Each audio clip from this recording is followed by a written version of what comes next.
The following programs were originally aired live, long before the advent of high fidelity, and they were recorded using a variety of means, from direct recording onto early audio tape and glass records, to simply placing the microphone of a wire recorder in front of the speakers of a radio playing the program. I hope, however, that any variance in audio quality will not take away from your pleasure in listening to these, some of the all-time favorite shows.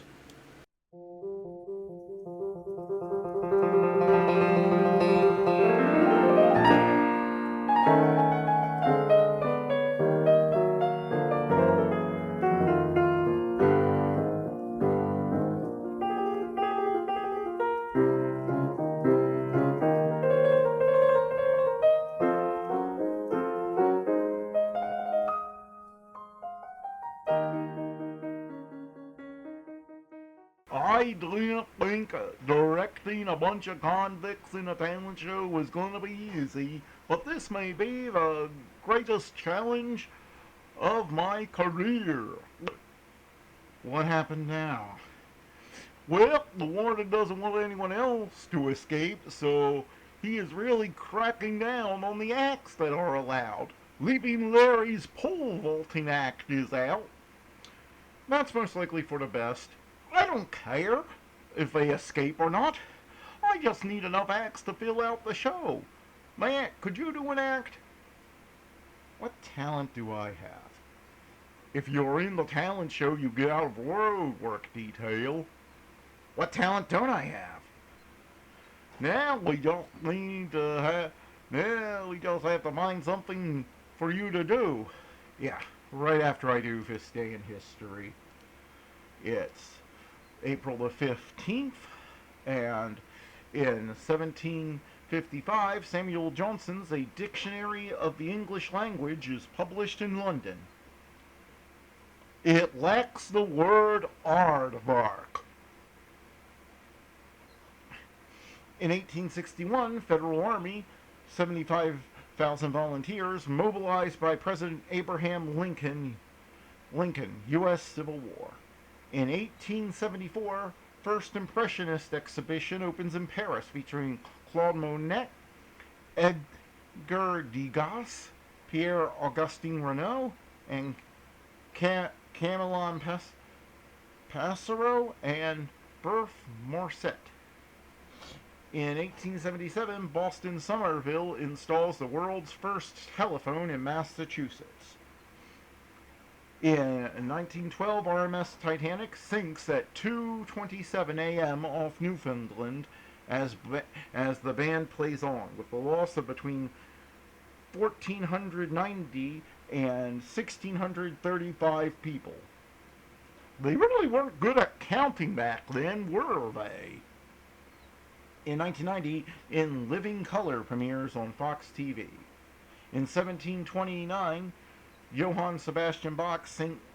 Matthew Passion premieres at the Tomariski in Luxembourg, Holy Roman Empire.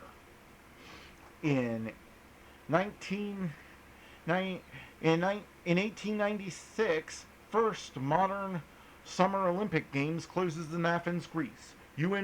USA wins gold medal count 11. Greece wins total medal count 46.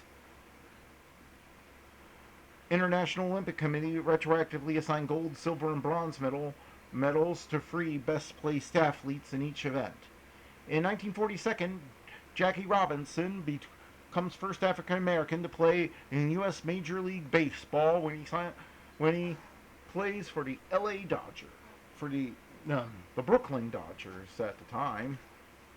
In 1989, 96 crushed to death and 766 injured at Hillsborough Football Stadium, Sheffield, England, during FA semi-final between Liverpool and Northampton Forest. And that was this day in history. Now let's get on with the shows.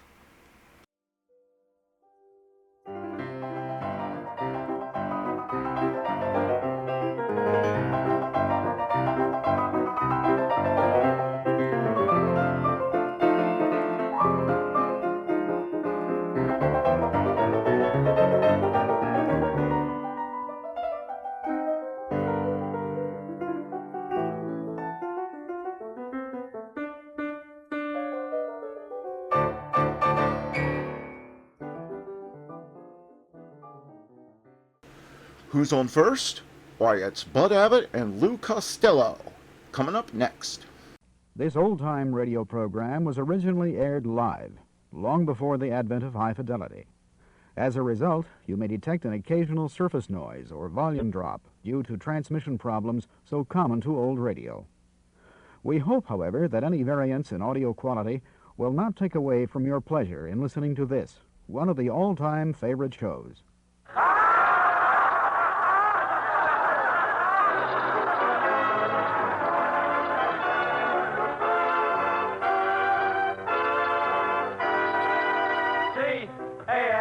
C-A-M-E-L-S. That's right, folks. C for comedy, A for Abbott, M for Maxwell, E for Ennis, L for Lou Costello. Put them all together and they spell Camel. Experience is the best teacher. Try a Camel. Let your own experience tell you why more people are smoking Camels than ever before. And draw up a chair for tonight's Camel Show, starring Bud Abbott and Lou Costello.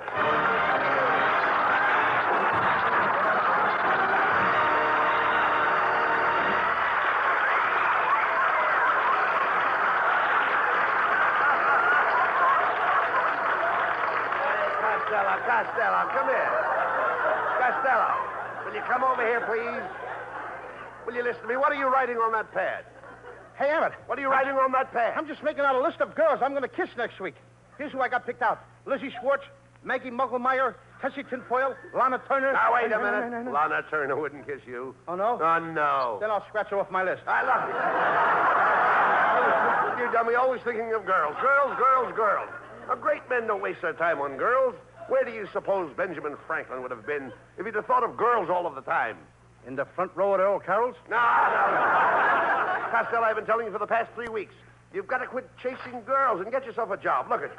Look how sloppy you are. Look at your socks. I can't help my socks, Abbott. It's those new Hickok plastic garters. What's the matter with them? Your socks stay up, but your legs fall down. Yeah. Lou Costello, telegram for Lou Costello. Here, boy. Out of the way, Fatso. I'm looking for Lou Costello. Boy, he is Lou Costello. The famous Lou Costello? Precisely. The one and only Lou Yes, Costello? yes. That's me. Gee, I listen to you on the radio every Thursday night. You break me up when you say, how do you do? Wait a minute! That ain't me, that's the mad Russian. You're saying? Who's going to take this telegram? I'll take it. It's collect, $14. He'll take it. Oh, give it to me. Here, boy. Hey, Costello, this telegram is from Joe DiMaggio. Listen to this. Dear Lou, as you know, I am recovering from a foot operation. I would appreciate you taking my place on the New York Yankees until I recover. Please report to the Yankee Stadium immediately. Signed, Joe DiMaggio. Abbott. Hey, that's the wonderful. news. That's the news I've been waiting for. I'm going to be a big league ball player. Yes. DiMaggio probably heard about my playing with the Cucamonga Wildcats last year. You a ball player? I don't believe it, Costello. You know nothing about ball. Oh, no, I eat baseball. I live baseball. All night when I'm asleep, I dream about baseball. Don't you ever dream about girls? What, and miss my turn up at bat? Oh! What's the matter with you? Yes. And another thing, Abbott. What page are you on? Never mind what page you're on. And another thing, Abbott. Not only that, in Paterson, New Jersey, I worked out with a baseball team. I used to stay out till 4 o'clock in the morning. Why did you stay out till 4 o'clock in the morning? This was a girls' baseball team. Costello, if you're going to play with the New York Yankees, you really have to know something about big league baseball, Lou. I know all about baseball. All right, suppose there's a left-handed pitcher pitching. What do? I put in a right-handed batter. Now, suppose there's a right-handed pitcher pitching. I put in a left-handed batter. But now I trick you. I take out the right-handed pitcher and put in a left-handed pitcher. Then I double-cross you. I take out my left-handed batter and put in a right-handed batter. Now, wait a minute. Where are you getting all those right-handed batters? The same place where you're getting all those left-handed pitchers. Hello, Bud. Hello, Louis, honey. It's Marilyn Maxwell.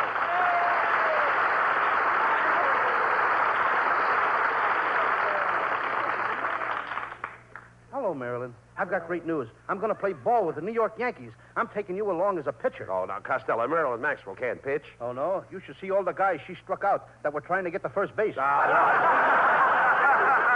This kid has got some nice curves. All right. Oh, Louis, Louis, you're so sweet. But I do hope you be careful. You know, big league baseball is a very dangerous game. Oh, what's dangerous about baseball, Marilyn? Well, I read in the paper this morning that in the opening game in Boston, 5 players died on base. Marilyn, you don't seem to know much about baseball. Let me show you how to play indoor baseball. First, I put my left arm around your waist. Then I snuggle my head on your shoulder like this. Then I press my cheek against your cheek. Oh, wait a minute, Costello. That's not the way to play indoor baseball. How do you like that? Every season, new rules. Well, goodbye and good luck, Louis. I just know you'll become famous with those New York Yankees. Marilyn's right, Thank you, Costello. dear. This is your Thank you. chance to become famous. Now, you've got a good job as a baseball player, and you might find your proper niche in life. Yes, I might. I mean, after all, if I find my... What will I find? A niche. You'll find your niche. Abbott, when I find an itch, I scratch it. Now, what in the world are you talking about? An itch? I once had the 7-year itch. What happened? I scratched real fast and got rid of it in 3.5 years. Well, I'm not talking about that kind of an itch. I mean an itch in life. A niche in life is what everyone is looking for. Anyone who is successful has found a niche. Well, if that's the case, I know an Airedale that is doing very well. Listen to me, Costello. When I say a niche, I don't mean a niche like you have when you have an itch. I mean a niche like you have when you have a notch. Oh, you don't mean an itch like an itch when you have an itch. You mean an itch like you have when you have a notch. Now you've got it. Now I've got it. I don't even know what I'm talking about. Costello, why do you mash everything up like that? You're the most mixed-up man I ever saw. Well, maybe it's because I fell on my mother's mix master this morning. She had it set for mashed potatoes. Oh, mother. I know that, you idiot. All I'm trying to tell you is that a niche is a notch. Catch? Notch. Notch. All right. Now you know that a niche is a notch. You know that both of them are the same. Yes. Now, I could have a notch and you could have a niche. Yes, niche to me and notch to you. I'm only trying to impress you the importance of being a big league ball player and having a good income. Did you ever draw a nice, big, fat salary? No, I never drew a fat celery, but I once sketched a skinny tomato. No. So when I say draw, I don't mean draw like you draw when you draw. I mean draw like you draw when you draw a salary. Habit, let me smell your breath. Just as I thought. You've drawn one too many already. Will you listen to me, please? When I say you draw a salary, I mean you draw money. Now he's got me drawing money. Wait till the FBI finds out about this. I'll probably draw 20 years in a clink. And they don't feed you any celery in there either. Costello, when I say you draw money, I mean you draw like you draw money to spend it. Not like when you draw on an easel. That's what I always say. With money, it's easel come, easel go. Everybody draws money. I draw money. I've been drawing money for years. My brother draws money. He's been drawing money for years. You draw, and your brother draws? Certainly. Just as I thought. You and your brother are an old pair of drawers.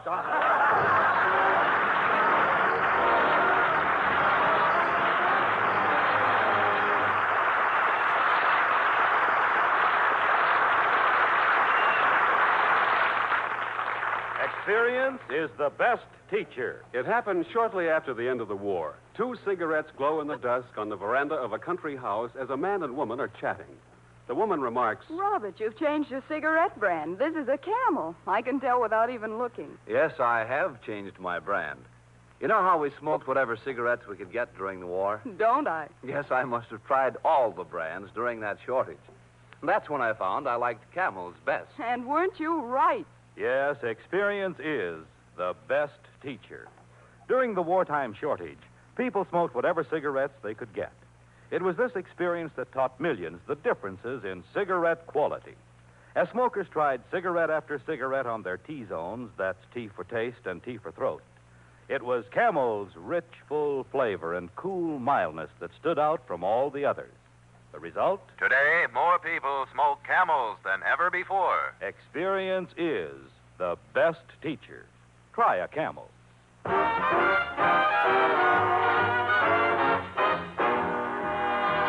And while you light up a Camel, here's Skinny Ennis with Linda. When I go to sleep, I never count sheep. I count all the charms about Linda. Lately it seems, in all of my dreams, I walk with my arms about Linda. But what good does it do me? For Linda doesn't know I exist. can't help feeling gloomy. Think of all the loving I've missed. We pass on the street, my heart skips a beat. I say to myself, hello, Linda. If only she'd smile, I'd stop her a while, and then I would get to know Linda. But miracles still happen, and when my lucky star begins to shine, with one lucky break, I'll make Linda mine.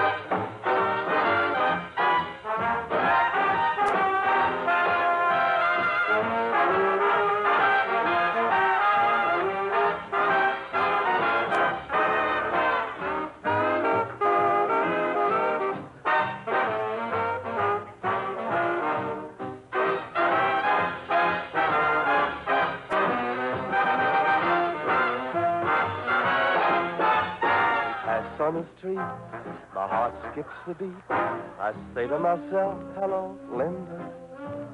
If only she'd smile, I'd stop her a while, and then I would get to know Linda.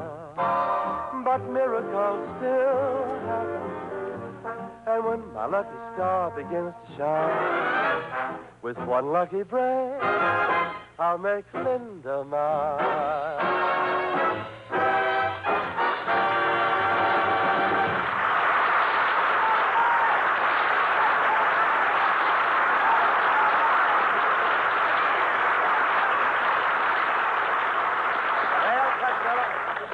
Be a big league ball player, you've got to get yourself in shape. Now, from 8 a.m. to 9 a.m., you lift weights. From 9 to 10, deep knee bends. 10 to 11, skip rope. 11 to 12, run 5 miles. 12 to 1, I'll never make it. Hey, look. You idiot, you'll never be a ball player. Staying up late and going to nightclubs, eating rich food, running around with beautiful girls. Do you know what can happen to you? Yes, I can become manager of the Brooklyn Dodgers.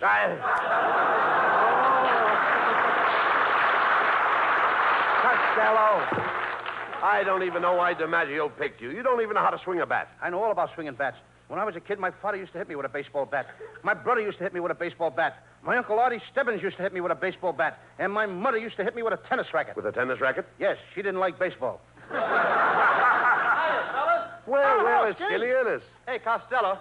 I heard about you taking Joe DiMaggio's place for the New York Yankees. That's right. You know, I used to pitch for the Hollywood Stars. And, boy, I'll never forget my last game. There were 5 men on base. No, wait a minute, Skinny. Wait. 5 men on base. Now, that's impossible. Did you ever see the Hollywood Stars play?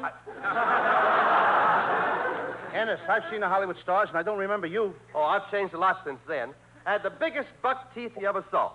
I was the only man on the team that could slide into second base and spike you from either end. Well, so long, Fatso. So long, Skinny. So long.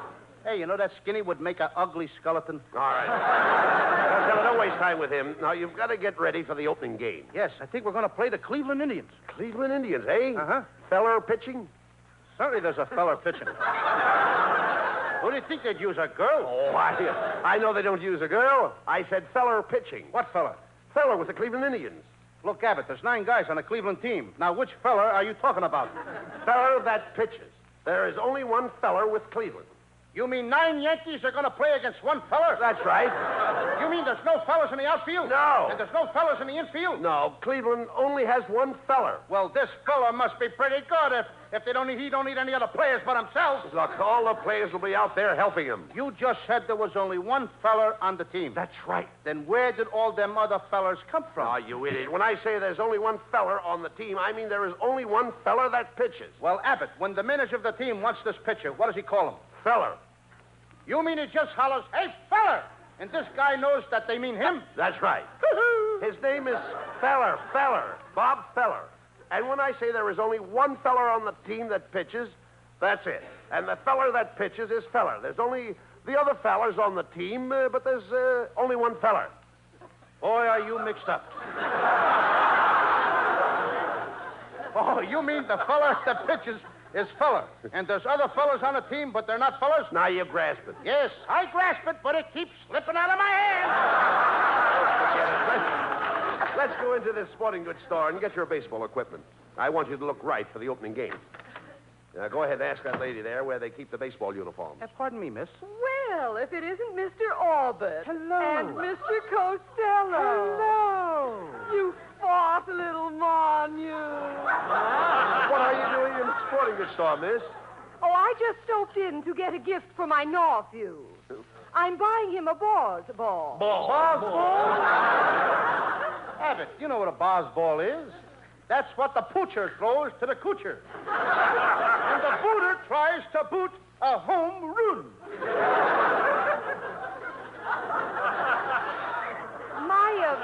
My nephew is just a lotto chope, but his ambition is to be a Brooklyn Doger catcher. Well, if he's only a little guy, why don't he join the Detroit Tougers and be a short stoop? Well,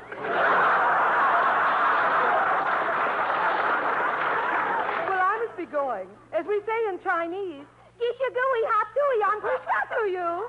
And a dish of gooey chop suey and a push for you, too. Hey, look, that fella. Here comes the salesman now. Oh, good morning, boys.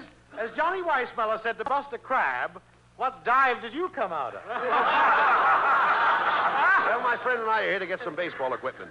I'd like to see a baseball uniform that would fit Costello. So would I. Look, as Adam said to Eve, quit ribbing me. However, I'll do the best I can. We'll start with the spiked shoes. What size do you wear? 8. Oh, let me see. I've only got one pair left, and they're size 5. Maybe you can squeeze into them, Costello. Go ahead and try. Okay. What do you know? Open-toed baseball shoes. Now for the uniform. My, you're certainly a pudgy little rascal, aren't you? Aren't you overweight? I'm about 120 pounds overweight, but I'm going back to my normal weight. Yes, what's normal? 60 pounds overweight. Costello, you should really go on a diet. Yeah, of course you know what a diet is, don't you? Oh, sure. That's where you can eat all you want of everything you don't like. Young man, if you really want to reduce, why don't you exercise with a couple of dumbbells? Okay, I'm ready whenever you and Abbott are. All right. Cut that out. Oh, we've got to get your baseball equipment. Mister, do you have any bats? Oh, certainly. Here's a fine bat. Autographed by Slaughter of the Cardinals. This bat was made for Slaughter. Ain't you got one that was made for baseball? When he says Slaughter, he means Slaughter, the baseball player. Slaughter, the baseball player? With that bat, you could slaughter anybody. No, Costello. I'm talking about Slaughter. Everybody knows Slaughter. He knows Slaughter. Well, maybe he knows Slaughter, but I don't know him. You idiot. Everybody knows Slaughter, the baseball player. Slaughter is the man's last name. What's his first name? He knows. Now, there's a clever guy. He knows his first name. Oh, let's forget about the bat. Look, mister, do you have a baseball cap that will fit Costello's head? What size pencil sharpener does he wear? Yeah. Oh, a baseball cap. Oh, yes, here's a dandy. This is the kind fella wears. What fella? The fella with the Cleveland Indians. There's 9 players with the Cleveland Indians. Which fella are you talking about? Oh, young man, when I say fella with the Cleveland Indians, I am only referring to one fella. The fella that pitches with the Cleveland Indians. When you say the fella with the Cleveland Indians, you're only referring to one fella. The fella that pitches for the Cleveland Indians. Yes. As Orville said to Wilbur, you're right. How do you like that? Now they're doing our routines in sporting goods stores. Oh, forget about him, Costello. Hey, wait a minute. I've got an idea. Mrs. Wetwash's late husband used to be a big league ball player. Now, he was a home run king, in other words. Now, maybe she'll give you one of his bats for good luck. Let's go over to her house and ask her. Oh, okay. I'll go right over now, huh? You're right, Abbott. As John Adams said to Henry Wadsworth Longfellow. How do you like that? I forgot what John Adams said to Henry Wadsworth Longfellow.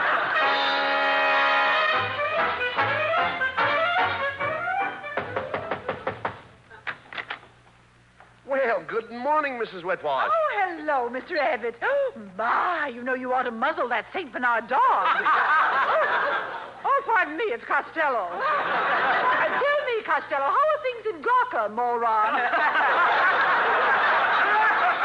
Mrs. Wetwash, I wish you hadn't said that. I was just telling Abbott your face reminds me of a rose. Oh, really? An American Beauty rose? No, a rhinoceros. Shut up, Costello. Mrs. Wetwash, Costello's leaving for New York to join Joe DiMaggio's place. Take Joe's place. Isn't that wonderful? He's going to play with the Yanks. Oh, I can't believe it. Yes. What do those big Yanks want with a little jerk like him? Mrs. Wetwash, that was an insult. I'll have you know that beautiful women find me irresistible. I don't find you irresistible. And I don't find you beautiful. Quiet, Costello. Ask her for those baseball bats her husband left her. Okay. Mrs. Whitwash, I understand when your husband was alive, he had a lot of old bats. That's a lie. He never went out with anybody but me. No, Mrs. Whitwash. Costello means your husband's baseball bats. You see, he thought you might give him one of them. Yes, that's right, Mrs. Whitwash. You see, I need a good bat. Oh, you need a good bat. I'll be glad to help you out. Can I have the bat right now? Right now.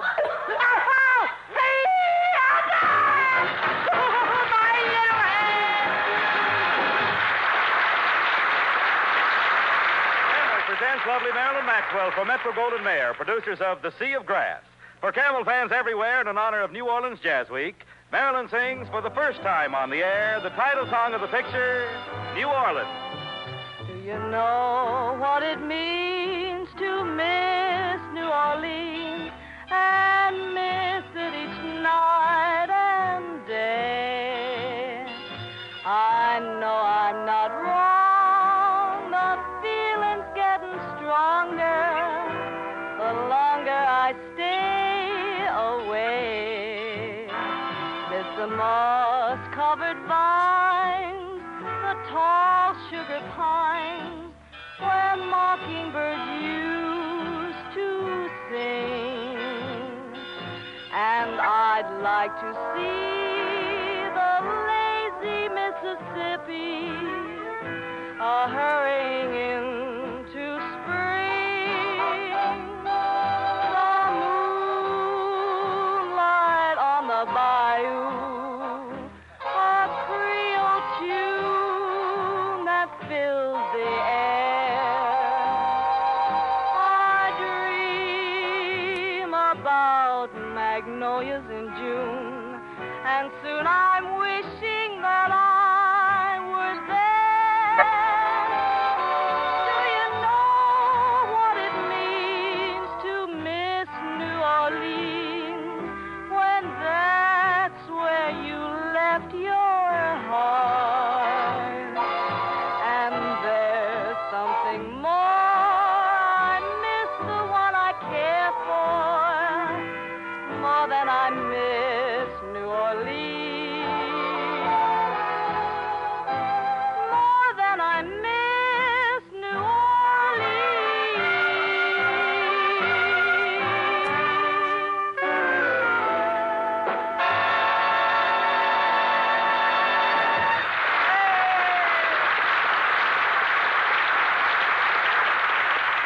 According to a recent nationwide survey, more doctors smoke Camels than any other cigarette. 3 leading independent research organizations asked this question of 113,597 doctors. What cigarette do you smoke, doctor? The brand named most was Camel. Now, you probably enjoy rich, full flavor and cool mildness in a cigarette just as much as doctors do. And that's why, if you're not a Camel smoker now, try a Camel on your T-zone. That's T for taste and T for throat. Your true proving ground for any cigarette. See if Camel's rich flavor of superbly blended choice tobaccos isn't extra delightful to your taste. See if Camel's cool mildness isn't in harmony with your throat. See if you, too, don't say, Camels suit my T-zone to a T.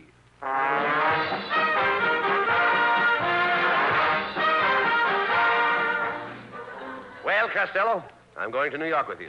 You know, Bucky Harris, the Yanks manager, gave me a job as coach for as long as you're on the team. Look, Abbott, if you're the coach, you must know all the players. I certainly do. Well, you know, I never met the guys, so you'll have to tell me their names, and then I'll know who's playing on the team. Oh, I'll tell you their names, but you know, strange it may seem, they give these ball players nowadays very peculiar names. You mean funny names? Strange names, pet names, like Dizzy Dean and... His brother Duffy? Daffy Dean. And their French cousin. French? Gouffet. Gouffet Dean. Oh, I see. Well, let's see. We have on the bags, we have who's on first, what's on second, I don't know who's on third. That's what I want to find out. I say, who's on first, what's on second, I don't know who's on third. Are you the manager? Yes. You're going to be the coach, too? Yes. And you know the fellow's name? Well, I should. Well, then who's on first? Yes. I mean the fellow's name. Who? The guy on first. Who? The first baseman. Who? The guy playing Who first. is on first? I'm asking you who's on first. That's the man's name. That's whose name? Yes. Well, go ahead and tell me. That's it. That's who? Yes. Look, you got a first baseman? Certainly. Who's playing first? That's right. When you pay off the first baseman every month, who gets the money? Every dollar of it. All I'm trying to find out is the fellow's name on first base. Who? The guy that gets the money. That's it. Who gets the money on He first does, every dollar. Sometimes his wife comes down and collects it. Whose wife? Yes. What's wrong with that? Look, all I want to know is when you sign up the first baseman, How does he sign his name to the contract? The guy. Who? How does he sign his name? That's how he signs it. Who? Yes.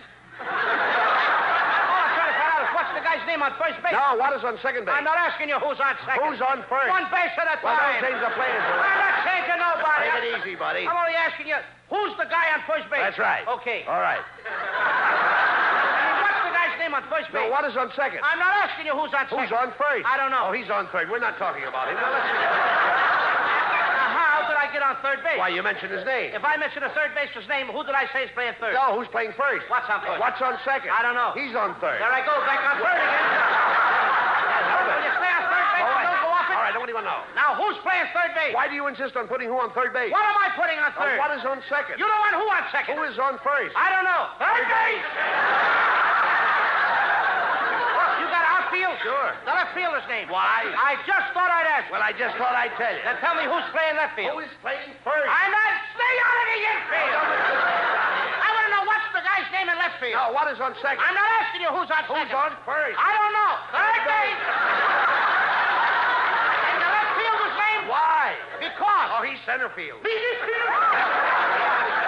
Look. You got a pitcher on the team? Sure. The pitcher's name? Tomorrow. You don't want to tell me today? I'm telling you, Then man. Go ahead. Tomorrow. What time? What time what? What time tomorrow you're going to tell me who's pitching? Now, listen, who is not pitching? I'll break your arm, you say, who's on first. I want to know what's the pitcher's name. What's on second? I don't know. Third base.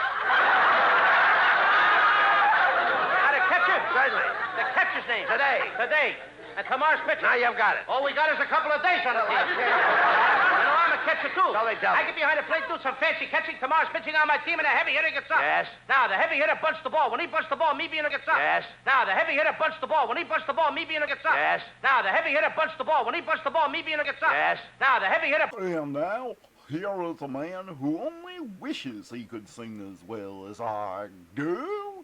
It's Bing Crosby. Crosby Clooney, number 22, for broadcast Tuesday, March 29th, 1960.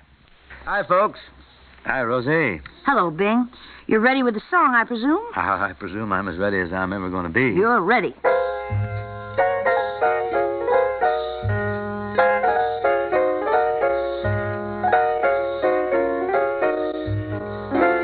A little love that slowly grows and grows, not one that comes and goes. That's all I want from you. A sunny day with hopes up to the sky, a kiss and no goodbye. That's all I want from you. Don't let me down, oh, show me that you care. Remember, when you give, you also get your share. Don't let me down, I have no time to wait. Tomorrow might not come when dreamers dream too late. A little love that slowly grows and grows, not one that comes and goes. That's all I want from you.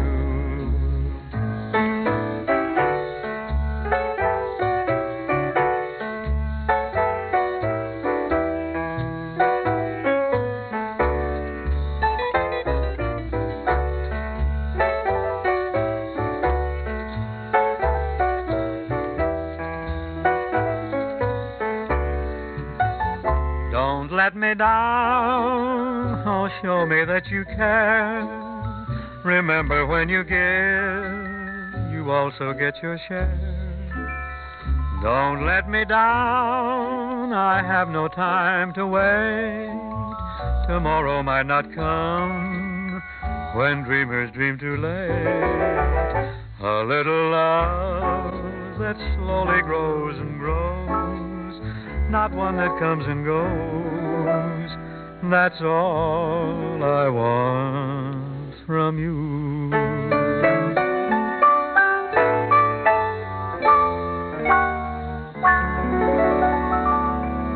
Got a tune, Rosie? Got a fine, fancy tune, Ken. What's the title? Oh, Look at Me Now. Oh, I know it well. Would you like to sing it? No. I'd like to listen to it. Okay, then I'll sing it. Seems like a foreign squire to you. Ladies and gentlemen, here is Oh Look at Me Now, written by John DeVries and Joe Bushkin.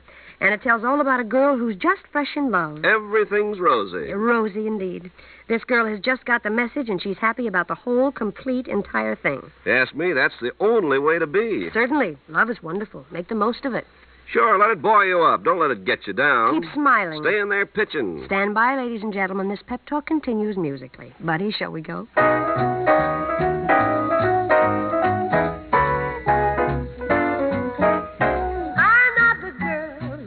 About love, I'm not the girl who cared about fortunes and such. Never cared much, but look at me now. I never knew the technique of kissing. I never knew the thrill I could get from your touch.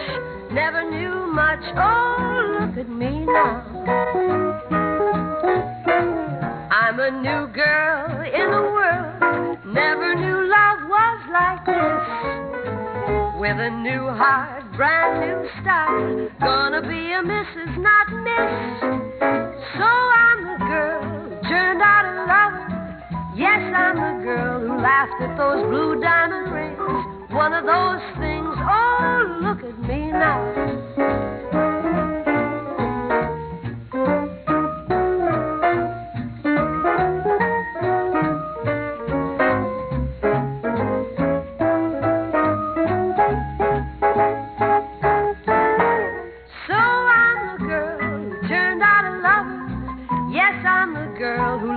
That song till she cried. Here comes the bride. Look at me now. Girls, you all know the old saying, handsome is as handsome does. I guess it was originally meant to describe a homely guy with a heart of gold. Well, it certainly applies to most light bulbs, because you buy a bulb to get light, not for a thing of beauty. But the new General Electric soft white bulbs are different. They're just as good looking as they are good. Instead of having the usual hot spot, they're a beautiful soft white all over to melt away harsh shadows and cut down glare. Be sure you get GE's soft white. They're the bulbs with a special white coating that lets all the light come through. I call now upon my favorite vocalist. That favorite being, of course, Miss Rosemary Clooney. Thank you, Bing. And may I say that you're my favorite vocalist, too? Isn't this a dandy little round robin? Yeah. Robins are most appropriate for spring, aren't they? Oh, they're big. Have you got the music all set and ready to go? Oh, no. We're going to ad-lib it. Oh? We just grab something off the rack. Now, how about this one? Something to remember you by. I'll chance it if you will. I'll chance it.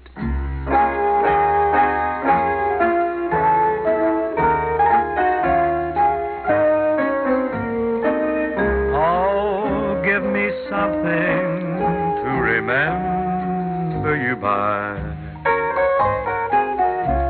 When you are far away from me, dear. Some little something meaning love cannot die. No matter where you chance to be. Though I'll pray for you night and day for you, it will see me through like a charm till you're returning. So give me something to remember you by. When you are far away from me.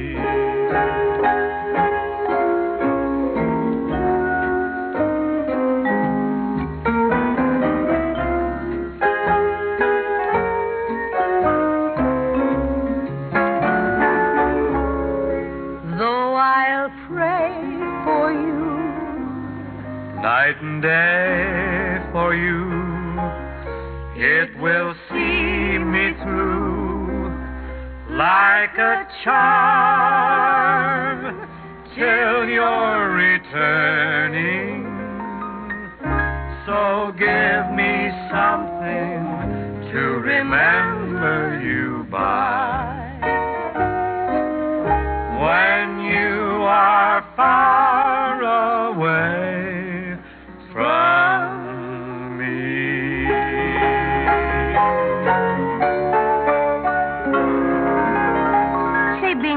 you know that women work harder than men? I never knew that. Yes. And that's why women grow older more gracefully than men. You got some figures to back this up? The figures of the ladies, naturally. Okay, now how do you figure you girls grow older more gracefully? Well, that's because the average husband doesn't have daily exercise. Uh-huh. You know, he takes the car to work or the train, the bus, and goes to the office and sits all day, or he goes to the factory, and he just doesn't get any exercise. Oh, I see. Sure. And now the wife. Did you know that the average housewife walks something like 7 miles a day doing her housework?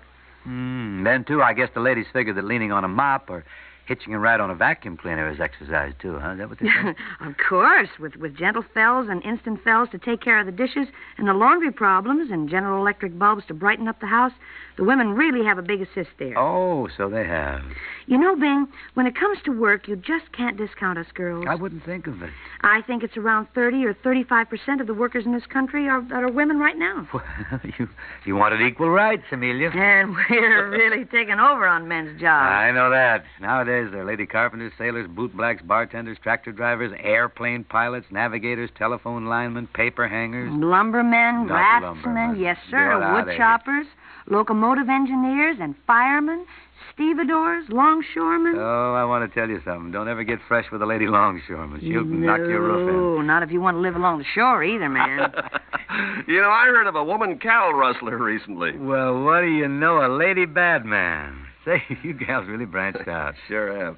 We can still manage the ladies, though, Bing, if we Think so? just assert ourselves. Oh, what man dares assert himself? Well, I saw where a fellow in the East locked up the telephone in his house because his wife was talking on the phone and not paying attention to her housework. Now, there's a fellow that's living dangerously. He is on borrowed time. He's on borrowed time without a cosigner. You deprive a lady of her telephone, and it's like trying to pull a sirloin steak away from a hungry leopard. Well, there are probably a lot of fellas like this fella who locked up the telephone on his wife, but we never hear about him until we read the obituary notices. Well, you know, Ken, as long as the baseball season is almost upon us, I think we could drop a little quote in here attributed to Larry Getz. Larry is the umpire in the National League. It's a quote about women. What's that? Well, he said, in a way, women are like umpires. Oh? Yes. They make quick decisions, they never reverse them, and they don't think you're safe when you're out. That's pretty good. Isn't that classy? Well, Bing, do you have a parting thought for the ladies? I always do, yes. I'd just like to remind the girls of the old maxim. It says, women can never be as successful as men. They just can't be because they haven't any wives to help and push them along the way. Aren't you sweet to say I mean that? it. I do. I really do. Now, I suppose that we should come up with a song for the ladies, huh? Somebody should. Who'll it be now, me or you, Rosie? You do it, huh? I'll go.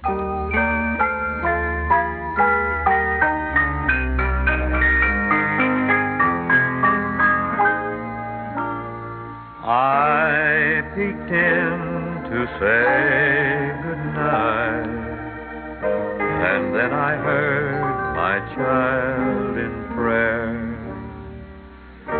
and for me some scarlet ribbons for my hair.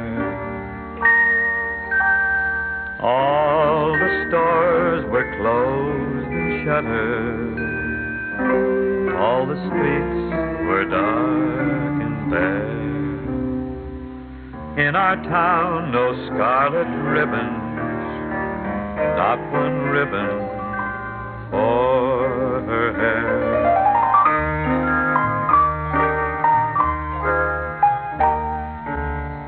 Through the night, my heart was aching just before the dawn was breaking. I peeked in, and on her bed, in gay profusion, lying there, lovely ribbons,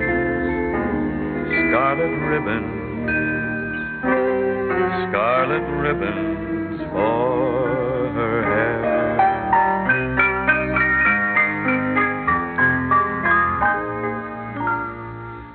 If I live to be 200, I will never know from where came those lovely scarlet ribbons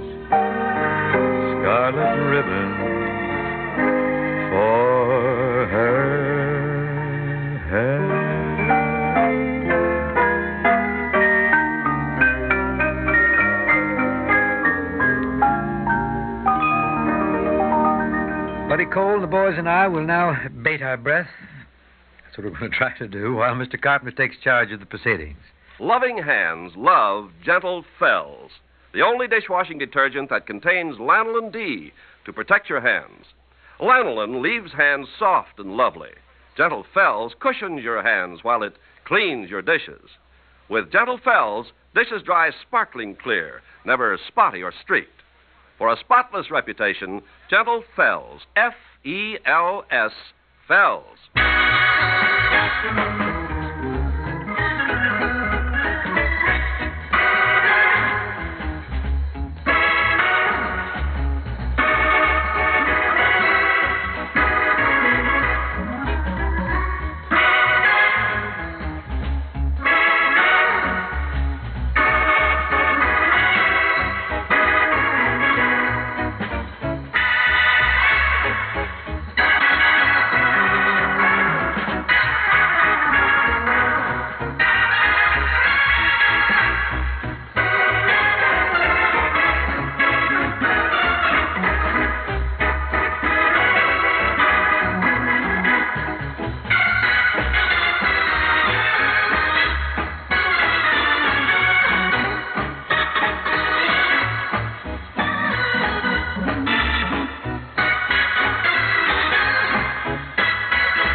Hey, Rosie, mind the store for a while, will you? Sure thing, Bing.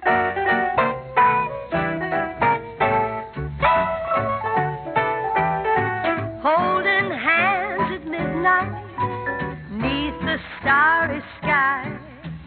Nice work if you can get it, and you can get it if you try. Strolling with the one boy, sigh and sigh after sigh. Nice work if you can get it, and you can get it if you try.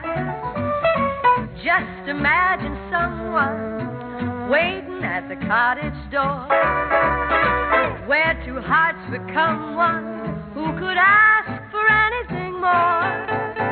Loving one who loves you, and then taking that vow. Nice work if you can get it, and you can get it if you try.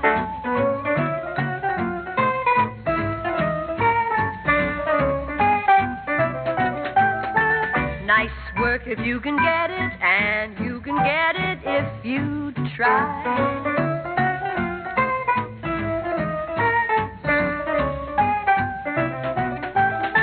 Nice work if you can get it, and you can get it if you try. Just imagine someone waiting at the cottage door, where two hearts become one. Who could ask for anything more? Loving one who loves you, and then taking that vow. Nice work if you can get it, and if you get it, won't you tell me how?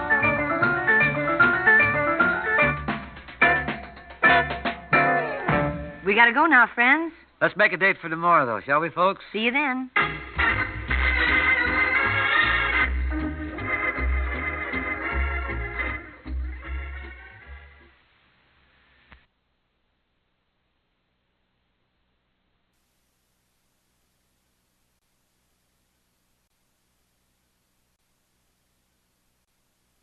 Now let's join a true legend of American comedy who also entertained troops for nearly 60 years, Bob Hope. Continuing NBC's coverage of the invasion news of D-Day, the following program will be interrupted without delay to bring you the latest invasion news. Keep tuned to this station.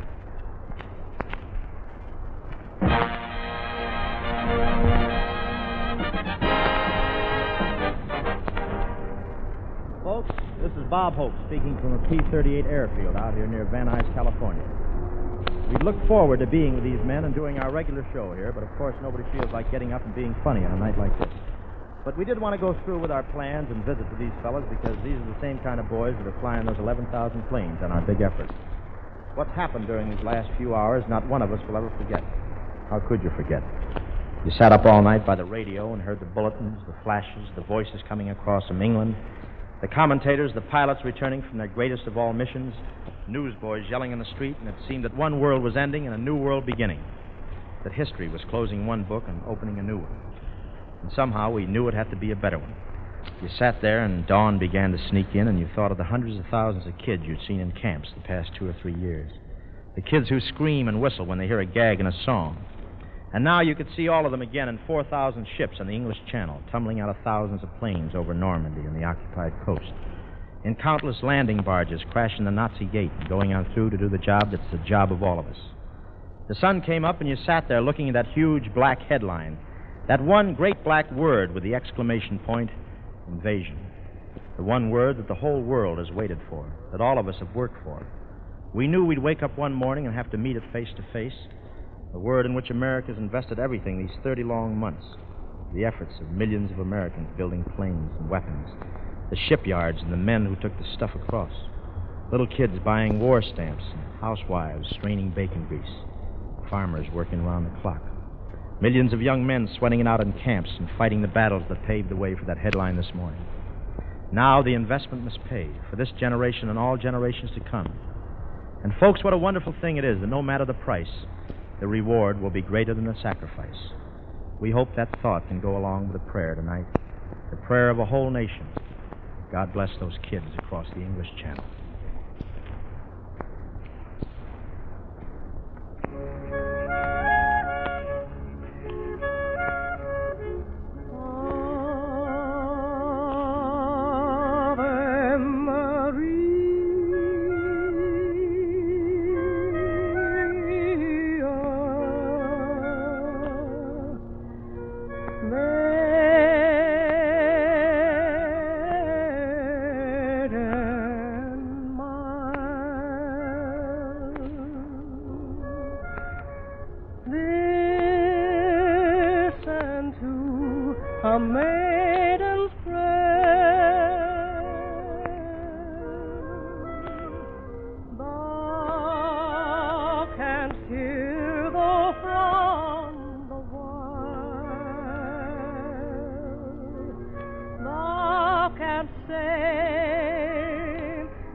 Thank you, Francis Langford.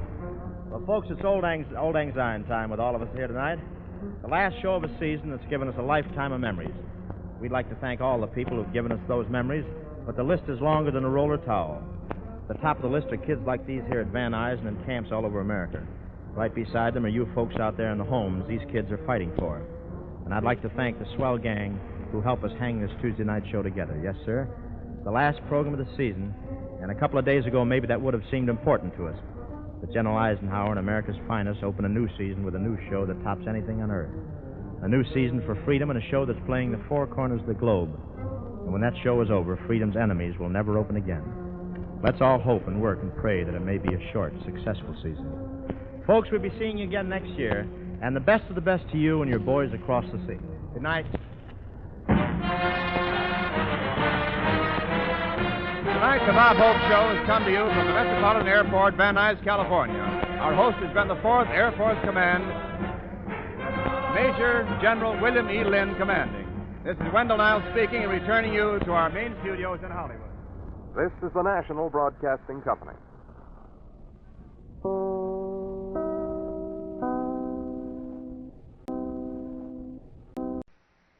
This summer, plan your vacation at home. Clear the tracks for victory by helping save vital rail space. Space needed for the movement of troops and the comfort of wounded men. WEAF, New York. The program usually scheduled over many of these stations, The Art of Living, will not be heard at this time in order that the National Broadcasting Company may bring you Bob Hope in a special program from a naval hospital in the South Pacific. The Art of Living will be heard at its regular time next week. We now take you to the South Pacific. From somewhere in the South Pacific, we present the Bob Hope Show.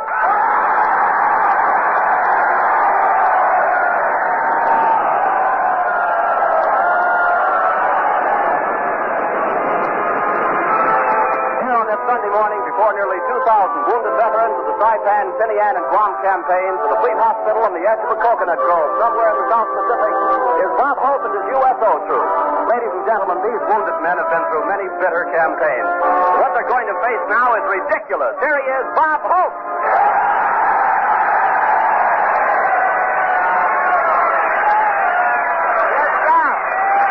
Thank you. How do you do, ladies and gentlemen? This is Bob, Mosquito Network Hope. Thanking you boys from Guam, Tinian, and Span for making the Japs take it on the lam. Yes, sir. Isn't it wonderful what you can do on Spam, huh? Well, here we are on this beautiful, romantic South Pacific island. Boy, aren't these islands pretty? Wait till I see that Dorothy Lamour. What a lie. But I really hope you enjoy our show today. We have a nice show here with Francis Langford, Jerry Colonna, Tony Romano, Patty Thomas, and Barney Dean. I know you'll enjoy the girls. You remember girls? Yes, sir. They're doing very fine. In some of these islands we visit, these girls have been the first to land. Won't Eleanor be mad, huh?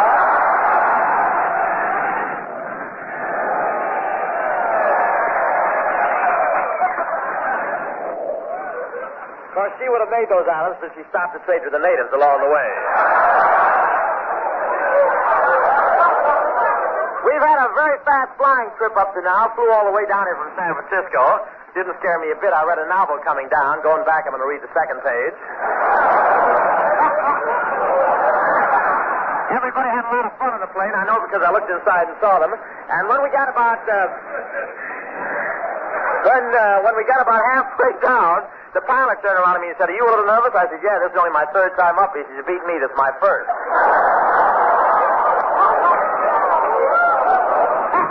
I said, "It's a little rough out there. Don't you think we ought to have parachutes?" He said, "Don't be silly. The ones with parachutes jumped an hour ago." And talk about weather over that Pacific. It was so rough the automatic pilot bailed out. I've never seen anything. Finally, the crew chief tapped me on the shoulder and said, "In case of an accident, the pilot is the last one to leave the plane." I said, "Why tell me that?" He says, "I don't want to make you nervous, but there he is down there." You know, before I left the States, I finished another road picture with Crosby and Lamour. We're going to work on the alleys next. That Lamour, 10 weeks with Lamour, and I got money, too. So think what that cost me in vitamin pills alone, just think. And, of course, you all know Crosby, Sinatra's father. He's doing very, very well.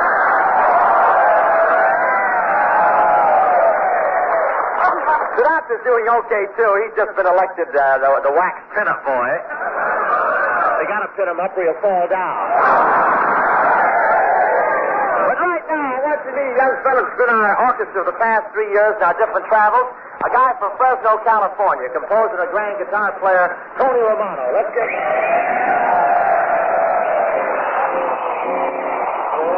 This is the Army, Mr. Jones. No private rooms or telephone. You've had your breakfast in bed before, but you can't do that here anymore. This is the G.I. Jive, man alive. You wake up with the bugle bow and reveille over your bed when you arrive. Jack, that's the G.I. Jive. You'll be loud a bag of digging at a G.I. Jive.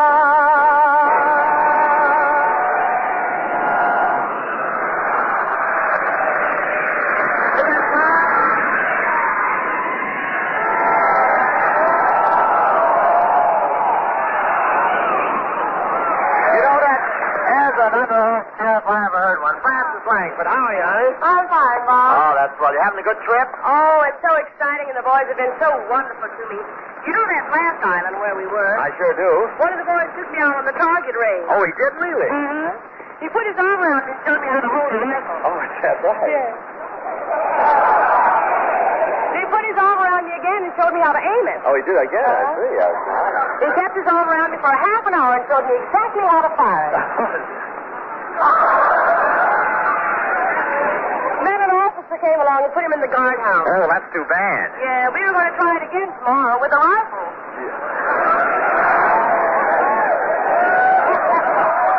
Boy, they have all kinds of rackets down here, don't they? Well, you know, Francis, these boys have a rugged time down here, but I still wish I was one of these fellas. I want to tell you that. I mean...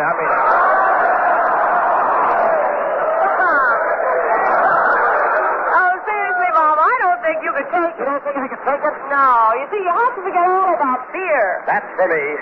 You have to forget all about comfort. That's for me. And you have to forget all about women. That's for them.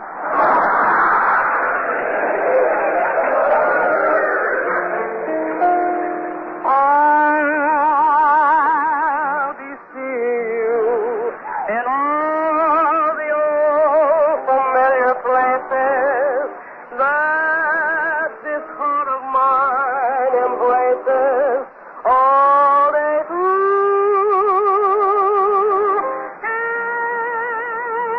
In that small cafe, the park across the way, the children's carousel, the chestnut tree, the wishing well. I'll be seeing you in every lovely summer's day, in everything that's bright and gay. I'll always think of you that way. I'll see you in the morning time, and when the night is new, I'll be looking at the moon, but I'll be seeing you.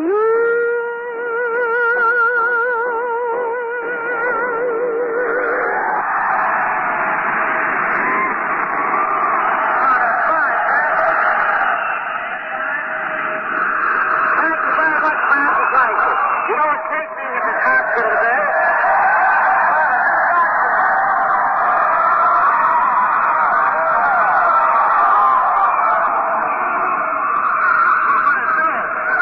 Look, you hear Professor Corona rise to the jeep, huh?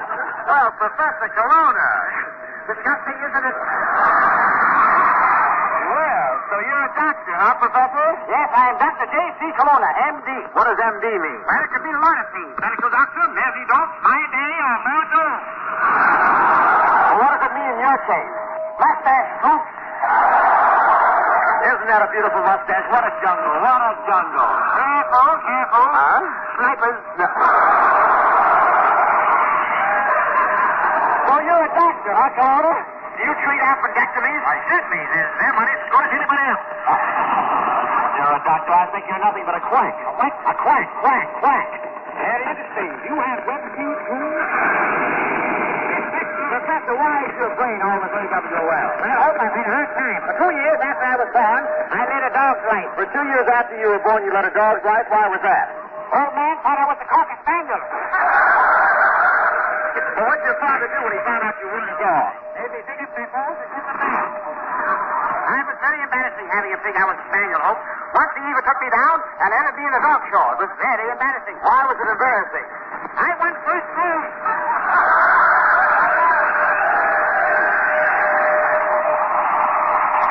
I left the stage rather hurriedly. I know that a lot of my feminine schooners don't understand.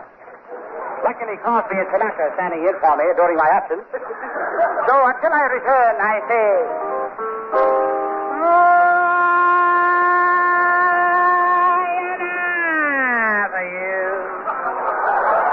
Under the April breeze,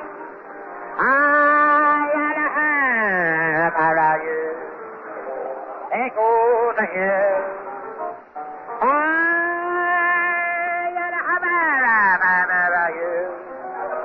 The golden dawn green, as once more he sees the deafening. He sets up a ring again. The birds under the wing again seem to sing again the golden melody.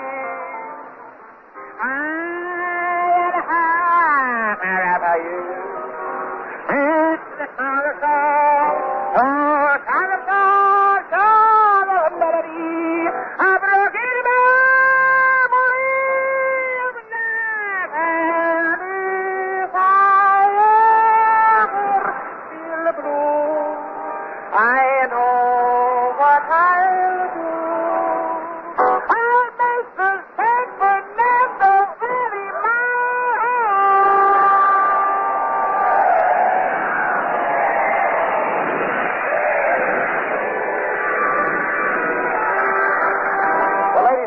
That just about closes out this little section from this little island down here in the South Pacific. I wish all of you could have been with us for these past 5 weeks. What a privilege to see our American boys with one thought in mind, to keep island hopping till they land on Tokyo, so they can make that most important hop in their lives, that big hop back to Uncle Sugar. Uncle Sugar, that's what the boys call the good old USA. You would, too. You have a rare appreciation of our state after you fought the insects, the mud, the sun, and the torrential rains that are everyday stuff down here. Sure, a lot of citizens in these states have it pretty tough with rationing of meat, shoes, gasoline, and other items. But we've been deprived of these things while at home. How would you like to be deprived of these things while crouched in a foxhole, ducking that lead with your initials on it? Where a bottle of Coke or a beer is a luxury and hot water and linen is a dim memory and your bathroom just ain't.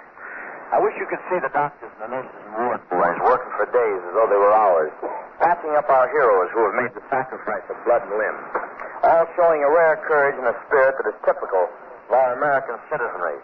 We've seen kids smile for the last time and other boys spending long, monotonous, pain-filled hours fighting for their lives after fighting for yours.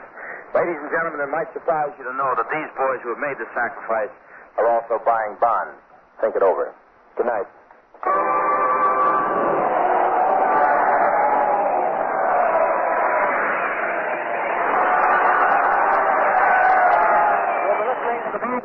Coming to you from an island base somewhere in the South Pacific, the arrangement by the United States Navy over facilities of the Mosquito Network.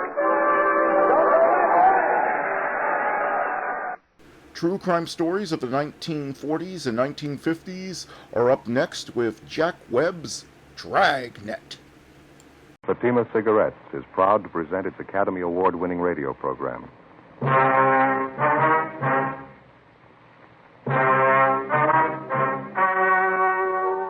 The story you are about to hear is true.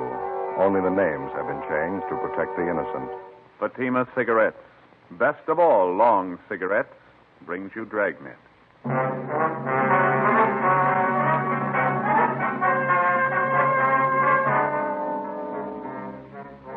You're a detective sergeant. You're assigned to homicide detail. A young mother is murdered in bed while her 7-year-old son sleeps by her side. The killer was vicious and cunning. Your job? Get him. You'll be amazed when you compare Fatima with any other king-size cigarette. The size is the same. They now cost the same. But in Fatima, the difference is quality. You see, Fatima is the quality king-size cigarette because it contains the finest domestic and Turkish tobaccos superbly blended.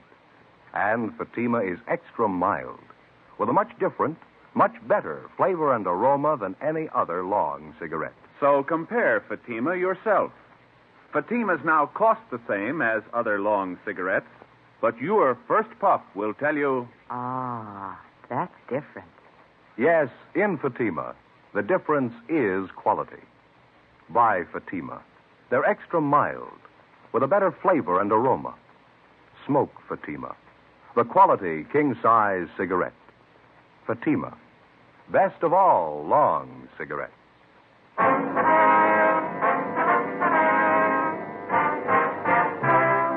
Dragnet, the documented drama of an actual crime.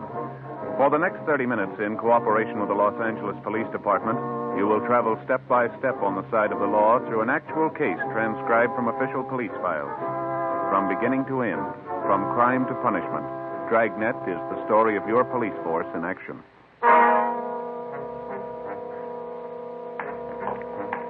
It was Monday, July 9th. It was warm in Los Angeles. We were working the night watch out of homicide detail. My partner's Ben Romero. The boss is Thad Brown, chief of detectives. My name's Friday. It was 11:25 p.m. when we got to 543 West Bixel Street. Front door. Homicide? That's right. This is Friday. My name's Romero. Klein, Unit 69. How are you? Partner's Thomas. He's in with the victim's mother and son. Back this way, sleeping porch. Okay. What's the story? Yeah, really a nasty mess. Looks like a shotgun. Victim's face is half gone. What's the name? Josephine Stevens, 28 years old. What do you got so far? Not much. The mother's in a state of shock. Talked to the young boy for a minute. Pretty terrible. Here's the sleeping porch. Dear God. Yeah. You got a little kid by her side. It knocks the props out from under you. What do you got on it? Seems as Josephine Stevens and her 7-year-old boy were sleeping in the bed when it happened. Haven't been able to fill it all out yet, but from what the youngster told us, it happened about 30 minutes ago. I'd say it was a shotgun, too, wouldn't you, Joe? Yeah, looks like it. You can see by the head of the bed here. It looks like shotgun pellets. Yeah. The screen in the door here looks like it was recently torn. Yeah, Thomas and I noticed that, too. We made an immediate search of the area. Didn't turn up anybody. Backyard, round the side, shrubbery. Didn't find anything. Yeah. We were careful not to step off onto the soft earth anywhere around. Didn't want a chance destroying any prints or anything. That's fine. Did you talk to the girl's mother at all, Klein? Very little. She's still hysterical. Doesn't seem to know what she's saying. Couldn't tell us very much. Yeah, well, let's step into the next room, huh? Room's just the way we found it. Nothing out of order. Dresser drawers are all closed. Room hadn't been prowled. It doesn't look like the work of a burglar or a prowler. Well, a burglar or prowler wouldn't be carrying a shotgun either, would he? The only thing Thomas and I found were they cut and screened the gate around the side of the house there. It was open. Crime lab been called? Haven't had time. Do it right now. No, never mind. I'll take care of it. I want to call in anyway. Do they have a phone here? Right in the kitchen there on that table. Okay, thank you. I figure we could use some help, don't you? Yeah. Right there to your left. Yeah, I see it. Thank you.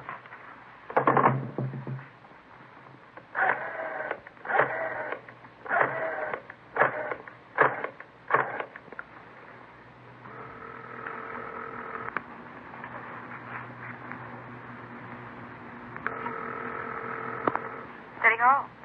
2643, please. 2643? Crime Lab, Alan. This is Friday, Jay. Yeah, Joe. We're at 543 West Bixel. Got a homicide. We're going to need prints, photographs, the whole deal, Jay. Looks like the woman was killed with a shotgun. Now, let me double check that address, Joe. 543 West Bixel. Yeah, that's right. You got a phone out there? Yeah, it's Hollywood 93199. We'll get right on it, Joe. Thanks. Say, Jay, could you transfer me to 2521, please? Right. Operator? 2521. 2521? Homicide, Sanchez. Sanchez, this is Friday. What'd you find out there? Oh, it's a bad one. Shotgun killing. Haven't got too much yet. We're going to have some help. What do you need? We need somebody to cover the area. We don't know what we got yet. Talk to the witnesses, neighbors, cover the parked cars. Right. Will you send out a broadcast for us? Alert all units to be on the lookout for a person or persons with a shotgun in their possession. Take care of it right away. How many men you think you need? Well, at least 4 crews. Could you get them out right away? Okay, anything else? No, I'll fill them in when they get here. Thanks a lot, Sanchez. Right, Joe. All right, bye. Everything okay? Yeah. Klein says we could talk to the youngster. You don't think it'd do any good to talk to Mother, huh? She's still in bad shape. Imagine she'll be all right in a little while, but I think you just wasted time right now. I forgot something. What's that? Forgot to call the coroner. I'll take care of it for you. Well, would you take the boy into the front part of the house for us? Sure. Fine. Then if you'll just call Sanchez down in homicide downtown, he'll notify the coroner for us. Right. Thanks a lot. Joe, you want to see something break your heart? Now, what's that? Notice the blood on the floor there, leading from the sleeping porch to this bedroom here. Yeah. Look like small footprints, huh? They are. Little boy. Well, let's go in the front room. This is a boy, 7 years old, name's Charles. Right. Thanks, Connie. I'll make that call for you right away, Friday. Hello, son. What happened to my mommy? I'm sorry. You better take it, Joe. Yeah. Come over here to me, son. Charles, is that your name? Charlie. Well, my name's Joe, Charlie. Yes, sir. Mr. Joe? Well, it's Joe Friday, son. Mr. Friday. Are you a policeman? Yeah, that's right, Charlie. Now, that other man in the uniform, Officer Klein, Yes, sir. he said you might be able to tell us what happened here. Do you feel like talking about it, son? Mr. Friday, do you know what happened to my mommy? Well, that's what we're trying to find out, son. We'd just like to ask you a few questions. She's hurt bad, isn't she? Did she talk to you? She wouldn't talk to me. Grandma and those other policemen wouldn't let me stay in there. Well, can you tell us what happened here? You want me to tell you like I told the other policemen? If you would, please. I wish you'd let me go in and see Mommy. She could tell you a lot better than I can. Well, she's hurt kind of bad, son. We just thought that maybe you'd tell us. Well, we were sleeping in the bed on the back porch. Mm-hmm. We just got to bed, and Mommy was reading me a story. And then I heard this man at the screen door. Did you see the man, Charlie? No, I didn't. Mommy wouldn't let me. Well, how do you mean, son? How do you know it was a man, then? Somebody was cutting the screen at the door. I thought it was a man. But you're not sure you didn't see him? No, sir, I didn't see anybody. It was dark outside. You heard somebody cutting the screen, though, is that right? Yes, sir. Then Mommy sat up in bed. I started to sit up, too, but she wouldn't let me. She pushed me back down and said, keep down. Mm-hmm. Can you remember exactly what she said, Charlie? She said just to keep down. That's all she said. Well, then what happened? I heard this big gun, and Mommy fell down on the bed again. I could tell she was cut. I could see blood all over her. Mm-hmm. I tried to talk to her, but she wouldn't talk to me. So then I went to get Grandma. Now, after you heard the gun, did you hear anything else? I don't know what you mean. Well, did you hear anybody running outside the house? Anything like that? I don't remember. I don't think so. I got up and went into Grandma's room. I was awful scared. I don't know why Mommy wouldn't talk to me. She always used to when I was scared. Well, now, can you think of anything else that you might be able to tell us, son? No, sir. I just don't know why anybody would hurt my Mommy. She's so good. She never hurts anybody. Where's your father, Charlie? I don't know where he is. They don't live together anymore now. Mm-hmm. How long has it been since you saw your father, son? Just last Sunday it was. Yesterday, I guess. I see him every Sunday. Well, do you have any idea who might want to hurt your mother? No, sir. Nobody. All right. What do you think, Ben? Charlie. Yes, sir? Did your mother and father seem to argue with one another very much? Before we moved here to Grandma's house, we used to argue all the time. That's when we lived in the apartment. Is that why you moved over here, son? Yes, sir. That's partly it. Mama had to work, and she didn't want to leave me alone here. So we moved over to Grandma's house. Mm-hmm. Do you think your father would ever hurt your mother? Did he ever say anything about ever hurting her? My daddy was always so good to me. He used to buy me all kinds of things. I don't think he was ever mean to anybody. I see. Do you remember your mother ever saying she was afraid of anybody? No, sir. She was never afraid of anybody. How do you know that, son? She and Grandma used to always tell me that I'm the man of the family. As long as I'm around, they're not scared of anybody. Oh, I see. But when you talk to Mama, you won't tell her, will you? Tell her what, son? She always says that big men don't cry about things. When Grandma came out on the porch, she started to cry, and she took me into her room, and she cried some more. I guess I cried a lot, too. When you talk to Mommy, you won't tell her that, will you? No, we won't. I've never really known.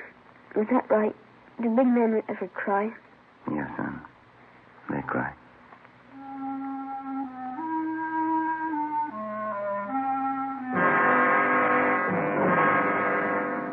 $11:45 p.m. The crime lab men arrived and went to work. They found 3 shotgun pellets embedded in the wall to the right and above the head of the victim's bed. 2 additional lead pellets were removed from the bedstead above the pillow on the right side of Josephine Stevens' bed. This fact, in conjunction with the position of the hole ripped in the screen door, proved that the victim was sitting up in bed at the time of the shooting. This fact, too, showed why the 7-year-old boy lived and his mother died. Further investigation showed that the fatal shot was fired from outside through the hole in the screen door. The search of the surrounding area failed to yield the murder weapon or any additional physical evidence. The neighbors were all checked. They could add nothing to what we already knew. The few who had heard the blast from the shotgun thought it was backfire from a passing car.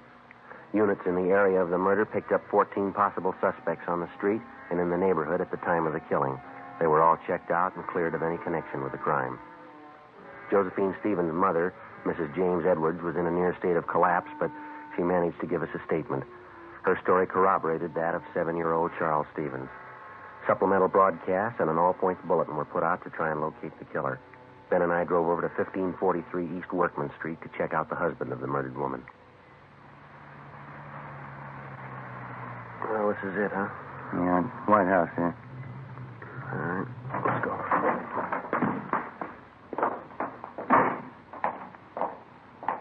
Car parked in the driveway. Yeah. The hood's warm. Car's been used recently. Yeah, you got your flashlight? Yeah, here. All right. The car's registered to Keith Stevens. Yeah, come on.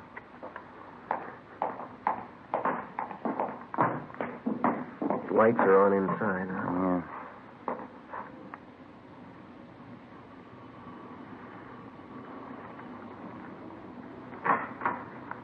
Yeah. Yes? Mr. Keith Stevens. Yes, that's right. Police officers like to talk to you. Want to come in? Yes, sir, thank you. What's the trouble, officer? Well, when's the last time you saw your wife, Stevens? Why? Well, when did you see her last? Well, I was over there Sunday, yesterday. Always go over every Sunday to visit my little boy, Charlie. My wife and I are separated. That's what we agreed on. And that's the last time that you saw her? Yes, it is. Why? Well, I'm sorry to have to tell you this. Your wife is dead. What's that? I'm sorry. You're kidding. She was all right yesterday. There must be some mistake here. No, sir, I'm afraid not. Josephine Stevens. You sure? 543 West Bixel Street. I gotta sit down. What happened? She was shot. Well, how? I can't believe this. Well, we're working on it now. Somebody shot her while she was in bed. I just saw her yesterday. How did it happen? Was it an accident? No, sir. Somebody killed her. How about little Charlie? He sleeps with his mother. Is Charlie all right? Yes, sir. He's fine. He wasn't hurt at all. It was a small miracle how he came out of it, but apparently his safety was the last thing your wife thought of before she was killed. It's just terrible. I still can't believe what you're saying is true. Who in the world would do a thing like this? We want to know that, too. We need your help. Well, where's my boy? I better go right over and see my boy. He's in good hands with his grandmother. We just want to ask you a few questions, and then you can go right over and see him. All right. You got to get whoever did this terrible thing. Yes, sir. We're going to try. Now, how is it that you happen to be up this late at night? I just got home from work. I worked the swing shift at Gibney's. That's the steel mill down in Alameda, is it? Yes, that's right. Did you work today? Yes, I told you. I just this minute got in. Swing shift. What hours would that be? 4 to 12. Did you work the full shift today? I did. You don't think I would have done this thing? We have to check everybody. Is there somebody out at the plant that can verify the fact that you were out there during the entire shift today? Yes, my lead man and I always punch my time card in and out. How do you get to work? I drive. My car's right outside there, blue Chevy. Do you own any firearms? No, I don't. You ever owned any? No, never have. Didn't want a gun around with a boy. I see. You live here alone? No, since the wife and I split up, I live with another fella here. Where is he tonight? He's out somewhere, usually home when I get here. Do you have any idea where he might be? Does he go out much? He goes out quite a bit. He's going with some girl. Might be at a movie or something like that. Does he know your wife? Well, not too well, no. I think I took him over to the house one Sunday. He met my son Charlie and my wife. Try to take it easy, Mr. Stevens. Oh, I'm sorry. It's kind of hard to take. Yes, sir, we understand. This man that you live with here, what's his name? Carl Walters. Where'd you know him from? He advertised in the papers. He said he wanted somebody to share a small house with him. I answered the ad, and we seemed to hit it right off from the start. He's okay. What do you know about him? I know enough to know he's all right. I wouldn't want to get him mixed up in this. Well, has this Walters ever been in trouble? Has he ever been arrested? Not that I know of. He's a good guy. Fine Army record. Okay. Have you ever been arrested? No, sir, I never have. Any kind of an arrest, misdemeanor, anything like that? Never. You never been in jail for any reason? No, sir, never have. I had traffic tickets, but I've never been in jail for any reason. I always paid my fines, never had any trouble. Have you any idea who might want to do a thing like this? No, no one.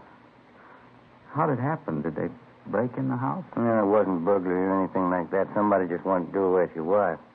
If you can think of anybody who might do a thing like this, it'd help. You know, we've been separated for a while. Maybe she took up with someone to do something like this. I wouldn't know. I can't think of anybody I know that'd do this. I see. She and I have had our ups and downs, or we wouldn't be apart. We've argued time and again over the custody of Charlie, but nothing serious. Can't tell you what a shock this is to me. You say that you don't own a gun. Do you know of any of your friends or hers that might? No, I can't think of anybody. Well, this fellow Carl Walters, what can you tell us about him? Now, please, he's all right. He certainly had nothing to do with this. Well, we just want to be sure to check everybody out. If you can tell us, it may save him some embarrassment. Well, I realize you have to be sure, but please believe me, he's all right. You say he doesn't know your wife at all? No, just that one meeting. You're sure he couldn't have had any part in it? Absolutely sure. What kind of a fellow is he? Oh, average guy, I guess. Likes to swim, plays a little golf. Always wants me to go out camping or hunting with him. Do you ever go with him? No, I haven't so far. He wants to go on weekends, and I like to see my son on Sundays, like I said. What does he hunt, do you know? He's not much of a hunter, really. He just likes to go out for ducks once in a while. Does he keep his equipment here? No, he doesn't over at his father's house. Does he ever hunt for anything besides ducks? No, I'm positive about that. He's always saying how he never could shoot a deer. Says he gets buck fever. Can't say I blame him. He ever tell you what kind of a gun he had? No, not that I recall. Still think he had a part in this? We didn't say that. What's his duck hunting got to do with it? Well, when you hunt ducks, you use a shotgun.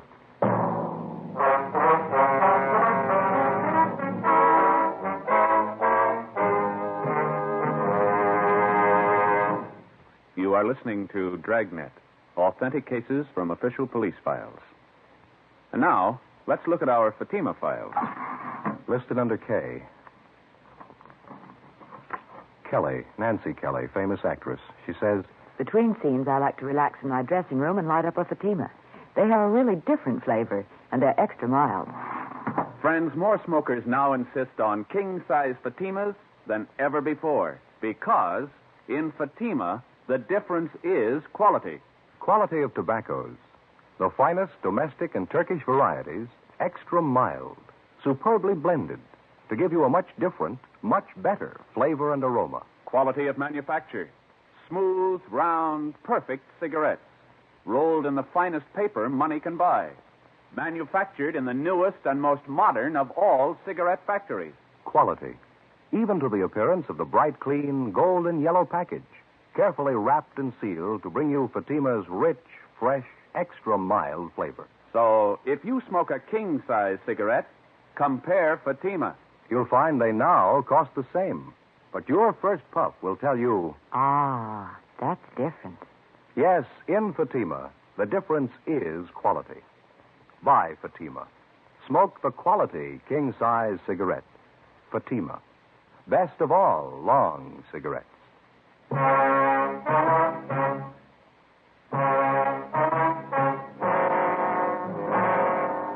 Tuesday morning, July 10th, 1 a.m.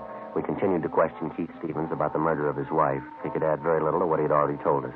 We made a thorough search of his house and garage. We searched his car. We found nothing that would incriminate him in any way. 1:37 a.m. Carl Walters, the man who Keith Stevens lived with, returned home. We retraced his steps for the night of July 9th. All his time was accurately accounted for. We talked with his father. We were told that the shotgun had not been used for about 10 months, since last duck season. We looked at the gun and noticed that it was covered with lint and had not been recently fired. We talked to the plant foreman at Gibney Steel Mill. He verified the fact that Keith Stevens worked his full shift on July 9th and did not leave his job until 12 midnight. At this point, both men were clear of any complicity in the murder of Josephine Stevens. Tuesday, July 10th, 8 a.m. We made the usual routine check of R&I of the 4 people involved in the case so far. Josephine Stevens, the murdered woman, her mother, Mrs. James Edwards, the husband, Keith Stevens, and his friend, Carl Walters. Here it is, Joe. One package. Nothing on Josephine Stevens or Miss Edwards. That's right. And Carl Walters is clean. He kind of makes a liar out of the husband, Keith Stevens. It's his package. Yeah, or he forgot. Let's see. Keith Stevens. Here's the arrest report, one only. Let's see. It's 4127A. Yeah, picked up from drunk charge. He didn't forget, Joe. This was on June 7th last. Yeah, let me look at that officer's statement, huh? Mm-hmm. Let's see. Above suspect was picked up in the company of co-defendant Michael Duff, booking number 8023. Both suspects were drunk and disorderly at time of arrest. Their condition was such they were unable to care for themselves. No, he didn't forget. Hey, Mary. Yes, sir? Pull this package for us, will you, please? Booking number 8023. Give us a mug if he's got one, huh? What was that arrest date? June 7th, 51. Thank you. Well, it's an outside chance. Well, he lied once. Maybe he'll lie again. What do you suppose he was trying to prove by not telling us about this? Oh. Here you are. Oh, thank you, Mary. That's a little bigger package, huh? Yeah. Look, his R card. He's done time in Quentin. Yeah. 1933, grand theft auto. Did 4.5 years. Paroled out in 37. There he is, back in again on suspicion of robbery.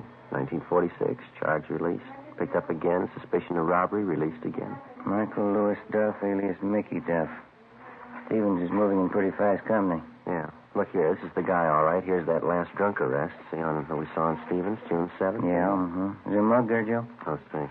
Well, there's this one on that 211 arrest in 47. Yeah, I see that one. It's pretty old, though. It's a little worn. Kind of hard to see. We'll check that last arrest report on the drunk charge. Maybe we got one of those auto photo strips. That ought to do it. I hope so. Yeah, here we are. Let's see. Yeah, those auto photos are good mugs, aren't they? Yeah. What address did he give on that last arrest? 5234 West Main. No. All these other addresses are just transient hotels. That Main Street address, the most recent, looks like the best bet. This is probably why Stevens lied about being arrested. Yeah, let's see if he lied about anything else. We drove over to 5234 West Main Street. It was a small 2-story rooming house. We checked with the landlady, and she told us that she had a man registered under the name of Michael Duff in room 20.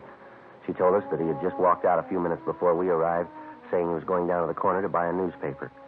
We identified ourselves and stated that we'd wait in his room for him. We asked her not to tell him. She went upstairs with us and unlocked the door to room 20. We made a thorough search of his place. It was a 2-room apartment. I searched the living room, and Ben went over to the kitchen. Joe, come here. Yeah. Look here. Look, I'm up under the sink here, cradled in the gooseneck of the drain. Yeah, shotgun. Yeah. Just a minute.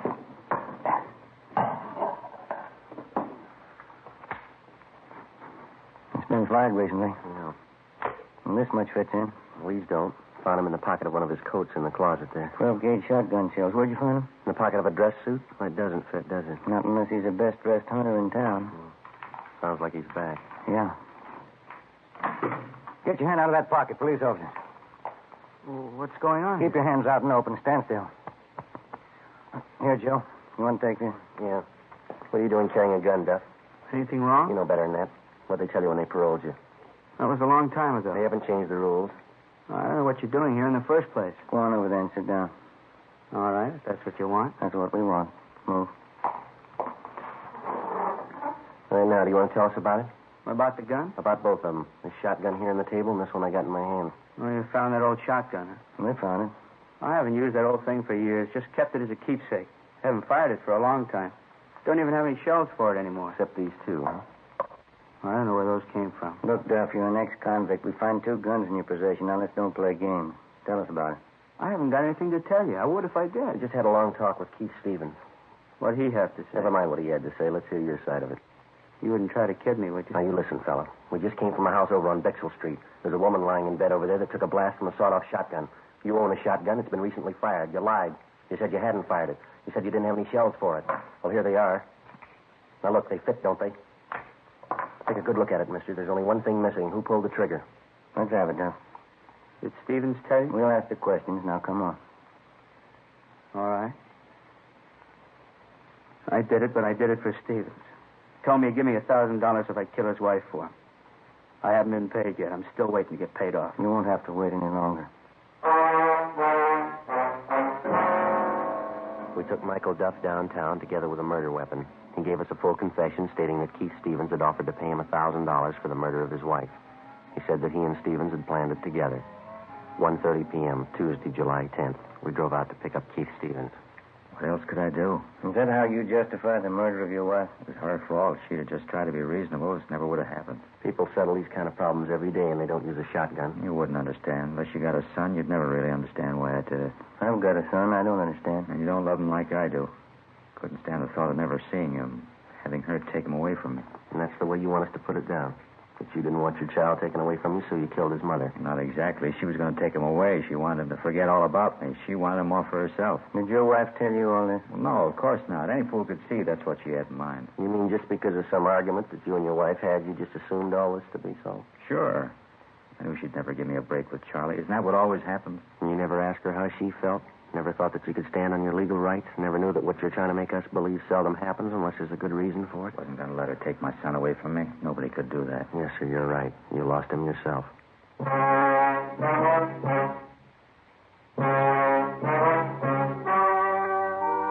story you've just heard was true. Only the names were changed to protect the innocent. On October 15th, trial was held in Superior Court, Department 84, City and County of Los Angeles, State of California. In a moment, the results of that trial. And now here's our star, Jack Webb. Thank you. Friends, I'd like you to be the judge while I present our case for Fatima. Now, you've heard me say that Fatima is the best of all long cigarettes. Get a pack of Fatimas and compare them with any other long cigarette. Side by side, I'll admit a Fatima looks the same as any other king-size cigarette. But when you smoke them, you'll find a world of difference. In Fatima, that difference is quality. Quality that gives you extra mildness, a much better flavor and aroma. Compare Fatima, and I'm sure you'll agree with me. Fatima is the best of all long cigarettes.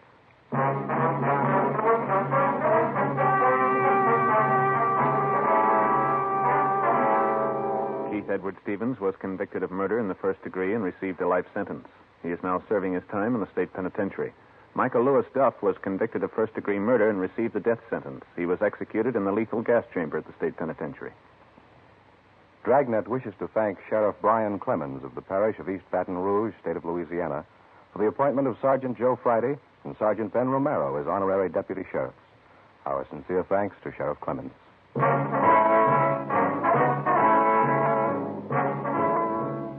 You have just heard Dragnet, a series of authentic cases from official files. Technical advice comes from the Office of Chief of Police W.H. Parker, Los Angeles Police Department.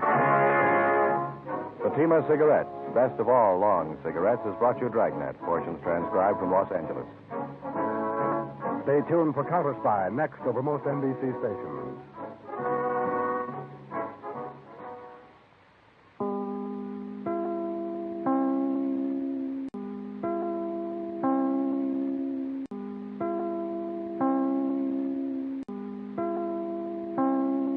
Now it's time to pay a visit to Duffy's Tavern. You now to Duffy's Tavern, starring Archie himself, Ed Gardner.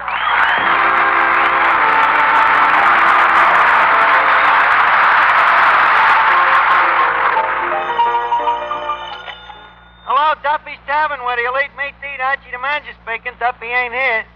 Oh, hello, Duffy, old bean, old pal. Well, I'm happy tonight, huh? Got a package for you, Miss Arch. Oh, let's see. Hey, Duffy, somebody just sent me a potted plant for a present. Let's see. The card says to Archie from an ardent admirer. Well, that could be any one of 10,000 dames. I'll call you back, Duffy. Let me see that card again, Eddie. Yeah, the handwriting is female, all right.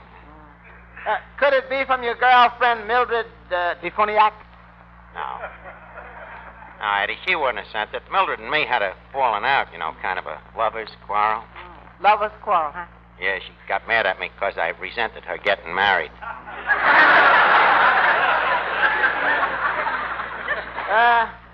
You suppose it could have been that Bertha Kowalter? Bertha Kowalter Dimachek? Big Bertha, you mean? That's right. The one that there was that question about. About whether she was a woman or a horse? That's right. Nah, I never believed that, Eddie. It was just one of them ugly rumors, you know? Of course, there was that one time when she went out to buy a pair of shoes and they caught her sneaking into the blacksmith shop, but... I'm sure the dame was human. Well, you think maybe she sent you the plant? Nah. She forgot about me as soon as she started running around with that trainer from Santa Anita. Guy had a lot of sugar, you know?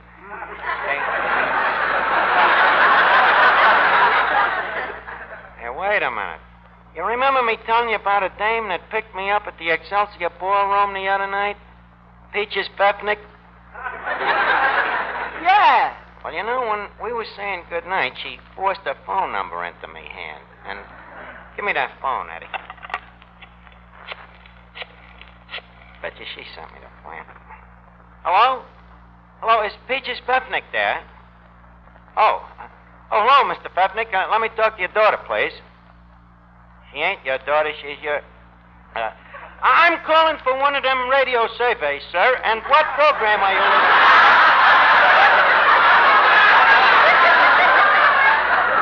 Well, thank you, sir. Goodbye.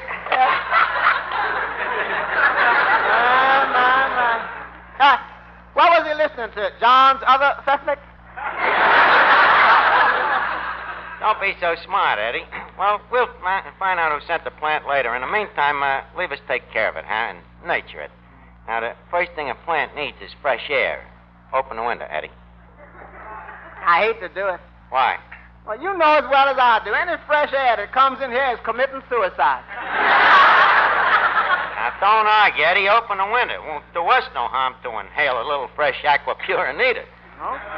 Okay. Now, Eddie, let's take a deep... Eddie, close it. Okay. Boy, that stuff is strong, isn't it? Yeah, it might be too strong for a young plant like that. It's liable to catch cold in its little tendrils. Maybe if we just left a little sunlight hit it. Sunlight? No, you can't let that stuff in here neither. You know our customers, they put on dark glasses when the pinball machine lights up. No, boy, you certainly taken a fatherly interest in this plant. Well, I can't help it, Eddie. It's the call of nature. You know something about me? What? Well, on the surface, you look at me and you say, there's a typical sophisticated man about town. I don't. Others do. But deep down underneath, believe me, I'm a man of the soil. Maybe it don't show on the surface. It shows.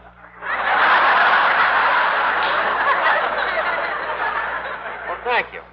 I hark to the farmyard, to the cackle of the hen, to the bleat of the heifer, to the good earth and its dragon seed. And you got plenty of good earth around here? Yeah, but where, Eddie? On the top of the bar. On the top of the table.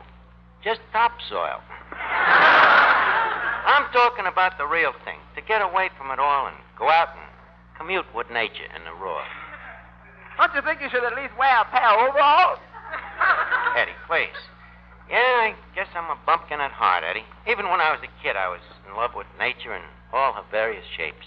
Of course, as I grew older, the shapes I was in love with became more various. I always remember as a kid, as a barefooted boy, you know, I'd sit in my backyard for hours watching the sun sink slowly to rest behind me father's underwear. Hanging on a wash line, you know. On clear nights, I'd gaze up towards the sky and count the thousands of twinkling little lights on Chin Lee's chop suey sign. Yeah, my little heart filled with the wonder of it all. And your little nose filled with new-mown carbon monoxide. In fact, one of the happiest moments of my life was when I became a member of the 3rd Avenue Woodcraft Cadets. 3rd Avenue Woodcraft Cadets? Yeah, that was a group that couldn't pass the physical to get into the Boy Scouts. Yeah, them was the days. We used to go tramping in the woods, hunting and fishing. Every Sunday morning, our leader would gather us all together and say, "Well, cadets, it's time for our tramp."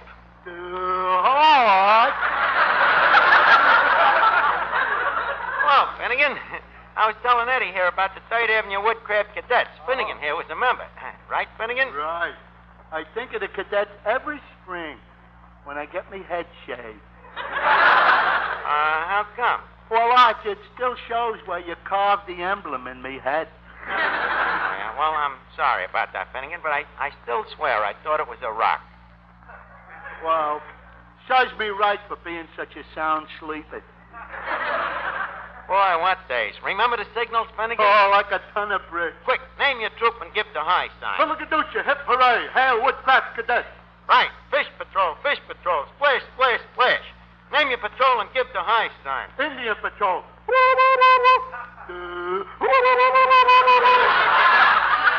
Very good, Finnegan. I didn't think you'd remember. Oh, sorry. I bet you forgot the laws in the handbook, though.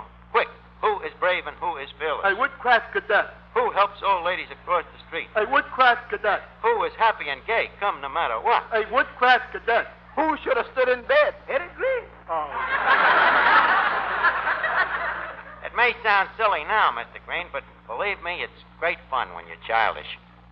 Finnegan, remember the time we combined with the campfire girls and went for a hike? You know, it must have been about 20 of us guys to about 30 dames. Yeah, and one box of sandwiches. Yeah, that's right. Some jerk wanted to eat.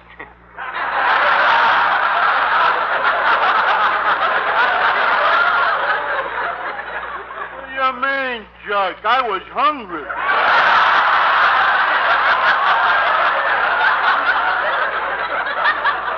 Oh, boy, them was the days. And it was a great education, too. You know, Eddie, we learned all about flowers and plants and gardening. Believe me, if it hadn't been for the cadets, I wouldn't know a chrysanthemum from a rhododendron.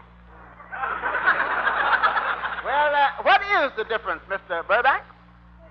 Well, Eddie, you see, the chrysanthemum, or as is technically known, the Hypernicus mandamus, has longer pistils shooting from its fungus. While, on the other hand, the rhododendron is more like the petunia, or Evictus noxvomicus. See, the stem is closer to the roots, and the pollen is more gregarious. Answer that, Eddie, will you? Hello, Duffy's Tavern, where the flora meets the fauna. Eddie the greenhouse speaking. Huh? Oh, just a second. Mr. Archer, your nurse from the hospital. Me nice. Hello? Huh? How's me tonsils? Well, you should know better than I do. You got them over there. Did I get what? Oh, I've been combing me brains to figure out who sent me that plant. Well, it was very sweet of you, Miss McGillicuddy. Thank you very much. Okay. Holy cat, Eddie. I called that nurse every name in the book, stuck pins in a hot water bottle, told her how ugly she was, threatened to have her fired, and here she sends me a lovely potted plant. What is it with me? Must be that personal magnetism of yours. I guess so. Wonder what kind of a plant it is. Let's see. It looks a little like the biannual night-blooming eucalyptus. Yeah, I think it is. You can tell by the way the moss grows on the north or lee side of the pot. See, that helps make it grow straight up.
Archie, now this is ridiculous. A vegetable garden in the backyard? Why not? Oh, because it's covered with tin cans, broken glass, old shoes, egg crates, garbage cans, old rags, bedposts, iron gates, and Moriarty sleeping one off. But, Eddie, somewhere underneath all of that junk is good dirt, old Mother Earth. We could grow radishes, turnips, succotash.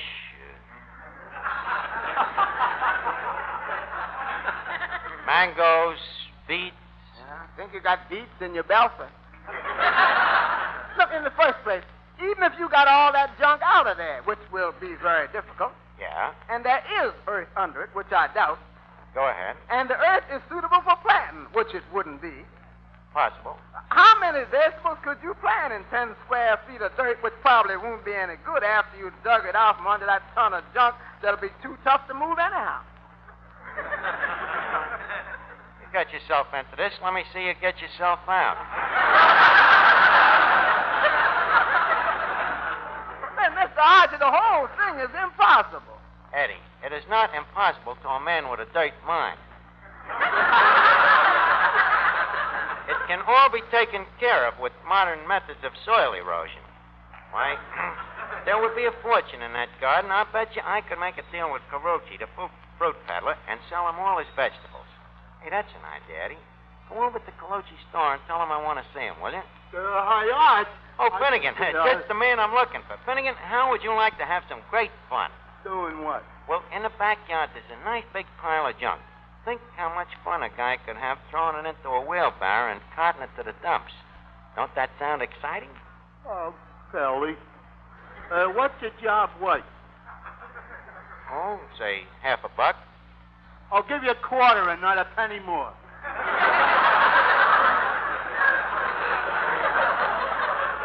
All right. Yeah. Okay, Finnegan, it's a deal. Now, go on and get started. Say, Archie, What is it, Miss Duffy? what's this about a farm in the backyard? What do we need a farm for? Well, what does anybody need a farm for? Where do your vegetables come from? From a can. But where did they come from before that? From the grocery store. But where does the grocery store get them? From the wholesaler. And where does the wholesaler get them from? From the canning factory. Duffy, are you sure that there ain't a farm in there someplace? Archie, I think it's a very crazy idea, and I'm going to tell that to Papa. Look, Miss Duffy, look at it this way. If we have a farm here at the tavern, it makes your old man a farmer, which in turn makes you a farmer's daughter.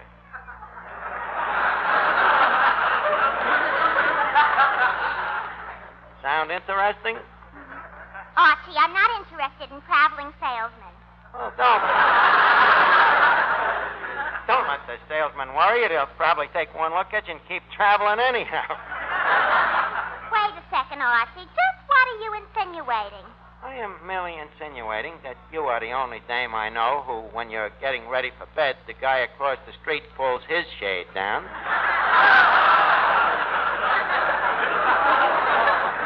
Well, that settles it. Now I'm really going to tell Papa that you're wasting his time. Now, wait, Miss Duffy, I was only kidding. Just think about it. A farm could be a very romantic place. You know, a boy and a girl running barefooted through a bed of asparagus. You know the old expression, even dames with wigs can become a missus in a cabbage patch. Archie, I don't need a cabbage patch. If I put my mind to it, I could become a missus very easily. Well, the rumor is, Miss Duffy, that very few men would marry you. Well, very few would be enough. Think it over, wise guy. Hi, Aunt. Oh, have you got the yard cleaned up yet? Half of it. What about the other half? Well, that'll take more time. That's where I put the stuff I cleaned up from the first half. Maybe you better go back and try it left-handed. Maybe you'll come out even, Finnegan. Oh, gee. Okay, Art. Okay. Hello, Archie. How's the boy? Eh? Well, Calucci, how are you? Oh, honky-donkey. Hey, what's that plant you got there? Well, it may nice to me, Calucci. Uh-huh. What the kind of plant is that? I think it's eucalyptus. No, that's not a eucalyptus. What? That's a eucalyptus. No, Bambino. That's a joke. Well, I'm glad to see you anyway. Tell me, how's the Sonora and all the little seniorities? Well, the old lady, she's going to have another Bambino. Naturally.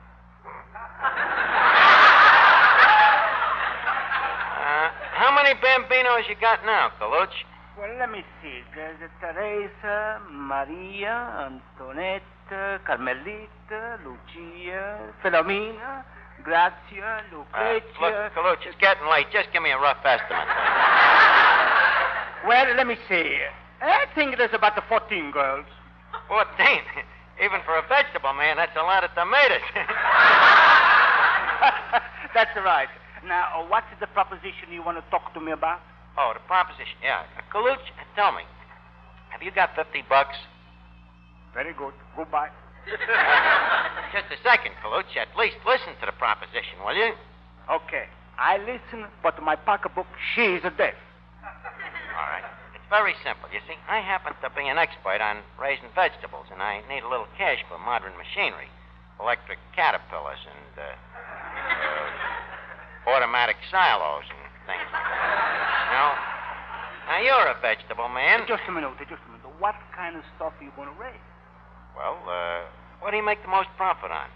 Well, grapefruit, pineapple, oranges. Just what I was thinking of raising. Oranges. Colucci, how would you like to be the first guy to sell an orange that is both seedless and skinless? With a built-in rind. And no navel.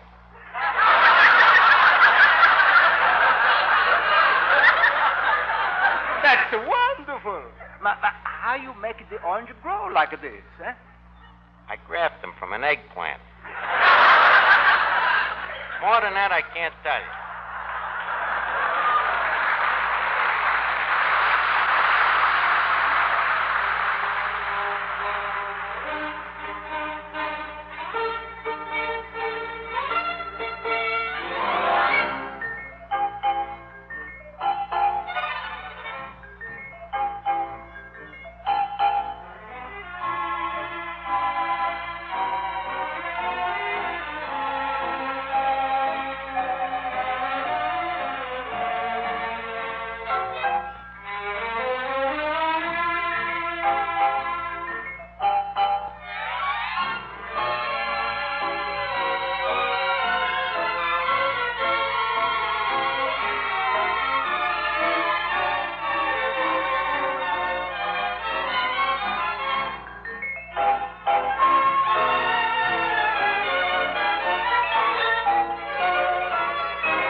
International Harvester? This is Archie, the manager of Duffy's Tavern. Tell me, what do you get for one of your tractors? How much for a half tractor? Quarter tractor? What have you got in a wheelbarrow? Hello? Somebody ought to tell them guys that the war is over. And the cavalry has discharged a lot of horses that are now looking for jobs.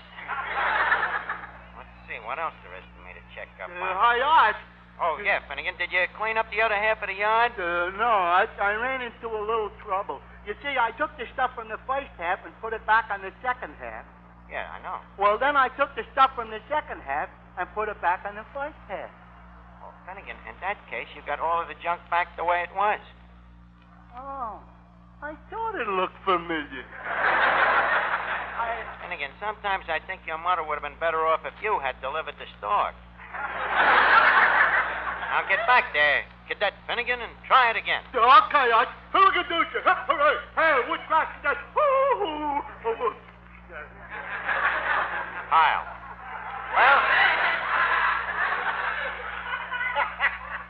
Well, Colucci, did you take a look at the backyard? Yeah.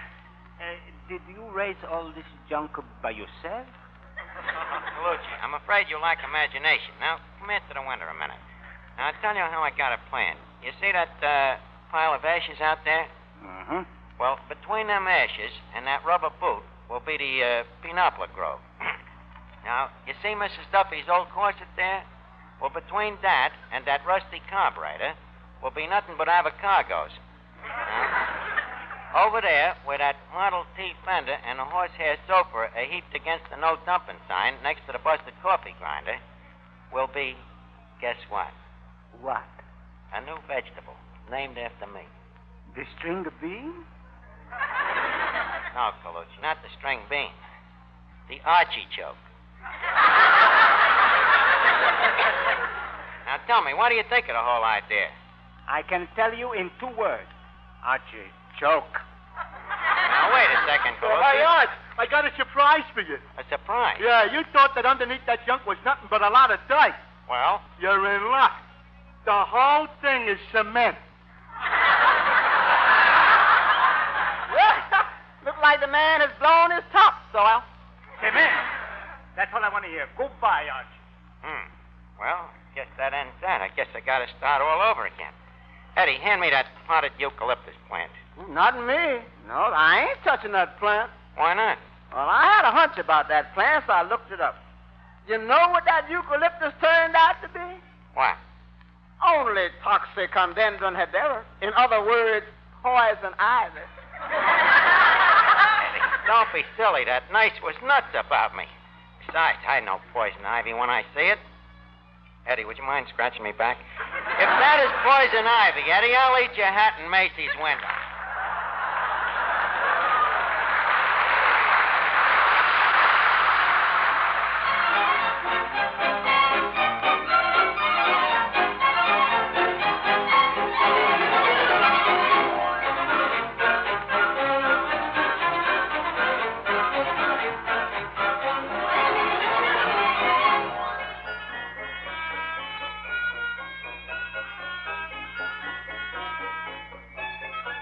This is the Armed Forces Radio Service.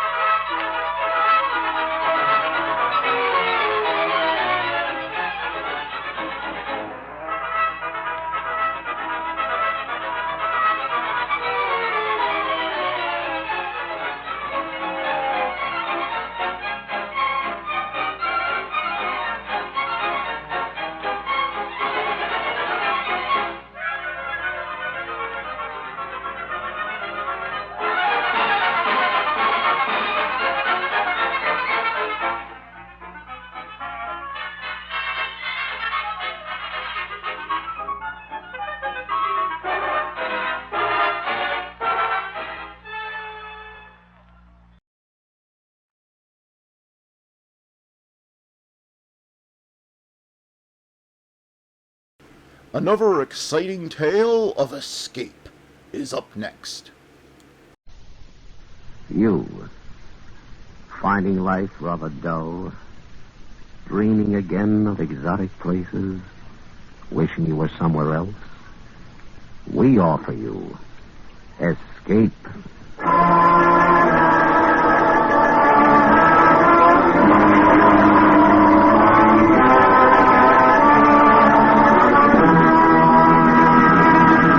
Escape with us now to Mexico City and the story of a man caught up in a terrifying web of murderous intrigue, as Patrick Quentin tells it in his exciting story, The Follower.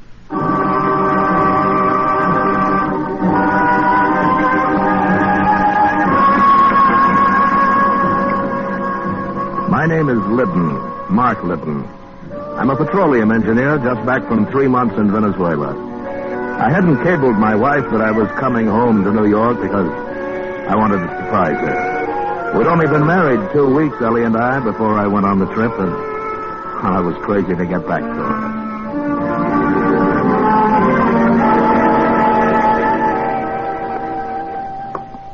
3 long, empty months. And now, in a matter of seconds, we'll be together again.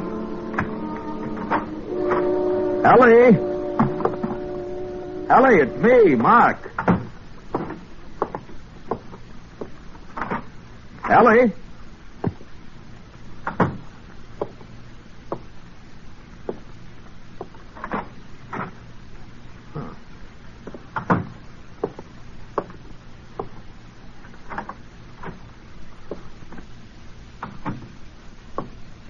Ellie, are you here? Oh, let's cut out the comedy. Hey, who are you? What's the matter? What's wrong with you, anyway? Corey. Good Lord. It was the guy Ellie had thrown over to marry me, Corey Lathrop. And he was dead. I saw the 2 bullet holes in his chest. Turned 6. He'd been dead quite a while, maybe a day or 2, and he didn't look much like the socialite man about the club, member of the State Parole Board Society lawyer. He just looked dead. I recognized that torn piece of negligee in Corey's hand. I ought to. I'd seen it often enough. On Ellie. First thing to do was locate her fast.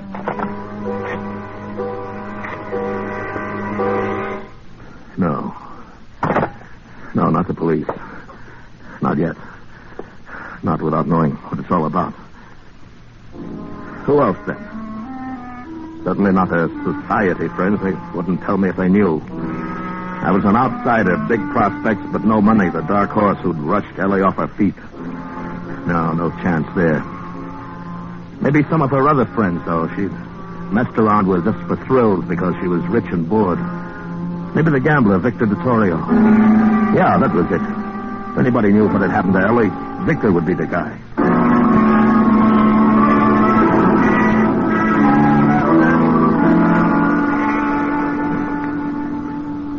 You'll really beat the odds, Mr. Liddon.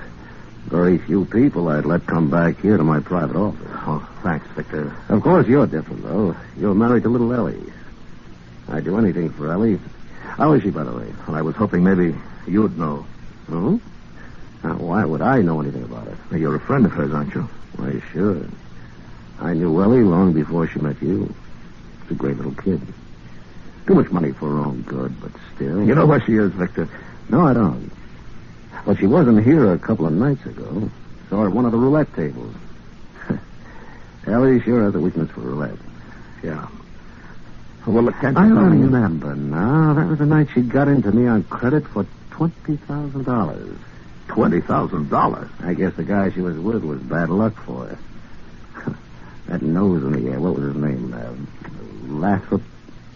Corey Lathrop. Lathrop? Yeah, somebody ought to smash that guy. He's just too good to live. Yeah. Yeah. Look, Victor, about that money Ellie lost. Oh, don't worry your head about it, Mr. Liddon. Ellie's a friend of mine. She'll pay when she gets the dough. These little cafe cookies understand gambling, how it works and all. They always pay off. Every one of them pays in the end.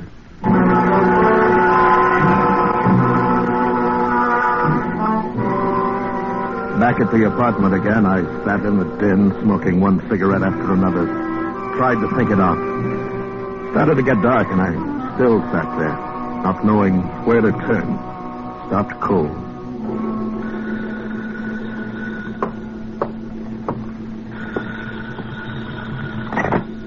Hello? May I speak to Mrs. Lidon, please? Well, she isn't here right now. May I take a message? I'm Mr. Lidon. Oh, well, this is Francois Originals, Mr. Lidon. We have those 2 new suits ready to send out, and I find a note here with him. It is a request to forward the suits by air mail to Hotel Granada, Mexico City. Mexico City? Oui. Mrs. Lidon evidently telephoned the message, but I did want to confirm the address. Is that correct, Mr. Lidon? Hotel Granada, Mexico City? Yes, that's right. She flew down there for a few days. Ah, nice. I do hope that she enjoys her trip. Well, I'm sure she will. Goodbye. Mexico City. So that's where she'd gone. Well, whatever the game, I was sure of one thing. I was on her side, win, lose, or draw. And that meant following her on the next plane south to Mexico City. From the airport, I phoned the police, told them where they'd find Corey's body, and hung up.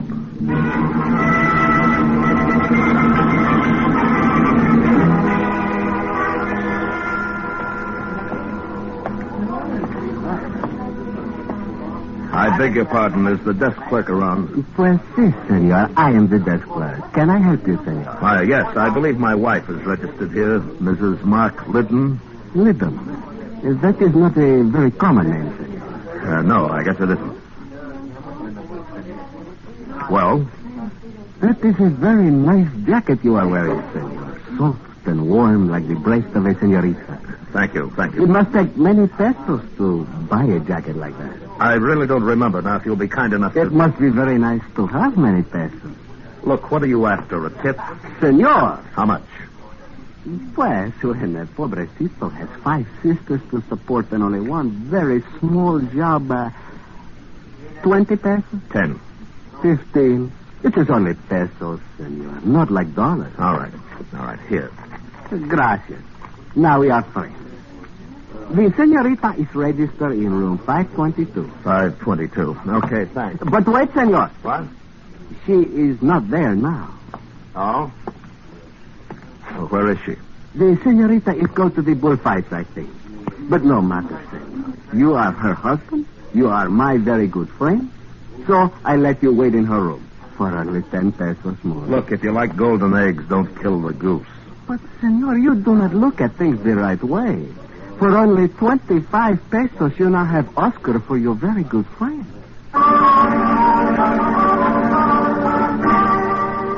Oscar sent a bellboy up to let me into 522. When he'd gone, I opened the 2 traveling cases in the closet and searched through a mess of clothes and the usual feminine whatnot. I don't know what I'd expected to find in Ellie's luggage. Blood stains, a gun, I don't know. And then I heard the key in the lock. I didn't move. Didn't say anything.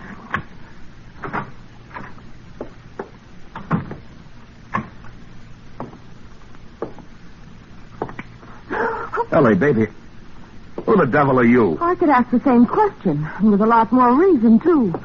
Will you get out now, or shall I call the manager? Now, look, there must be some mistake here. There certainly is. This is room 522, and my wife's clothes are in those bags You've there. been going through my things? Your things.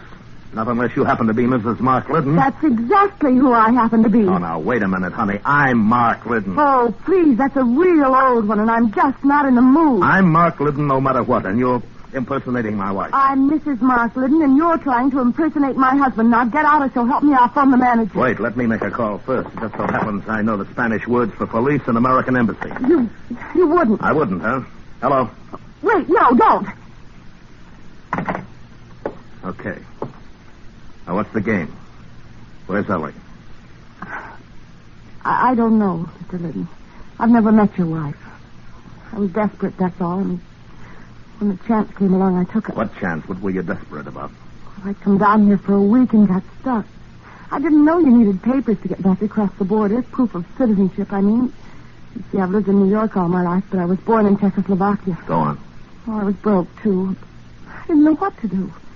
That's when I ran into this bartender, George. And he fixed everything up. Fixed it up how? Well, he said this Mrs. Liddon, your wife, had just got in from the States and wanted to disappear for a few days. She was looking for somebody to take her place here at the hotel, so George arranged the whole thing. He brought me here, gave me your tourist card. That's all I know about it. What were you supposed to get out of the deal? Just the tourist card. I could use it to cross the border. Mrs. Liddon was going to say later she'd lost it and get a new one. Anyway, that's what George said. George, huh? Where does this George work? Well, it's one of the American bars. He's off duty now, though. Where can I find him? Well, sometimes he hangs around a Salon de Sports or Cantina over near the plaza. Look, if this is all the truth, how come nobody here at the hotel noticed the switch when you took my wife's place? Well, she checked in during the night and stayed out of sight. No one's seen her but the night clerk. Oscar, I think his name is. Oscar, huh? That boy really gets around. He's a day man now. Mr. Liddon, what are you going to do with me? I don't know yet. What's your name? Frankie. Okay, come on, Frankie. Let's go find George.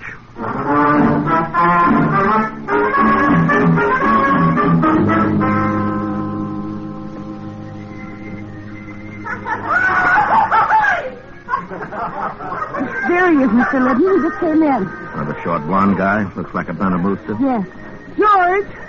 Over here, George! Cocky and tough. I know the type. George, we've been waiting here for you. Huh? I was beginning to think maybe you'd been called back to work. At the bar. No, I'm off duty. This is Mr. Liddon, George. Mr. Mark Liddon from New York. Oh. Okay if I sit down? Sure, George. That's the idea. Hey. I suppose you're looking for your wife. That's right. Where is she? You've been away somewhere, haven't you? Out of the state. Yeah. And your wife wasn't expecting you back so soon. No, she wasn't. Well, I'm afraid you're out of luck, Mr. Liddon. She took a plane to Guatemala this afternoon. Dispénsame, jefe, pero el cantinero quiere saber si ustedes desean algo que tomar. No.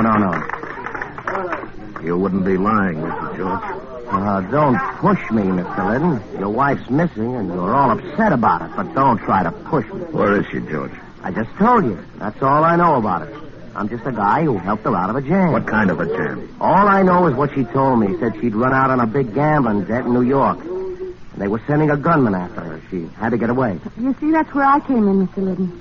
She wanted someone to take her place here, cover up her trail. How did she get out of Mexico when you got her tourist card? She had her passport with her. She didn't need the card. I see. Well, I still think you're both lying. Oh, Mr. Liddon, I warned you about... Shut up, George. You can do your talking to the police and the American Embassy. That's who I'm going to talk to. Oh, don't be a fool, Mr. Liddon. I'd be a fool to believe this story of yours. You don't know what it's all about. You're not going to do anything with this blundering around except get your wife killed.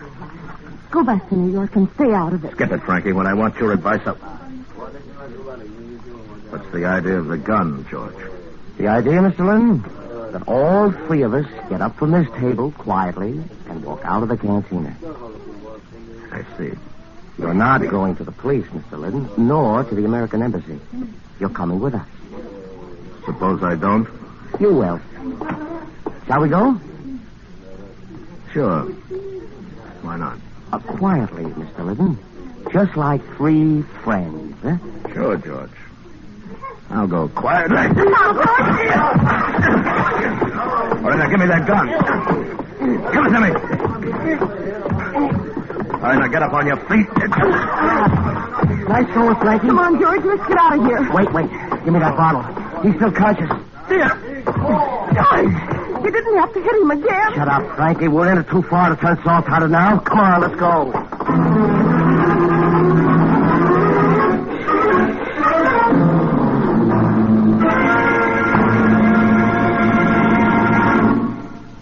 Escape under the direction of Norman MacDonald returns in just a moment. The Book of Etiquette loses a lot more pages tonight when Jack Benny tries to ingratiate himself with the suave, oh-so-social Ronald Coleman. Yes, Ronnie and Benita will be Jack's guests on CBS tonight. And on the Charlie McCarthy Edgar Bergen Comedy Hour, Charlie will try to enlist in the Air Force and end up as a skywriter advertising pumpernickel bread. Red Skelton, Amos and Andy, Corliss Archer, and Eve Arden as our Miss Brooks will also be on hand on most of these same CBS stations with their famous brands of CBS Sunday night comedy. And now, back to Escape. When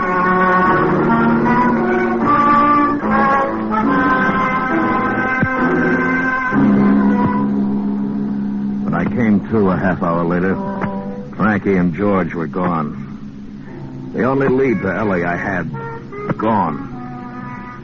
And I left the canteen and flagged a taxi. In the whole picture, there was only one man who might be able to help me now. And Oscar.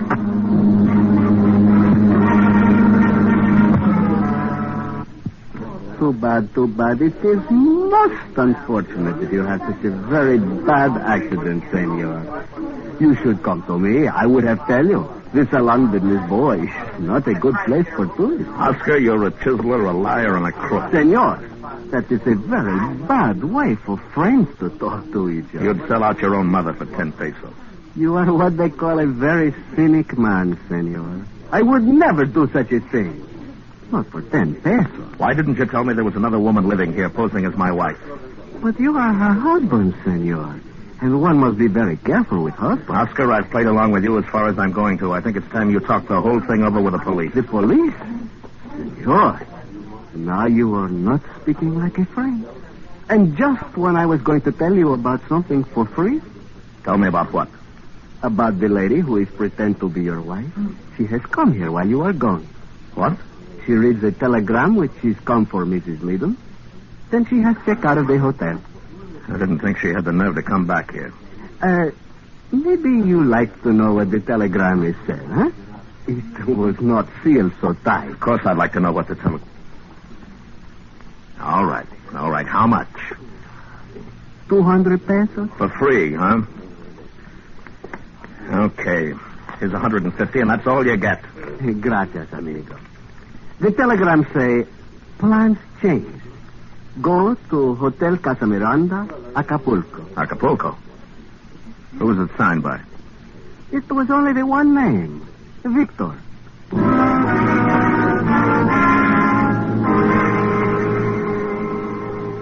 I hit my first lucky break in Acapulco. I came in from the airport and went to the Casa Miranda Hotel. And halfway across the lobby, I ran into Frankie. Mr. Liddon, what are you doing here? Looking for you. How did you find out? Easy. I'm one of Oscar's very good friends. All right, now tell me, where's George? In Mexico City. Oh, please, Mr. Liddon. Don't try to interfere. Leave. Right now. You're going to ruin everything. I hope so. Where's Ellie? She's not here. She's in Mexico City. Oh, please, I know you're trying to help her, but you don't understand. You're only making things worse. You mean worse for you? Worse for everybody. Ellie, too. You don't even know what it's all about, and you're going to get yourself killed. Where's Ellie? I promise you, in a week, everything will be fine. Where's Ellie? You've got to believe me. You have to... There you are, Mrs. Liddon. Are we ready to go? Yes. Yes, I'm ready anytime, Senor Gallus. Very well. Aren't you going to introduce me, darling? Introduce you? Yes. Why, yes. Senor Gonzalez, this is my husband, Mark. Oh, a pleasure. How do you do, Senor Gonzalez? He just arrived unexpectedly. Oh, I see. And are you planning to go out to the villa with us, Mr. Liddon? Oh, I don't think so. Oh, sure, definitely. I'm in on this, too, you know. You know what is involved, then? Well, naturally. The little woman always tells me everything. And you have no objections? Well, if it's all right with her, it's all right with me. Oh, you are a very broad-minded man, Mr. Liddon. Shall we go?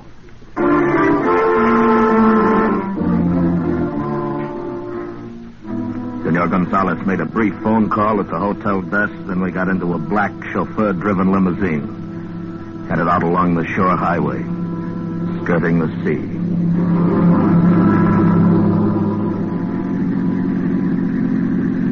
About 3 miles out of town, we turned into a private roadway, stopped in front of a large Spanish villa. I regret the necessity of asking you to wait here on the veranda for a few minutes, Mr. Liddon. But I believe it is better that you don't come down to the boathouse with us. Sure, that's fine. Just make yourself comfortable, Mr. Liddon. This shouldn't take long. All right.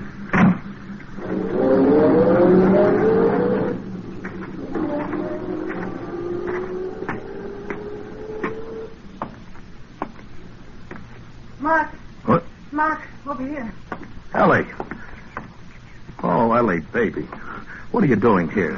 Mark, it's wonderful you're here. Oh, darling. But you shouldn't have come. What have they done to you, baby? Nothing, Mark. I'm all right.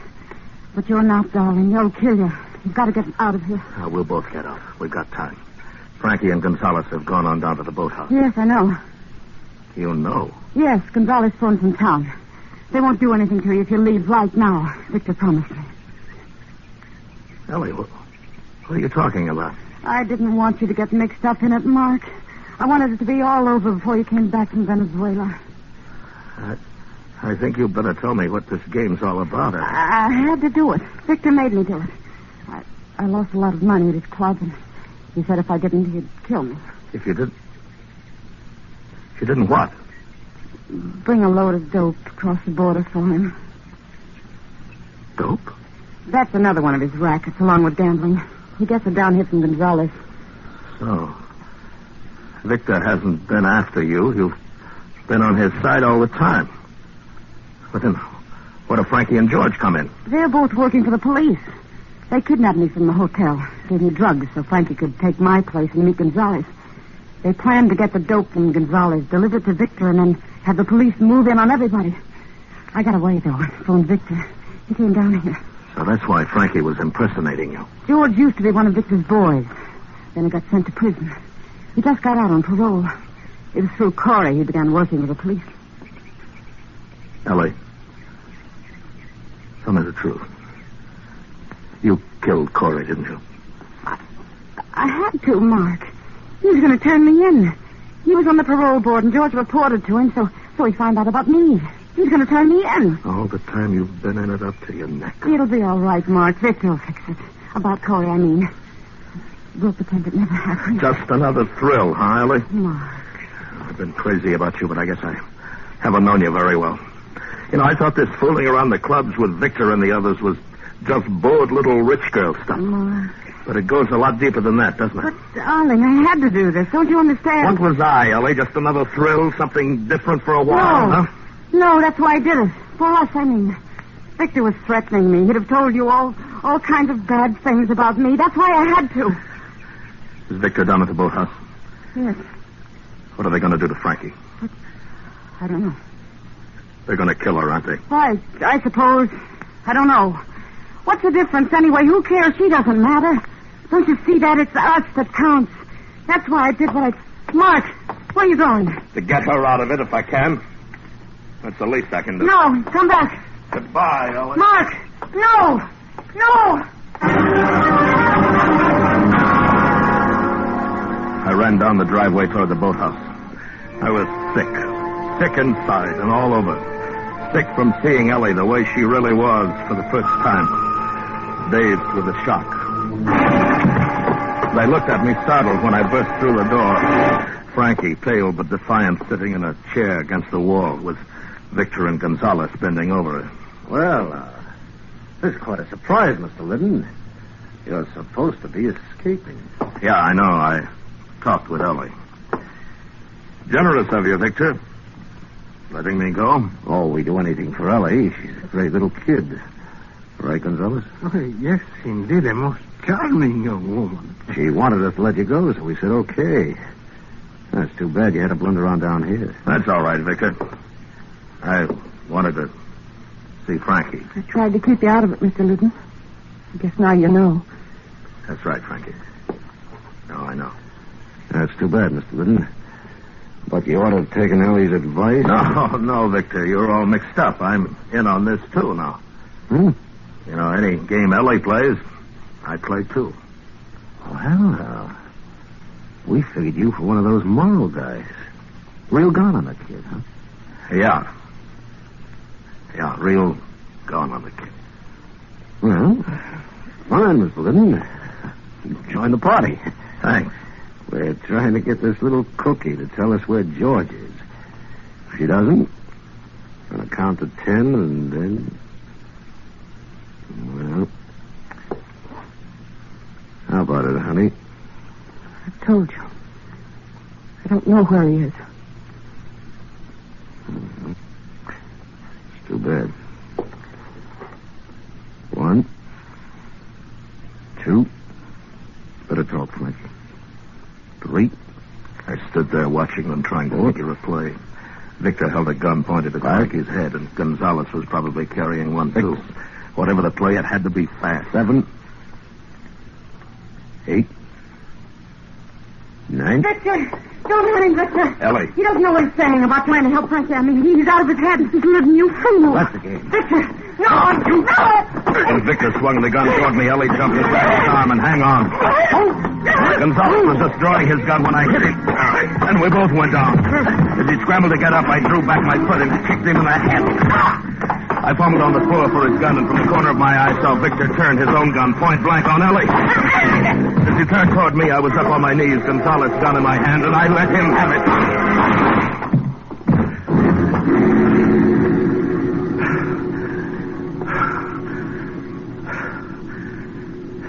Are you all right, Mr. Litton? Yes, Frankie. I'm all right. All right. All right. Yeah, baby. Mark. That would have worked out all right. No, it would. Sure, Ellie. Of course it would, Ellie. You'd better get her to a doctor, Mr. Litton. I wanted it to. Please believe me. I've done bad things, Mark, but I could have changed. With you. Sure, honey. I know. Mark. I can go up to the house and phone for a doctor. No. Frankie. She doesn't need a doctor. She's dead.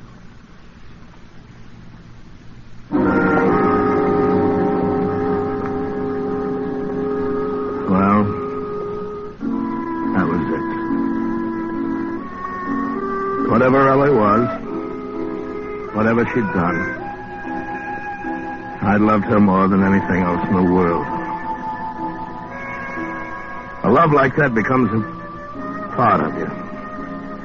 And even when it gets diseased, has to be cut out, it leaves a deep wound. Takes a long time to heal. If I'd known more about it, I may have acted differently. She might still be alive. I don't know. As it was, I'd done the only thing I could. I'd followed her. I'd followed her clear to the end.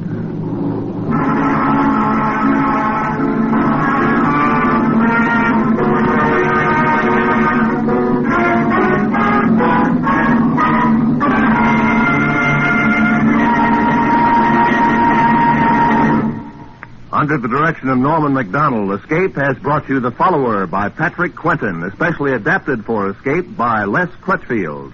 Bill Conrad was starred as Mark Liddon. Featured in the cast were Georgia Ellis, Harry Bartell, Virginia Gregg, Lou Krugman, Sidney Miller, and Don Diamond. The special music for Escape was composed and conducted by Del Castillo.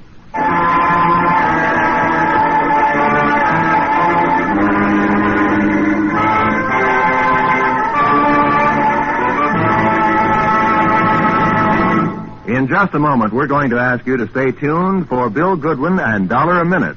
But that reminds us that starting next Sunday, $1 a Minute will move back a half hour and be heard on most of these same CBS stations at this time. That is, the time you've been listening to Escape today. The new addition to the CBS Sunday afternoon lineup next Sunday will be Rate Your Mate, the comedy quiz starring Joey Adams. So now, stay tuned for Bill Goodwin and $1 a Minute, which follows immediately on most of these same CBS stations today and will be heard a half hour earlier next Sunday. This is Roy Rowan speaking.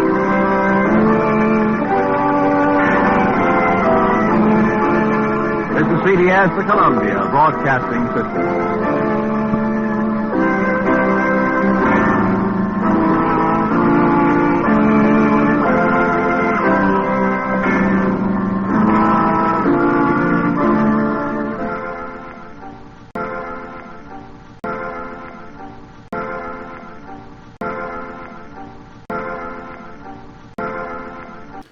Now let's see what Fibber, Magee, and Molly are up to. The Johnson Wax Program with Fibber, Magee, and Molly.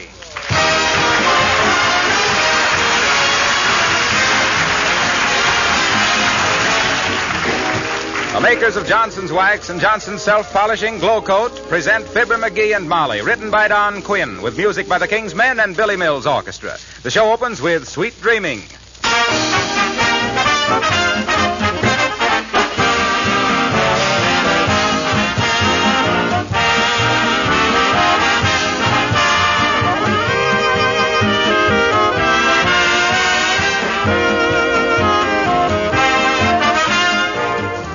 Mr. Wilcox, you said something several weeks ago about protective housekeeping.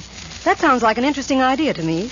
I'd like to hear more about it. Well, that is an interesting idea, and a work-saving idea, too. It comes from the fact that wax not only beautifies floors, furniture, and woodwork, but protects them as well. In fact, I don't know which is the more important benefit, the extra beauty that wax gives, or this extra protection. Take floors, for example. When they are regularly polished with Johnson's paste or liquid wax, they are protected against scratches, against the wear and tear of traffic. They may never need refinishing. And, of course, the wax polish that gives them such rich beauty also makes cleaning a much simpler task. The same thing holds true when you Johnson wax your tabletops, your woodwork, windowsills, radiator covers, and Venetian blinds. The film of wax that makes all these things more beautiful also protects them against wear, dirt, and smudgy fingerprints. Many good housekeepers have told me they just couldn't keep house without genuine Johnson's wax. Buy some tomorrow.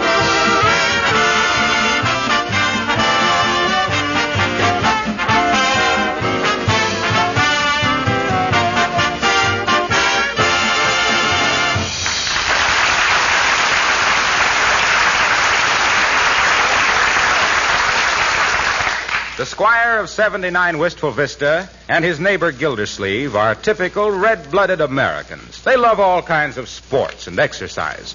For instance, here we meet these two sportsmen in an atmosphere of tense excitement, with masculine violence boiling just beneath the surface, as they match their skill and wits in a battle for supremacy. It's your move, Gildersleeve. Yes, I know. Oh, my, it's nice to see you two boys playing checkers peacefully together instead of fighting and bickering. Yes. Well, I'm a peace-loving man, Mrs. Magee. And if my little chum and I can't get along together like any good friends, I'd... Here, what are you doing, Magee? What does it look like I'm doing? I'm jumping 3 of your men. Thereby winning the game. Now, wait a minute, Magee. You missed 2 squares. Why, I never know such a thing. You did, too. I saw you. You moved from here to here to here. I did not. I moved from here to here to here to here. Didn't I, Molly? I'm sorry I wasn't looking. But I know Magee wouldn't cheat, Mr. Gildersleeve. I wish I was as sure of that as you are, Miss.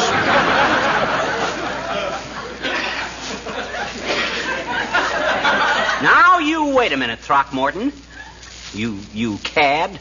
Who's a cad? You're a cad.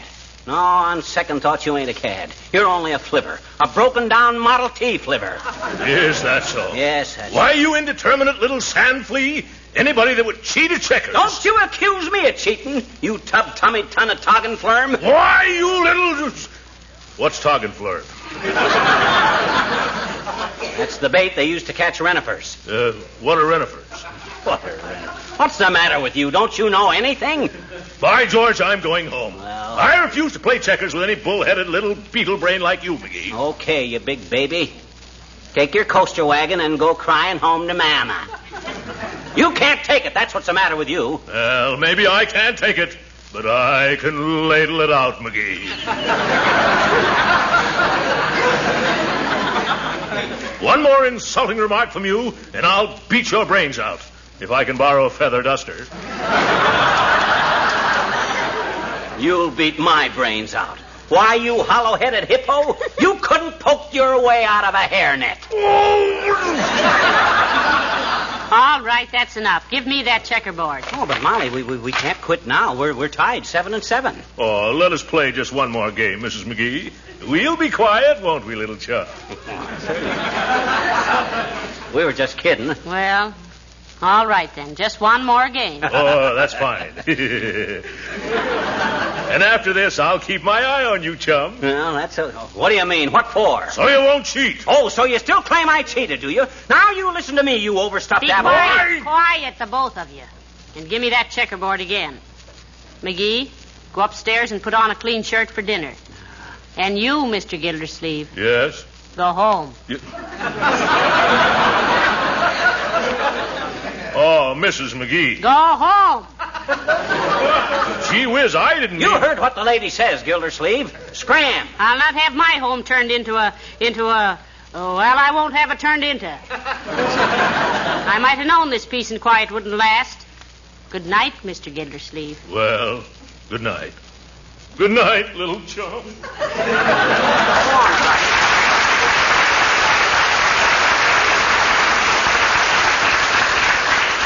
Hey, look, Molly, we wasn't... Hey, what you doing? I'm wrapping this checkerboard up. Give me a piece of string. What you wrapping it up for? I'm going to give it away. Oh, now, wait a minute. Just because Gildersleeve and me get into a little argument now and then, shucks, that does us good. I know that. Well, then what's your idea? If it does two fighting men that much good, think what it will do for the Army. The Army? What's the Army Sure, got? I read in the paper where the boys in camp are short on games and books and magazines. So I'm going to send them this checkerboard, thus helping the War Department out there and Peace Department out here. You still object, dearie? Well, no, I guess not. But don't send the checkerboard. Just send them the Parcheesi outfit. Oh, I doubt if them dice would be used for Parcheesi. Why don't you send that cribbage board of yours? You can't use it anymore. Why not? It's full of holes. Termites. Look, dearie, while we're at it, let's send a lot of things. They need books and magazines, too. That's a great idea, Molly. This house is getting all cluttered up with books anyway. Must be a half a dozen around here. Look, McGee, I've got a great idea. Huh? Let's go see all our friends and collect a lot of games and books and magazines and send them to camp. Yeah, that's a swell idea, Molly, but look, please don't send my checkerboard. I and Gildersleeve are tied 7-7. We got to play it off to see who's champion. Oh, go on. Draw pennies or pitch straws for it. Now, come on. We'll call on everybody we know and get them to donate games and books. You still going to send my checkerboard? Definitely. I'll tell you what I'll do. I'll give up my ping-pong set instead. I'll throw in my wood-burning outfit, my model airplane kit, and the ship I'm building in the bottle. No, we'll just send the checkerboard and the ping-pong. Well, all right. Incidentally, you know how ping-pong got its name? No. It was invented by two Chinese fellas, Fooey Ping and Charlie Pong. Why, how interesting. You still going to send my checkerboard? Yes, and go get the ping-pong set. You know where it is. Sure. Where? Right here in the hall closet.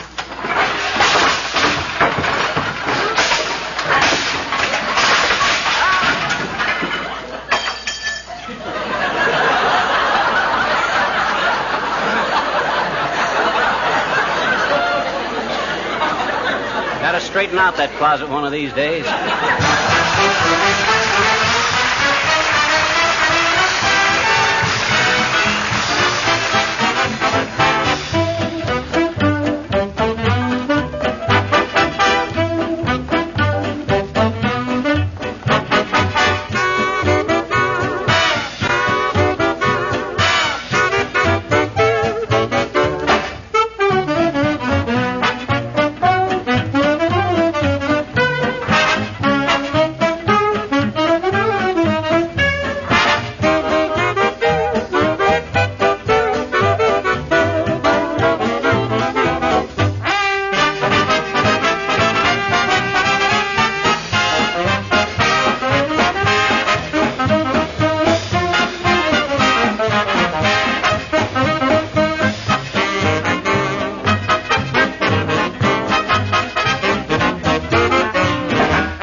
stuff. And Isn't it wonderful how everybody is cooperating on this thing, dearie? Yep. Heavenly days, we must have a half a ton of books and games and magazines promised already. Yep, they'll never miss my checkerboard now.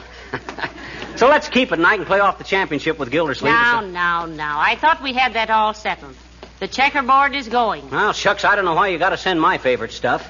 You'd have sent my easy chair to the Army, too, if it hadn't had flat feet. Oh, for goodness sakes, anybody think your life depended on one measly little checker game? Mine don't, but Gildersleeve's does.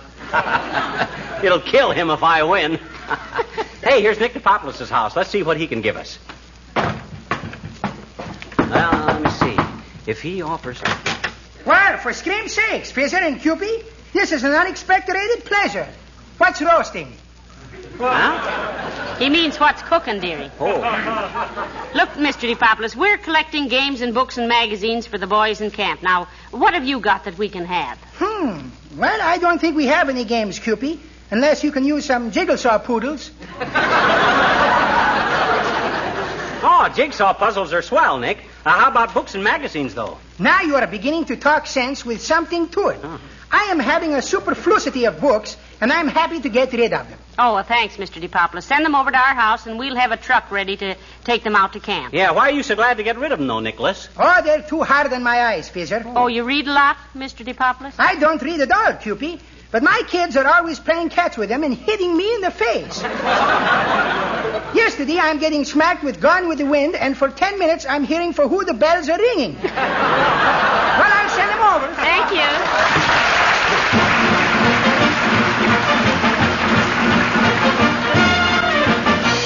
Now, get a load of the brass knocker, Molly. You'd think anybody as well off as Uppington could afford a doorbell. She probably thinks a quaint old knocker expresses her personality, Magee. You mean she has a need for a knocker because she's knock-kneed? Don't you get it? I says she had... Tain't funny, Magee. She would be in a bathing suit. Oh, how do you do, Mrs. Uppington? Oh, how do you do, Mrs. McGee?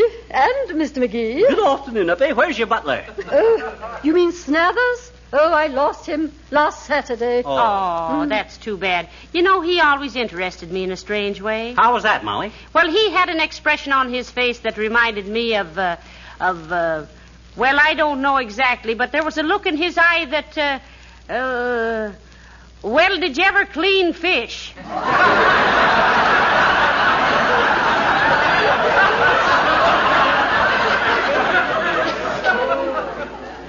Where'd you happen to lose the old frozen puss, Uppy? It was all very strange. What, eh? Yes, he was serving dinner, and the radio was broadcasting the Kentucky Derby. Oh, the and Derby. after Whirlaway had run the race, Snathers picked up the strawberry shortcake, danced around a bit, and then said, "Here, old girl, wear this for a mask." And you know, the first thing I knew, I was. He smacked you with it, huh? Yes. Oh, dear. Well, I don't blame you for firing him, Abigail. Oh, but I didn't, my dear. He just quit. Oh, May, I wish there was some way to get him back. Do you mean to stand there with your velvet neckband full of Adam's apple and tell me you want that guy back? Why, of course I do, Mr. McGee. Well, I don't understand it either, Mrs. Uppington. Why? Why, because through him I found how wonderful crushed strawberries and whipped cream are for the complexion. I give up. Come on, Molly, let's go. Just a second, dear. You forgot what we came for. Oh, yeah. The magazines for the boys in camp, remember? Yeah. Oh, yes, of course. I have them right here, all ready for you. Oh, well, how did you know about it, Abigail? Oh, you told Mr. Gildersleeve, and he told his wife, and she mentioned it to the grocer. And he is strictly a guy who tells everybody everything. Oh, boy, take a squint at these magazines, Molly. Nasty Confessions, Fantastic Mechanics, Bloodthirsty Heartthrobs, True House Detective Stories, Curvy Cutie Cartoons. Why, Abigail, I never knew you read this type of literature. Me? Well, really, Mrs. McGee, these belong to the servants. Oh. I consider myself insulted. Well. And you'd realize that if you ever read these magazines from cover to cover, as I always do. What am I saying? Goodbye.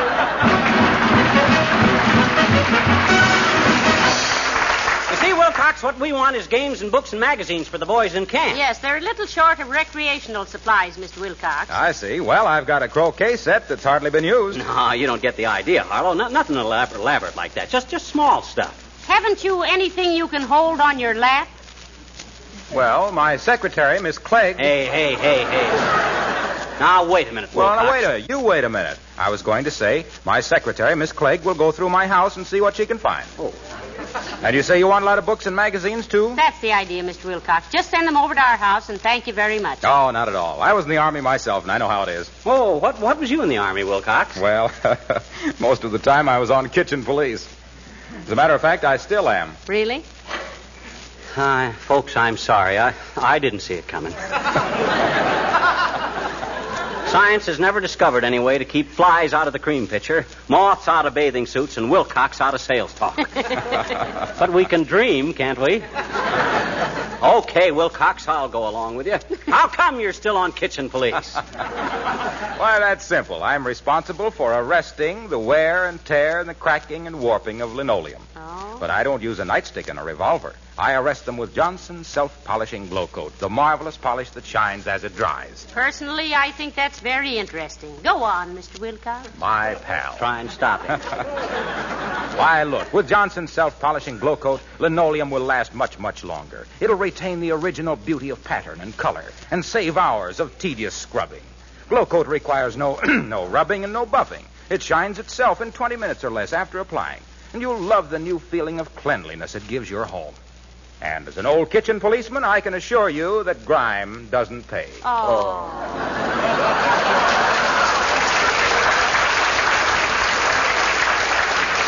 Wilcox, if I had your enthusiasm and you had my brains, we wouldn't be working for the Johnson Wax people. We wouldn't? No, we'd be the Johnson Wax people. Come on.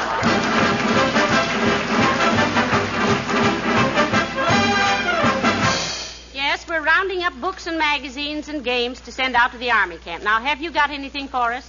Well, now, I would just love to help you out, Mrs. Magee. But I wouldn't dare give anything away without consulting my wife. Well, go ahead and consult her, Wimple. Oh, I couldn't disturb her now, Mr. Magee. She's taking her music lesson. Oh. Does she sing, Mr. Wimple? No, she plays the...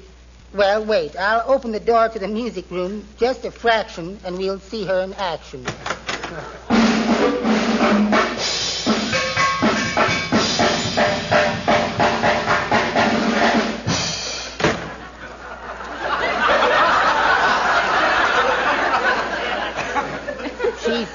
She's very talented, don't you think? Wimple, she's certainly got what it takes. Yes, indeed. Now, if somebody would only take what she's got and throw it away, maybe I'd get a little peace and quiet around here. Have you protested, Mr. Wimple? Oh, many times, Mrs. Magee. I often say to her, Cornelia, I say, why don't you give up those drums and go back to your other hobby? What was her other hobby? Lion taming. Heavenly days, lion taming. Yes, she uses our kitchen chairs, too. They're all scarred up with teeth marks. Oh. Believe me, that varnish tastes terrible.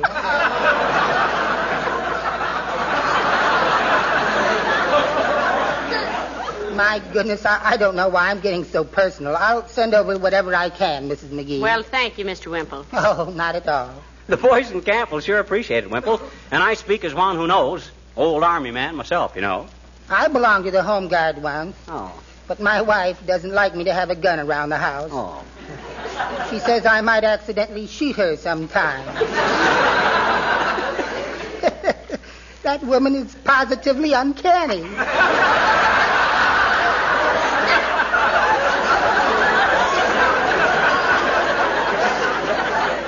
But, Mr. Magee, what were you in the Army? I was cook of Company C, Wallace, just like my father was before me. Son of a sea cook McGee, I was known as. Oh, my. son of a sea cook Magee, celebrated in story and song as the supervisor of the soup stove, the skillful scientific Samson of the sizzling steak skillet, and the snappy sergeant of the spud skinning squad, smooth as silk at supplying a seafood spree by subdividing a sardine into sufficient servings to satisfy 6 or 7 small soldiers, smart as the city slicker at switching skinny shrimps into sleek and strong supermen by stuffing same with sausages, sandwiches, and similar succulent snacks, a sturdy citizen at stocking stomachs wimple, but let's hear the King's men singing something simple. The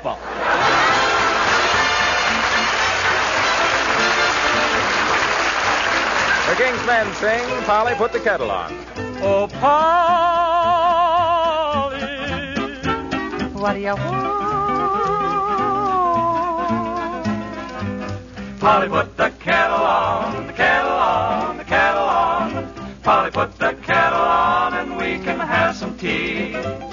Polly, put the kettle on, the kettle on, the kettle on. Polly, put the kettle on, and we can have some tea. Get out the cookies, we're gonna have a treat.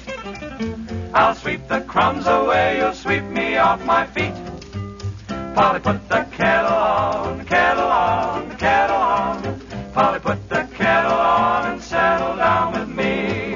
Polly, Put the kettle on. Polly, Put the kettle on. Polly, put the kettle on. Polly, put the kettle on. Let's have tea. Hot cross buns, hot cross buns. 1 a penny, 2 a penny, hot cross buns. Polly, put the kettle on. I'll go buy a bun. When the tea is boiling, we'll have fun.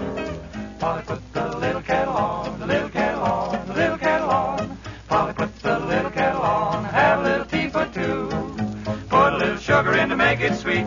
Stir it up, make it sweet. Add a little lemon, then turn on the heat. You and me for tea. Better get the butter and the jelly and the cream, the gingerbread cookies by the score. Hand me down that glow coat, we'll eat right off the floor. Oh, Polly, Put the kettle on. Polly, Put the kettle on. oh, golly, Polly, won't you put on the kettle and settle down? Settle down.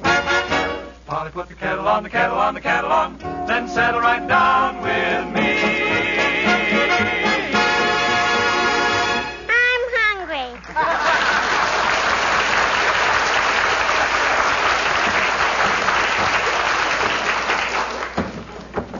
Here, load these books in the truck, Magee. Load them in yourself, Gildersleeve. I'm busy. Why, you're not either, Magee. Huh? Mr. Gildersleeve and I have done almost all the work. Okay. Hey, give me a hand with this ping-pong outfit, Gildersleeve. Certainly, chum. You take the table, and I'll take the balls and rackets. Come on now, boys. Let's hurry and get... Hello, kids. What's cooking? Oh, hi, old-timer. We're loading all these books and magazines and games and stuff into the truck. We're taking them to the soldiers. By the way, Magee, do you know the way out there to the camp? No, not exactly. Hey, old-timer. Hey! Which is the best way to camp? Well, I always say the best way to camp is to pick out a piece of high ground near some running water, then pitch a tent... No. What? No. Which is the best way to the army camp? Hey? Oh, that. Well, daughter, best way is to drive out of town any direction till you see a soldier standing beside the road.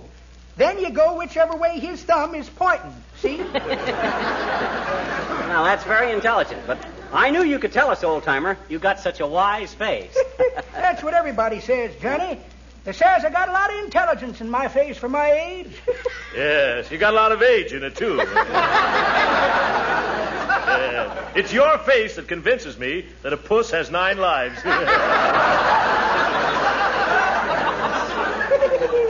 That's pretty good, Throckmorton. But that ain't the way I heard it. No, sir. The way I heard it, one feller says, t'other feller says, you been reading about that lady bullfighter down in Mexico? Yep, says t'other feller. Wonderful, ain't she? How'd she ever learn to dodge them wild animals? Dunno, says the first feller, but they say she used to be a cigarette girl in a nightclub. Get out of the way. Now, get out of the way while we finish loading this stuff, old-timer. It's all loaded, Magee. Oh. It is. And a wonderful lot of stuff, too. Now, who's going to drive? I am. Now, wait a minute, Magee. Who was it that borrowed this truck? Whose idea was it to collect this stuff? Mine. You want to drive, Molly? No. Okay, I'll drive. I'll settle it, kids. I'll drive. Well, fine. Let's get going. Get in, boys. Come on.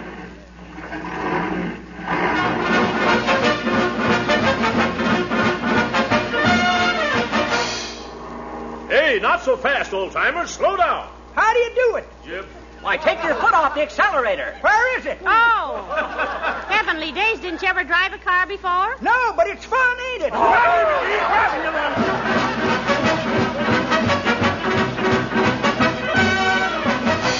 Yes, I'm the Morale and Recreation Officer, Captain Gordon. You're Mr. McGee? No, thank goodness this is Mr. McGee. Oh.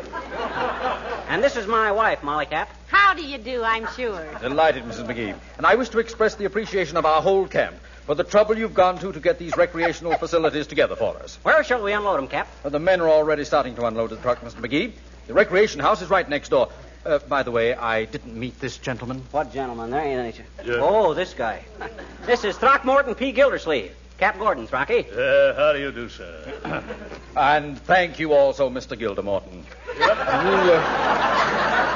You don't know how much you people have contributed to the morale and well-being of our boys. A fine group of young men, and we have to see that they have fun, you know. Now, come on, Gildy. We better go help unload the stuff. Oh, yes. Okay, McGee. See you later, Captain. Certainly. Well, so you really think this was a good idea, do you, General? Splendid, Mrs. McGee. Splendid. A great thought. But don't call me General. I'm only a captain. Oh, it doesn't matter. When McGee was in the Army, he was only a sergeant. You know, 2 stripes on his sleeve. 2 stripes is a corporal. It is? Why, he always said he was... Why, that little rascal, in all these years, I believe... Well, come, Mrs. McGee. Let's go and see if the men have that truck unloaded, eh? All right. Well, that was fast work. The truck is empty. But where are McGee and Gildersleeve? I don't know. I say, my good fellow, did you see the 2 men who came with this truck? Sure did, Admiral. They went right in there. Said they had to finish up. Finish up? Oh, finish up unpacking those things. Well, come on, Captain. Well, heavenly days. Okay, Gildersleeve, it's your move. Yeah, I know.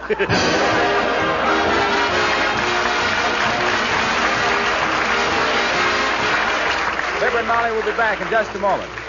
You know, during these nice spring days, most of us like to be out of doors as much as we can. Personally, I like to be able to play a little more golf, work a little longer in my garden. And I find that most women who keep house are especially grateful during this season for any product that really saves them work. That's one reason so many of them sing the praises of Johnson's self-polishing Glow Coat. Actually, thousands of letters come into the Johnson offices saying thank you for Glow Coat. Yes, self-polishing Glow Coat saves hours of work, not only because it needs no rubbing or buffing, but also because it makes it so easy to keep floors clean, sparkling, and spotless. Linoleum that is polished regularly with Glow Coat lasts indefinitely. Its color's as fresh and bright as new. So Glow Coat is money-saving as well as work-saving. And remember, you save money, too, by buying Johnson's Glow Coat in the larger sizes.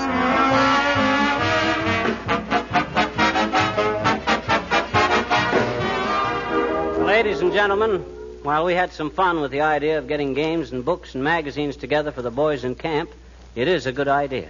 They really need them, and they'll be glad to get them. They certainly do. So look around your house tonight and get a bundle of games and reading matter together for the boys. Just mail or send it to the Recreation and Morale Officer at the Army camp, post, or station nearest you.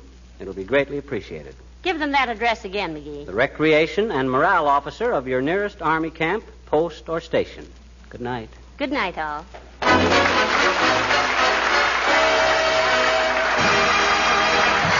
This is Harlow Wilcox, speaking for the makers of Johnson's Wax and Johnson's Self-Polishing Glow Coat, inviting you all to be with us again next Tuesday night. Good night. Polish your car, mister, while you park? No, I don't think you'll have time, son. Oh, sure I will, with this new Johnson's Auto Polish car new. It's 2-in-1, you know. Cleans and wax polishes at the same time. And say, I'll bet you won't know your own bus when you see it. I polished 4 cars already today, all with car new. Gee, you ought to seen them. They're swell. Make you a special deal, boss. If you're not satisfied, you don't owe me no dough. Okay, Bud. Give her the works. I've been wanting to try Johnson's car new myself for 2 months. This is the National Broadcasting Company.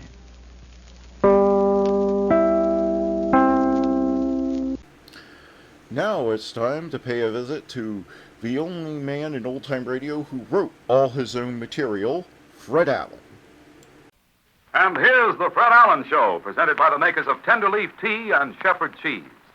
The best-selling tea balls in the United States, month in, month out, rain or shine, are Tenderleaf tea balls because they are so much better in every way. Famous for flavor Tenderleaf brand tea accounts for superb cup quality and absolute cleanliness is assured by individual sanitary envelopes. Each T-ball has that extra protection. No hands ever touch the T-ball you use, not even your own, because a long string is attached with a tag on the string, and that device opens the envelope for you and carries the T-ball to the cup. That's when the tasteless filter paper shows its amazing virtues. The boiling water brings out the flavor, but nothing else can pass through that paper. Your tea is filtered as it's being made. So for every good reason, these finer T-balls outsell all other kinds. Your grocer has boxes of 8, 16, 48, and 100. Ask him for Tenderleaf brand T-balls.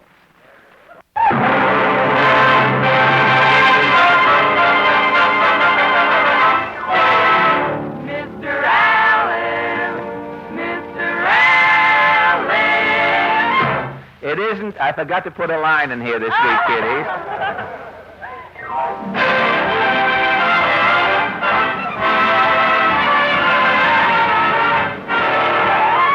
The makers of Tenderleaf Tea and Shepherd Cheese present the Fred Allen Show with Fred's guest, Edward G. Robinson, Portland Hopper, Minerva Pius, Peter Donald, Parker Fenley, the DeMarco sisters, Al Goodman and his orchestra, and Kenny Delmar.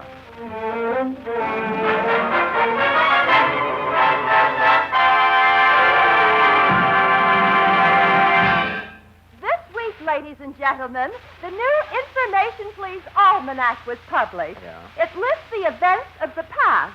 Now, tonight we bring you a man who doesn't care about the past. He's only worried about the next half hour. And here he is, Fred Allen.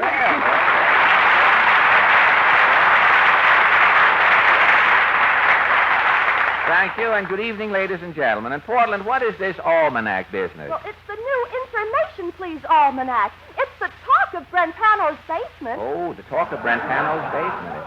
Speaking of almanacs, I hear it pays to be ignorant as putting out an almanac. It has 200 blank pages. 200 blank pages? It's for people who can't read. You know, those who listen to the program, of course.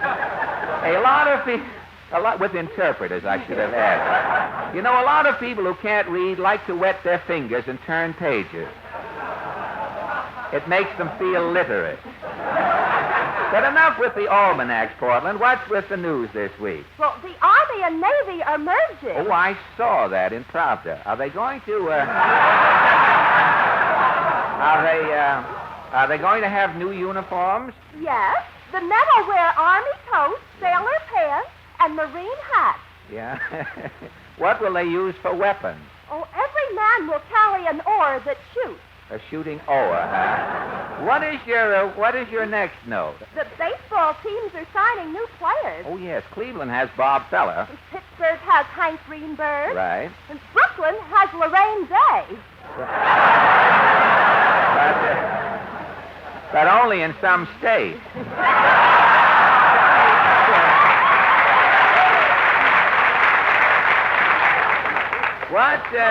What's next? Your next item? Give me another item. Yeah? The American Dental Association. You're laughing at something that's coming or something that's past. Huh? The American Dental Association. You're not in the mood to ad-lib tonight. Yeah, all right. The American Dental Association says that teeth in the United States have 500 million cavities. Oh, gosh. Imagine if 500 million teeth started to ache at the same time. What would happen? Shall I tell her? What would happen if 500 million teeth started to ache? You would hear a yell that would sound as though the mouth of the Mississippi was calling Chloe and using the Holland Tunnel for a megaphone. What's next? Wednesday was the coldest day of the year. Well, how cold was it? The Weehawken Ferry took off its slip and put it around Bear Mountain. That's cold. I saw a man combing his hair. It was so cold the teeth in his comb were chattering. You're joking. You are the only one who knew. Now, isn't that... Well, I should hope so. You don't think I'm standing here trying to talk you into buying a fuller brush. And speaking of brushes and brooms reminds me, Portland, I think I shall whisk along to Allen's Alley. What is your question tonight? Well, a prominent psychiatrist recently said that people are so woefully lacking in health education, they allow cults, fads, and phobias to ruin their health. And so our question is, how do you feel about health, cults, and fads? Shall we go? As the bulldog said to the mendicant, I think I shall shake a leg.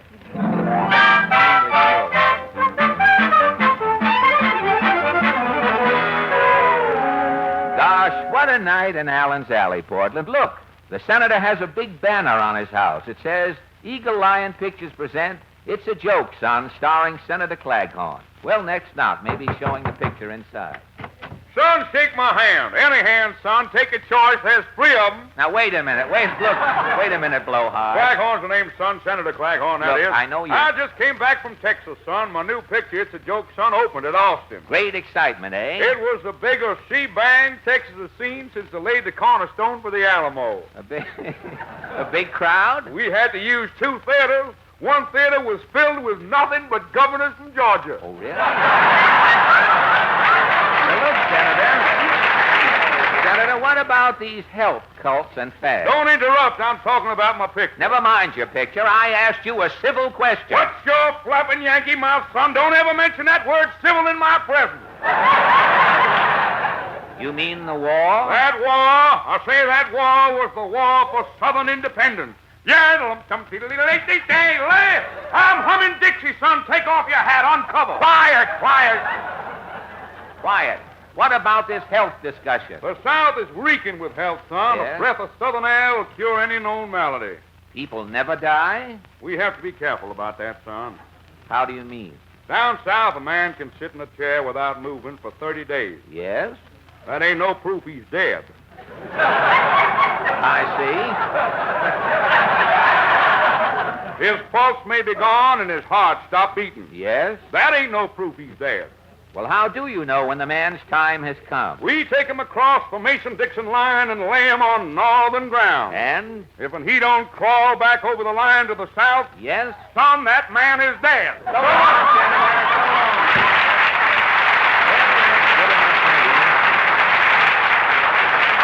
I wonder if Mr. Moody is still up. Well, let's see. Howdy, Bud. Well, Mr. Moody, I see your lantern is lit. Yeah, it's cold tonight. I was out putting a hot water bottle in my horse's hay. You're fond of your horse, eh? To me, that horse is like a brother. Really? Yep. Some nights I put a harness on and go out and stand with him in the stall so he won't get lonesome. Well, why are you so considerate of a dumb animal, Mr. Moody? That horse saved my life. What happened?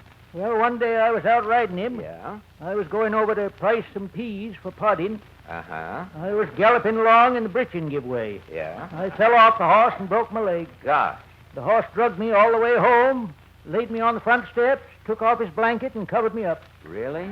Then he ran 5 miles to the village and fetched a doctor. Well, that horse is sure smart. Yep. He only made one mistake. What was that? The doctor the horse brought back yes? was a horse doctor. Well, tell me, Mr. Moody, what is your reaction to this health business? Oh, it don't bother me none. You're in good shape, eh? I'm in good shape for the shape I'm in. You've never had any health problems? Why, when I was a baby, I was puling and sickly. Well, how did they cure you? Every day the doctor gave me a shot in the arm. And these shots? When I was 5 years old, I was all shot to health. So long, Well, Mr. Moody still looks all shot to me. Well, let's try this next door. Howdy-doody. Ah, Mrs. Nussbaum. Who are you expecting to open the door, Richard? Tell me, what about this health problem? Lately, for a particular reason, I'm becoming a vegetarian. Really? What was the particular reason? My uncle, Proctor Nussbaum, meat is killing. Oh, he didn't watch his diet? For 50 years, Uncle Proctor is consuming only 2 meals a day. Health food. Health foods, huh? Yeah, for breakfast, he's eating homogenized herring with yogurt. Yeah. soybean bagel. Yes. He's also drinking strange pickle juice with a dash seltzer. Well, a tasty start to the day. For supper, he is having Dr. Bernstein's bran borscht with whole wheat blintzes, knishes with acidophilus, Yeah. and seaweed with on top a little drop sterilized chicken fat. Very good. Well, if your Uncle Proctor ate only these health foods, how did meat cause his demise? One day he's standing on a corner waving to Bernard McFadden and Uncle Proctor. Is stopping suddenly a big truck. Yes? From on top of the truck is falling 300 pounds of fancy brisket. Yes? The fancy brisket is hitting him on the head. And? That is how meat is killing Uncle Proctor. Oh, well,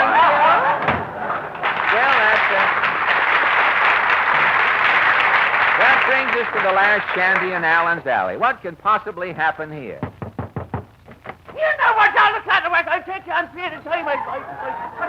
Oh, how do you do? Well, Mr. Cassidy, how are you tonight? Oh, terrible, terrible, terrible. I've got old ritis. You mean new ritis? This is old ritis. I've had it for 40 years. Oh, well, you're in bad shape. I never felt better in my life. Tell me, Ajax, what about these health cults and fads? Well, now, the Cassidys was the healthiest family in all Ireland. Really? My grandfather, Black Angus Cassidy, died at the ripe old age of 140. Yeah? He fell over a spittoon while playing tag with a barmaid. Well, what about your health habits, Ajax? My exercise is the cause of all my current troubles and tribulations. Well, how do you mean? Well, now, Phoenix Muldoon was always exercising. Yeah? He'd leap out of bed, flexing his muscles. Yeah? Then he'd pick up his big dumbbell and swing it for an instrument behind him by the hour. Yeah, I see. After the plunge in luke-cold water, Yes.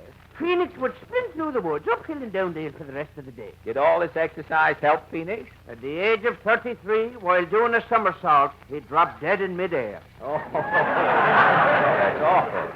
If he hadn't exercised himself to death, I'd be a happy man today. Oh, wait a minute. What has Phoenix Muldoon's death to do with your happiness? He was my wife's first husband. Oh. For some reason, that seems to bring us to the five DeMarco sisters. With an assist from Al Goodman and his orchestra, the DeMarco sing Zippity-Doo-Dah.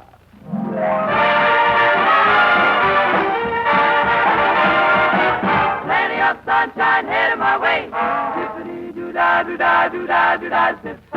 Zippity-doo-dah, zip. Zippity-yay. My, oh, my. What a wonderful day. There's plenty of sunshine in my way. Zippity-doo-dah. Zippity-yay. Mr. Bluebird on my shoulder. The truth is that everything is satisfaction. Zippity-doo-dah. Zippity-doo-dah day. Wonderful feeling. Wonderful day. Mr. Bluebird on my shoulder. It's the truth, it's really action. Everything is satisfaction. Zippity-doo-dah. Zippity-yay. Wonderful feeling. Wonderful feeling, wonderful day. Plenty of sunshine headed my way. Zippity-doo-dah, doo-dah, doo-dah, doo-dah. Zippity-yay.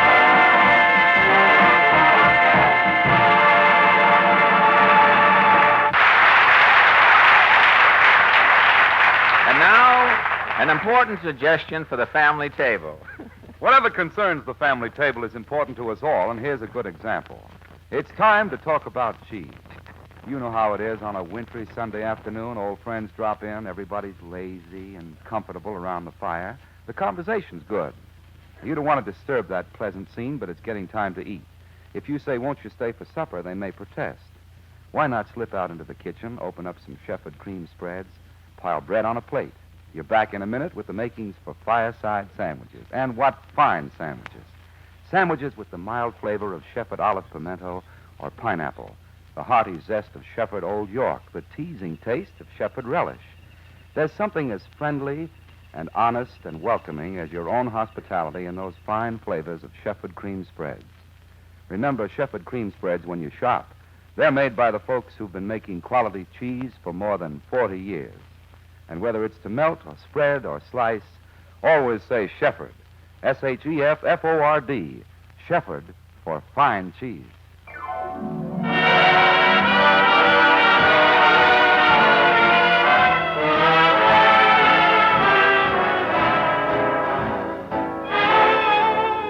Those were a few bars of It's All Over Now Mr. Goodman had left over from last week. And now, yes, Portland. Who is our guest tonight? Well, I didn't have time to look for a guest this week, Portland. I've been too busy. Busy? Doing what? Well, once a month, the sponsor makes me go around to all of the tea shops and sell tender-leaf tea. To tea shops? Oh, yes. Jack Benny has it worse. He has to go around to restaurants. Selling Lucky Strikes? No. When people in restaurants order alphabet soup, Benny has to feel around in the alphabet soup and make sure the letters LSMFT are in the soup.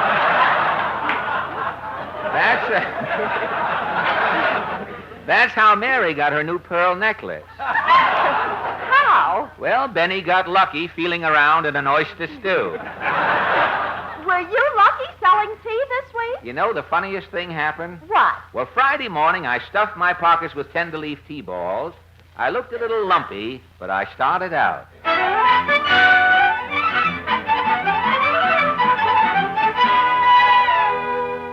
This tea room looks promising. Rasputin's Gypsy Tea Room. Favorite eating place of Molotov, Litvinov, Rubinov, and the Mad Russian.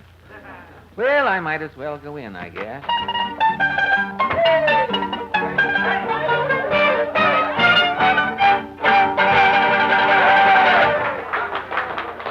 When the music stopped in the tea room, before I could start getting my samples out, I heard a voice say, "Well, Fred Allen." Edward G. Robinson.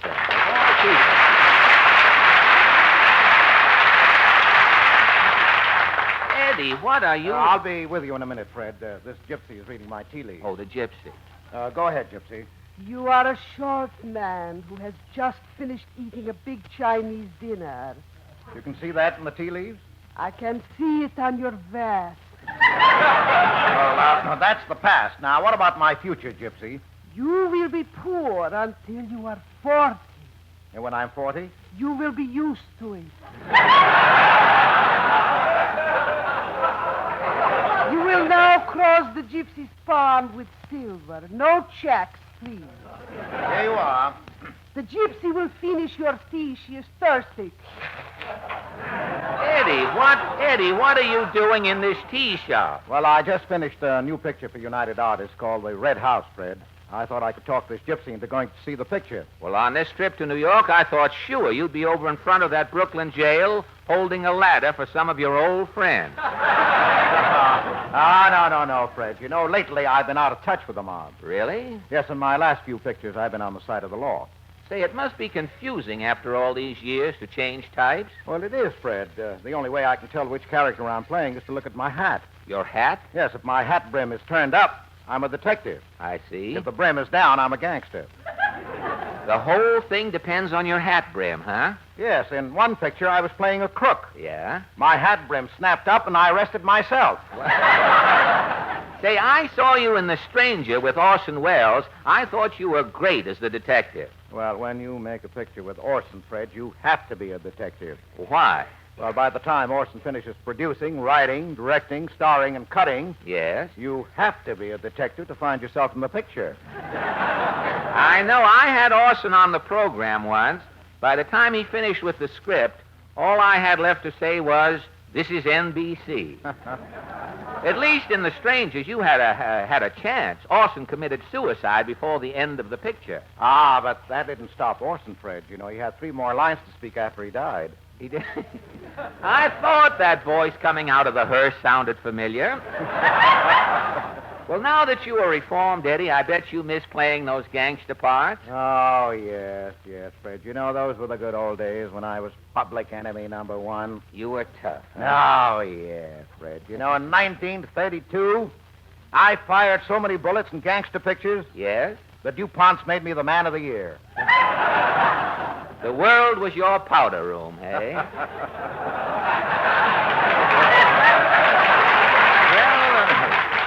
Tell me, Eddie, what do you Hollywood tough guys do for excitement? Well, the old gang's broken up, Fred. You know, we got a bad scare last week. What happened? Well, one night, Humphrey Bogart, George Raft, and I were following 3 guys down a dark street, you know, just for a laugh. Yeah? We sneaked up behind them, stuck our guns in their backs, and said, "Reach for the sky."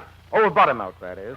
Yeah. And when the guys turned around, we dropped our guns and ran for home. Now, wait a minute. What 3 guys could scare you, Raft, and Bogart? Karloff, Lugosi, and Laurie. You must have been walking down Green Street. Eddie, while you're an old joke Tom Howard sent over as a... Eddie, while you're between pictures, why don't you do a crime program on the air? Look, Fred, I have an idea for a program. It's a little different, too. Crime program? How do you mean? Well, every crime program in radio today glorifies policemen, men from the FBI, detectives. That's true. Well, my program glorifies the criminal. Really? It finally gives the crook a chance to tell his side of the story. You mean your program is something like this?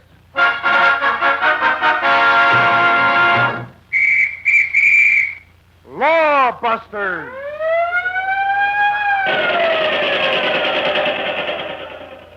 Tonight, again, we dedicate our program to the criminals of America. Those nefarious lawbusters who, in spite of police, prisons, and electric chairs, march forward undaunted. Their lives dedicated to busting the law. And here is Colonel Schwartzfoot. Thank you. Tonight, folks, you will hear the story of the most daring of all lawbusters, Little Geezer. We will interview Little Geezer's right-hand man. And here he is, Felix the Fink. Oh, thank you. Thank you, Colonel Schwartzfoot. Well, friends, my story tonight is called Little Geezer's Last Job. It all started one afternoon at a board of directors meeting of our organization, Muggs Incorporated. As the meeting opened, Little Geezer was calling the roll. Felix the Fink. Present, boss. Give me Gollum, Paul. Hey. Fingers Lombardo. Present. No, it's Johnson. Present, boss. Well, gentlemen, I will now read you the financial statement of Muggs Incorporated. Income from hijacking, slot machines, black market bubble gum, bets won on fixed football games, gives us assets of $790,000. Now the liabilities. Operating expenses, ammunition, fixing juries, bail jump, group health insurance plan, one slot machine payoff, an accident, gives us total liabilities of $890,000. Gentlemen, Muggs Incorporated has a deficit of over $100,000 even. Gee, boss, how are we going to raise $100,000 to balance the book? Well, look, Felix, I'm president of Muggs Incorporated. See, I'm Little Geezer. See, give me 24 hours. I'll have that $100,000. See, good night. See.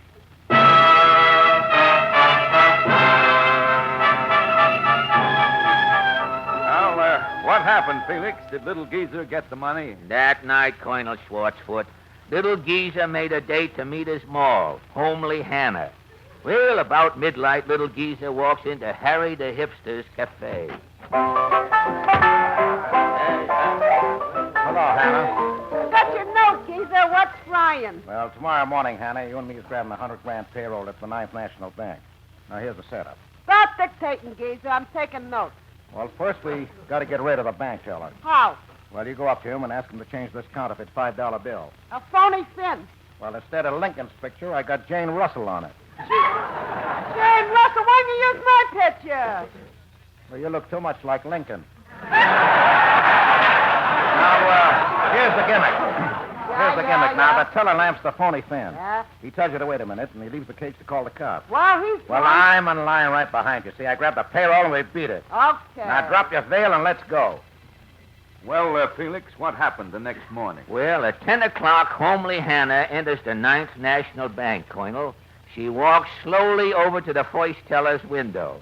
Little Geezer's right behind her. Making no noise, he's got sneakers on. The teller says... Yes, madam? Kiss me this $5, will you, teller? Yes, ma'am. 1, 2, 3. Hey, look, Geezer, he's cashing it. Hey, tell her that bill's a counterfeit. One at a time, please. This lady's first. Yes, but Lincoln's picture's supposed to be on a $5 bill, not Jane Russell's. Sorry, sir. I'm new here. 3, 4, 5. Hey, you're cashing a phony bill, stupid. Leave your cage and call the cops. Next, Geezer, put away your gun. Heavens, a gun! Help! Police! Geezer, we're stunk! Oh, yeah? Grab that bag. Grab it with a payroll dough. I got it. Look, Geezer, the cops. The jig is up, Geezer. We've got you surrounded. Come and get me, you dirty rats. You asked for it. Let him have it, men.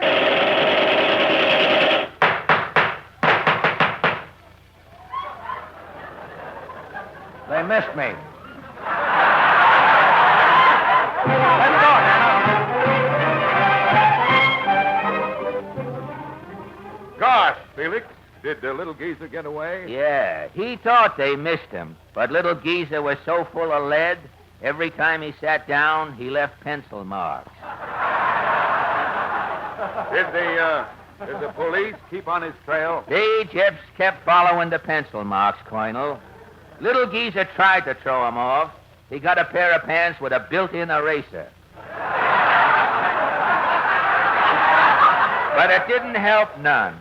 Me and Geezer was making a getaway. The car was humming along the road. Suddenly, I jammed on the brakes. What's wrong, Felix? Look, cops. The jig is up, Geezer. We've got the road blocked in front of you and behind you. There's no way out. Oh, no? Let's go, Felix. Okay.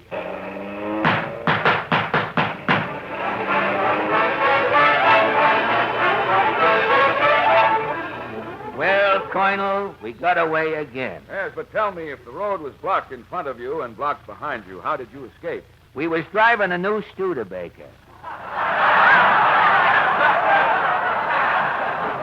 Nobody could tell the front from the back. Yes? So we went sideways. And the police never caught you? Nah, them dopes.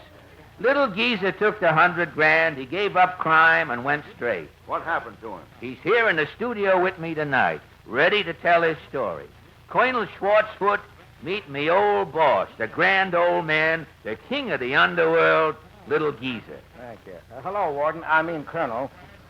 Are you in those rags with the toes coming out of your shoes? You are the great Little Geezer? Yes, sir. What happened to you? Well, when I got back with the $100,000, I decided to go straight. And you went into a legitimate business? Yes, sir. First, I bought up all the butter I could get. I see. Well, the price went down. The bottom dropped out of the butter market. You lost your money? Yeah, and then I went in the used car business. I was the smiling American. What happened? Well, new cars started coming out. I dropped another fortune. Tell him the last straw, boss. Yeah, well, I decided to sink all I had left in the fur business. And? 3 heat waves came along. Nobody was buying furs. I was ruined. Today I haven't got a cent to my name. I'm a bum. And in conclusion, Little Geezer, have you a message for our listeners? Yeah, just one thing. Crime does not pay. Yes. And going straight is no good either.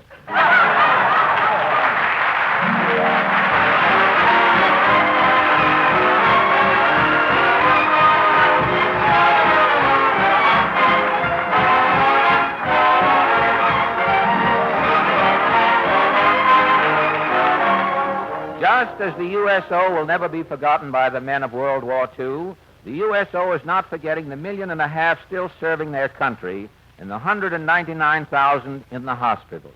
It provides them with entertainment and recreation, but most important, it is their connecting link with the folks at home. Remember, they still need USO, and USO is you. Before we remind you to remember Tenderleaf Tea and Shepherd Cheese on your shopping days, ladies and gentlemen, I want to thank Mr. Edward G. Robinson for dropping by tonight. Next week, our guest will be Lawrence Melchior. Thank you, and good night. Good night. Thank you.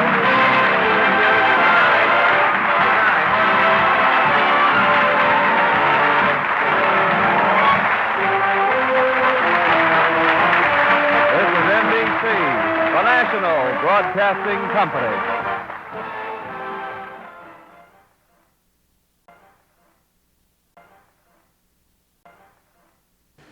Take a trip back to Dodge City with Marshal Matt Dillon in Gunsmoke, coming up next.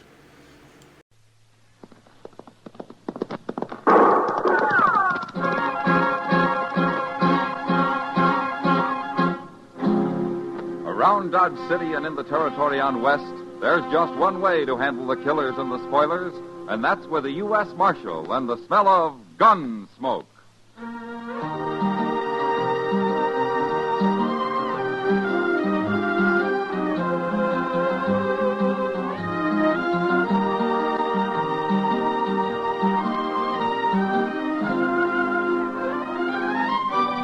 Gunsmoke, starring William Conrad.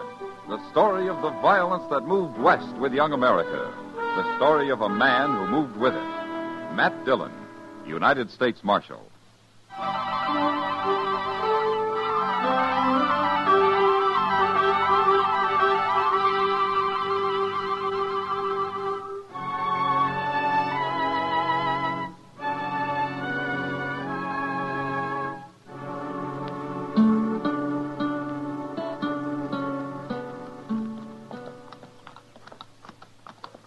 Doggone if Dodge ain't growed a heap since I was here. It is very big, Front Street must have 7, 8 saloons. A lot of towns I've seen don't even have that many houses. We are going to stay here? Now, Nina, I told you not to fret yourself. Nobody's going to bother you. Well, look there. The Longhorn Saloon. You know, a man might find whiskey fit to drink in a place like that. Just drop your reins over the rack, Nina. Your old pony ain't about to go nowhere. I will wait right here, Cuff. Here in the dust and heat? Come on, get down off that old horse. You've been riding so long you need to walk around some. All right. Anyway, it's cooler inside. If they got a ladies' parlor, you can sit in there. Well, sit on the porch. Come on.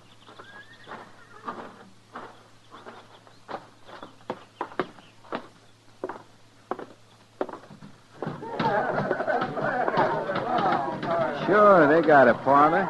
There's a side door over there, Nina. You go on in and wait.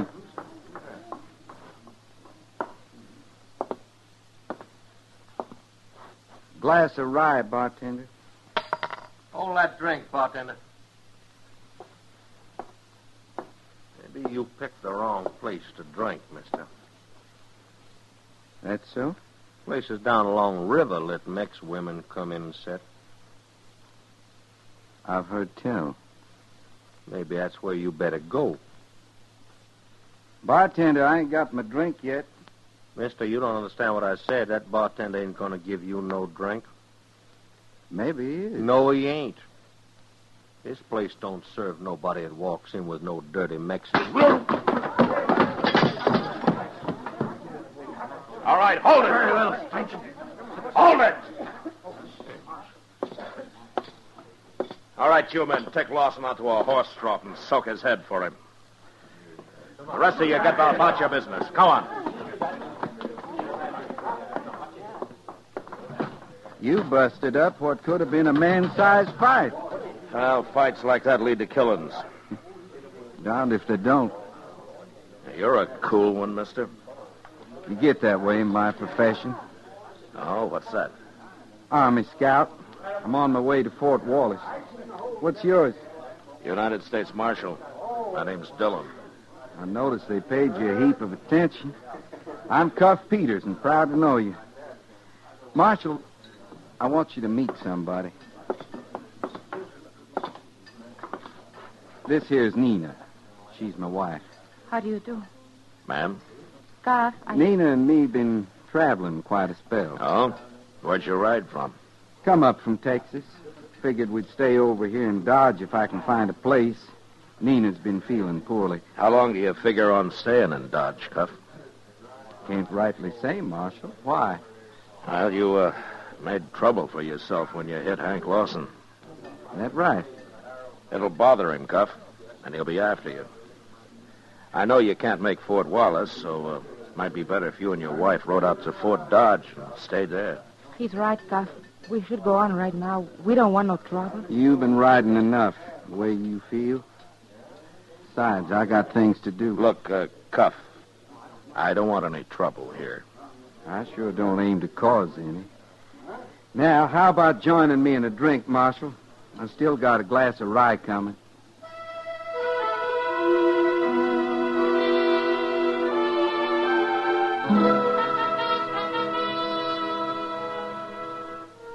Dodge was real quiet for the next week, except when a drunked-up cowboy tried to burn the town down because he lost at a faro table.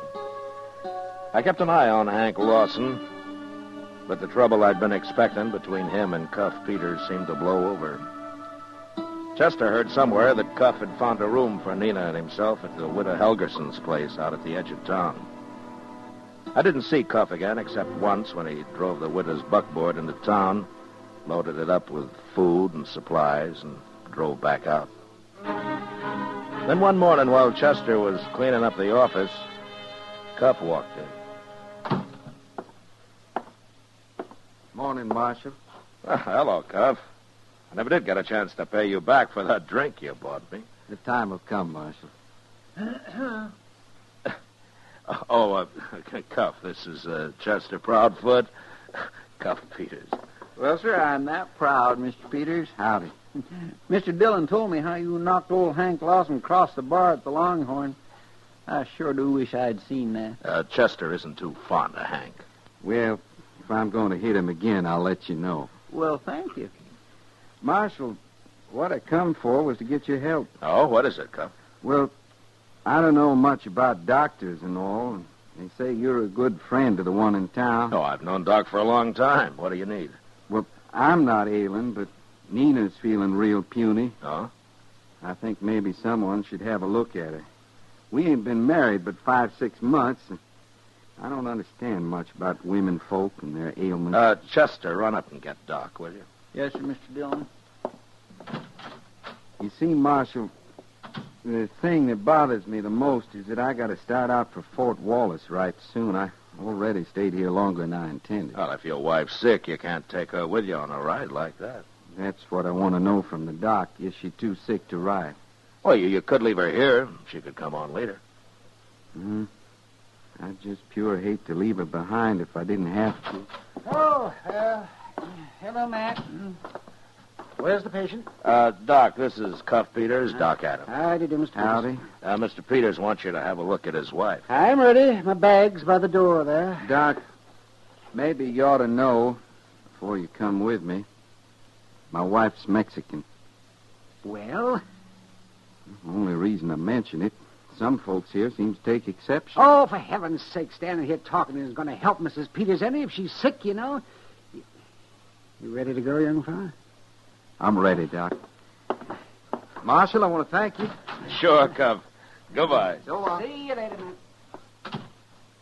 He's a nice little fella, ain't he, Mr. Dillon? Yeah, he seems to be, Chester. What's he do for a living? He's an Army scout, he says. On his way out to Fort Wallace. I always had in mind that scouts was more tricky. Shucks, he's no more sly than me. Yeah, don't let Cuff fool you, Chester. He's small, but he can take care of himself. Well, one thing, he don't seem to let nothing upset him none. Well, he's worried about his wife, Chester. Plenty.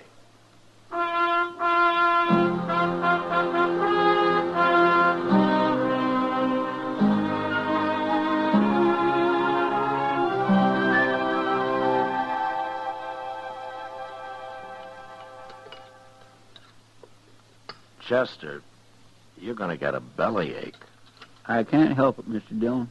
Ever since I was a little boy, I just get a craving for wheat cakes at supper. 4 servings? Well, It does make up to quite a pile, don't it? But then that molasses kind of keeps them wetted down. Oh, hello, Matt. Chester. Sit down, Oh, Doc. Oh, yeah, thank you. Yeah, you going to eat?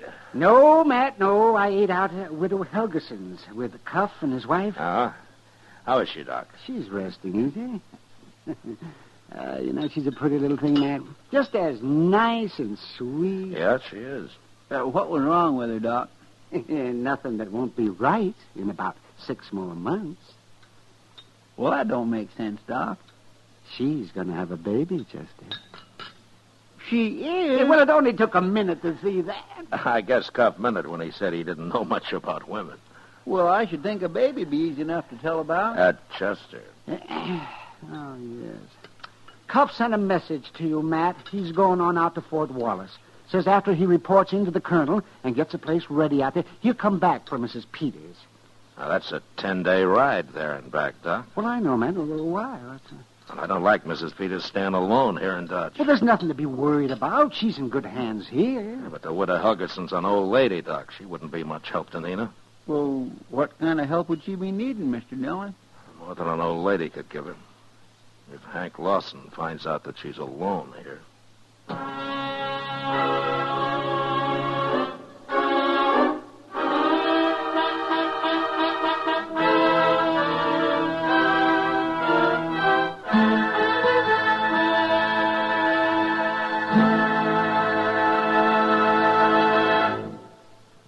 We will return for the second act of Gunsmoke in just a moment. But first, this coming Tuesday night, you have one date with Pam and Jerry North and another date with John Lund as yours truly, Johnny Dollar. If mystery is your dish, then listen in as Mr. and Mrs. North and Johnny Dollar dish it out. Remember, the night is Tuesday, the network is CBS Radio, and the shows are Mr. and Mrs. North and yours truly, Johnny Dollar. They're here on most of these same stations this coming Tuesday. Now the second act of Gunsmoke.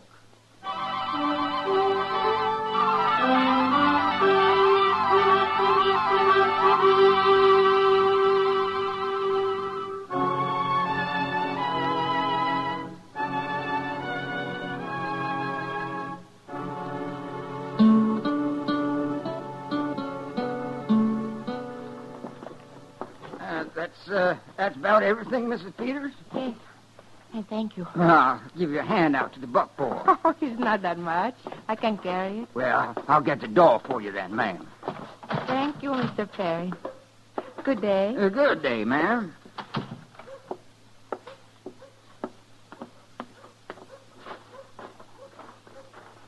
Well, if it ain't Mrs. Peters come to town to do a week's shopping. I beg your pardon? Excuse me, ma'am, I ain't being very polite. This here's Cane Twig. I'm Hank Lawson. What do you want? Now, surely you remember me, ma'am. You ought to. I was the fellow your husband hit in the mouth his first day in town. I remember you. Now let me pass. Well, now, ain't I being a miserable cuss letting you carry all them heavy sacks? Here, I help you some. Please. Just put him in the wagon for you. Oh. Oh, that was mighty careless of me to slip plumb out of my hands.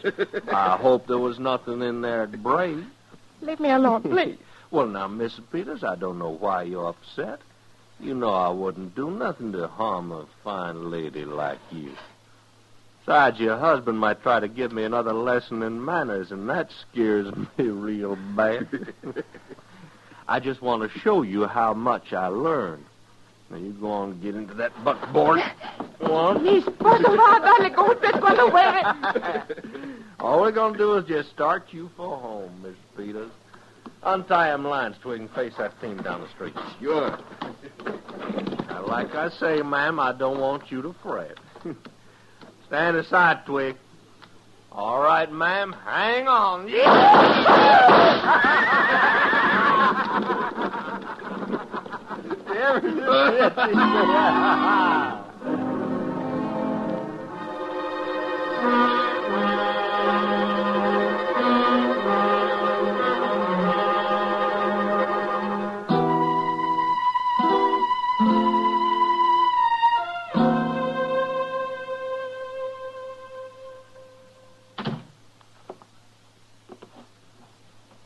How is she, Doc?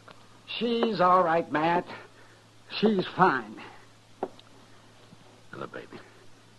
There wasn't anything I could do. Those miserable, filthy Now, beasts. take it easy. Take it easy. What are you talking about, Matt? Those men should be No, horseless. no, kid. Matt did all he could. He even roughed them up a little on the way to jail. Oh. And then yesterday morning, the judge fined them and turned them loose. Find them. Probably all of $50. Kitty, be sensible. You and your precious law. I'm sick of it. You have to go by it, Kitty, whether it seems right or not. I don't have to do nothing. Now, Kitty, don't talk like that. If I was a man, I'd shoot him in the belly. Oh, now, Kitty. Oh, leave me alone, both of you.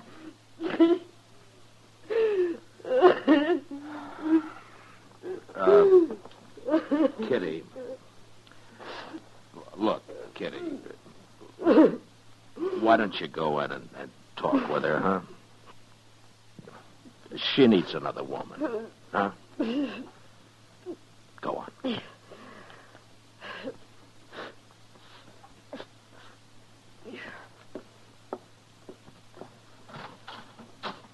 Nina, can I come in? Oh, it's terrible, Matt. Yeah. Well, what are you going to do? Well, there's nothing more I can do. Officially. No, I guess that's right. Look, Doc, I want you to keep Nina in your office. You can keep an eye on her there. Cuff will be back in a few days. And then you'll tell him? Yeah. Yeah, then I'll tell him.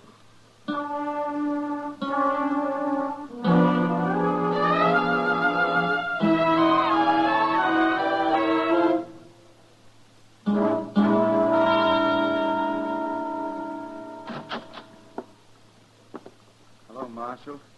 Chester? Oh, Mr. Peters. Cuff? I just got back. Widow Helgerson says there's been an accident.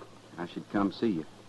Well, your wife was hurt bad, Cuff, but she's better now, though. Where is she? She's up in Doc's office. Chester will show you. I know the way. It just makes me sick, Mr. Dillon. Yeah, he's likely been in his saddle all day, riding to get back to her. Then he gets here, and... How was she tonight? Well, she ate the supper Kitty brought over. That's more than she's done in a week. You know, I'd kindly hate to be Hank Lawson. Have you seen him around? Yes, sir. Him and Twig been hanging around the Longhorn. Hank asked me was anybody looking for him. Then he laughed. What'd you say then? Nothing, like you told me. I just walked on out. Yeah, good. What do you figure Cuff will do, Mr. Dillon? I don't know. Cuff's so mild and quiet and all. But I got a feeling he'd be mighty mean if once he got riled. I want to thank you, Marshal, for all you and Chester and Doc done for Nina. I'm sorry, Cuff. Now, I wonder if you'd hold my gun for me? Well, what are you going to do? I'm going to look for Hank Lawson, and I'm going to mock him. Mock him good. That way somebody's going to get hurt. That's a fact, Marshal. Look, Cuff, I won't stand for a killing. Now, Nina's well enough to travel. You could start for Fort Wallace. We'd fix a bed and a wagon for you. I'm going to start for Wallace, all right. But not until I've seen Hank Lawson. Well, will you hold my gun? Till you come back for it. Thank you. Oh, Cuff. Yeah? Chester and I were just talking about going up to the Longhorn for a drink. We thought maybe we might walk with you. The company'd be fine, but it's my deal. Sure.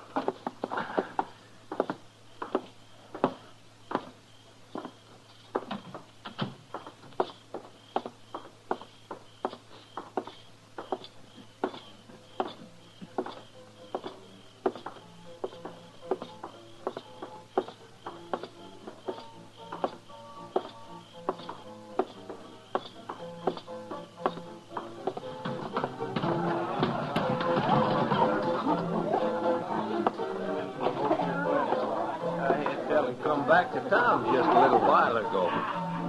This time, when I lay eyes on him, I'm going... Well, if it ain't little feller himself. But I see the marshal come along so's he wouldn't get hurt. I'm just here to see that no shooting starts, Hank. Yeah. What's on your mind, Cuff? I left my gun at the marshal's office. So? After you drop yours on the floor, I'm going to make you bleed. Figure to take me with your fist? That's right. All right, boys, move back. Make a little room here.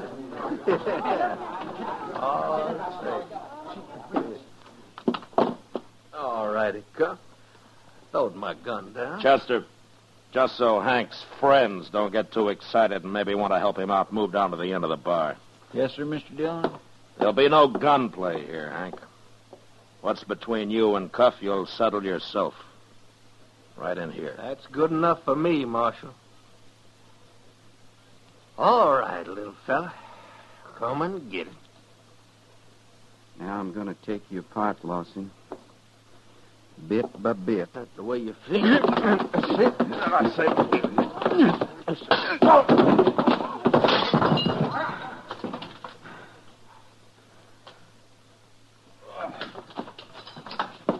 Lucky punch is all that was. Just a lucky punch. That won't happen.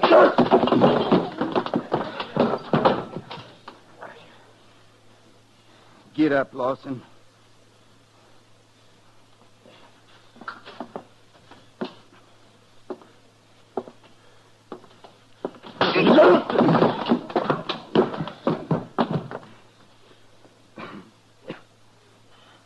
You dirty little pig. I'm going to slit your throat.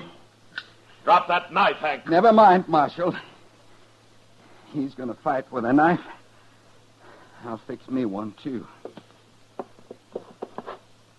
Yeah.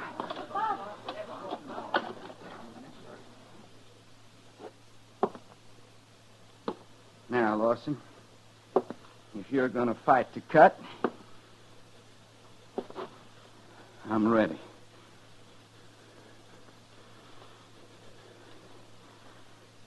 Fight or drop it.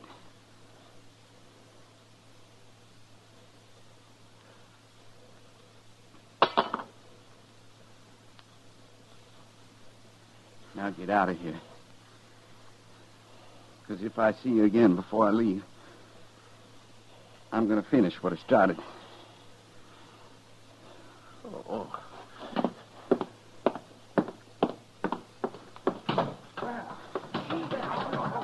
My gracious alive, I ain't seen anything like that since I left Waco.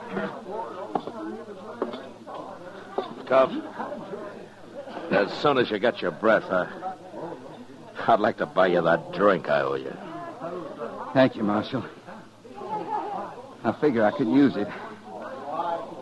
Because my wife and me's got a long ride ahead of us.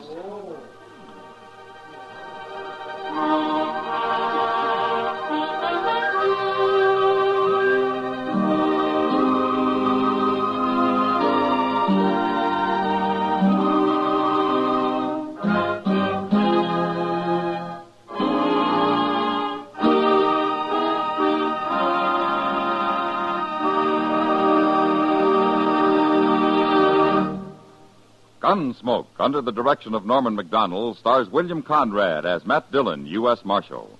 The special music was composed and conducted by Rex Corey. Featured in the cast were Vic Perrin and Lawrence Dobkin, with Lillian Bayef and James Eagles. Parley Bear as Chester, Howard McNear as Doc, and Georgia Ellis as Kitty. Join us again next week as Matt Dillon, U.S. Marshal, fights to bring law and order out of the wild violence of the West in Gunsmoke.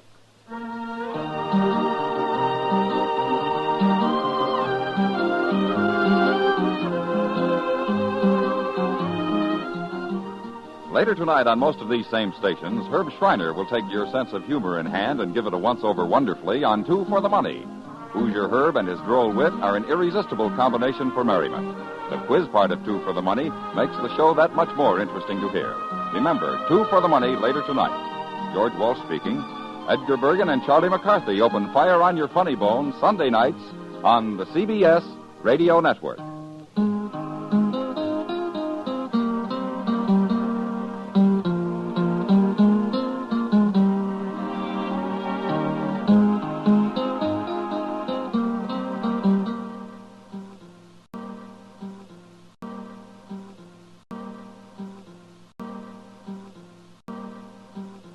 America's Favorite Miser is coming up next. It's the Jack Benny Program.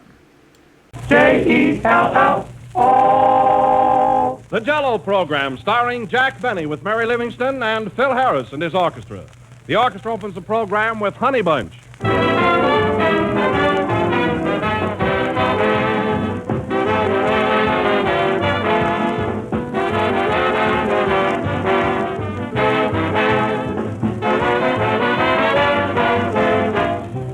Everybody likes to eat at a restaurant once in a while. It makes a pleasant change. And since this coming week is National Restaurant Week, plan to have dinner at a restaurant at least once during the week. It's good to know, too, that you can get your favorite dessert, Jell-O, at restaurants just as you can get it at home. For leading restaurants everywhere feature Jell-O for its bright color and its delicious flavor. And delicious surely is the word for Jell-O with its extra-rich fruit flavor. That's why Jell-O is the most popular gelatin dessert in the entire world today. No other gelatin dessert has Jell-O's extra-rich fruit flavor. So whether you order Jell-O at a restaurant or have it at home, be sure you get the real thing, genuine Jell-O.